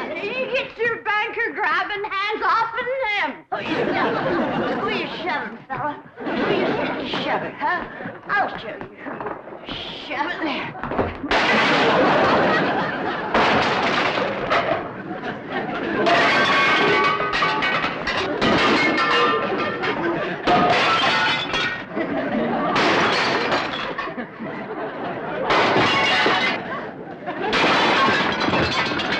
How about taking both of them, Mr. Drysdale? No, thanks. You done it, girl. Bless you both.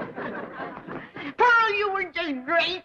So was you, Granny, darling. Together, you saved that man's home and you saved his marriage. Now, don't it give you a good feeling? Yeah. Well, I'm kind of winded. I think I'll go upstairs and rest. Call me when lunch is ready, Granny. Oh, now, just a minute, Pearl, honey. We got a lot of mess to clean up here. But, Granny, darling, you give me strict orders to stay out of your kitchen. Remember? Why, you low down, no good. Here we go again.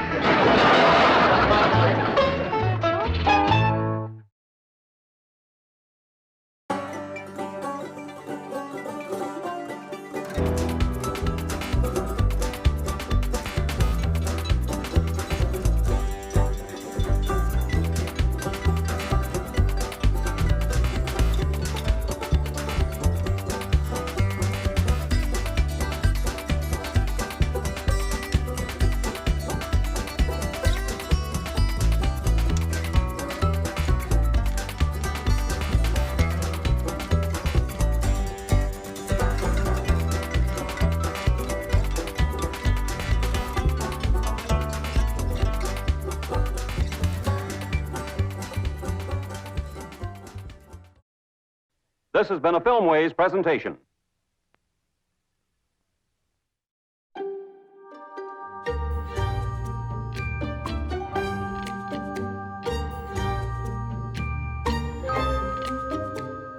Eighth Man DVD.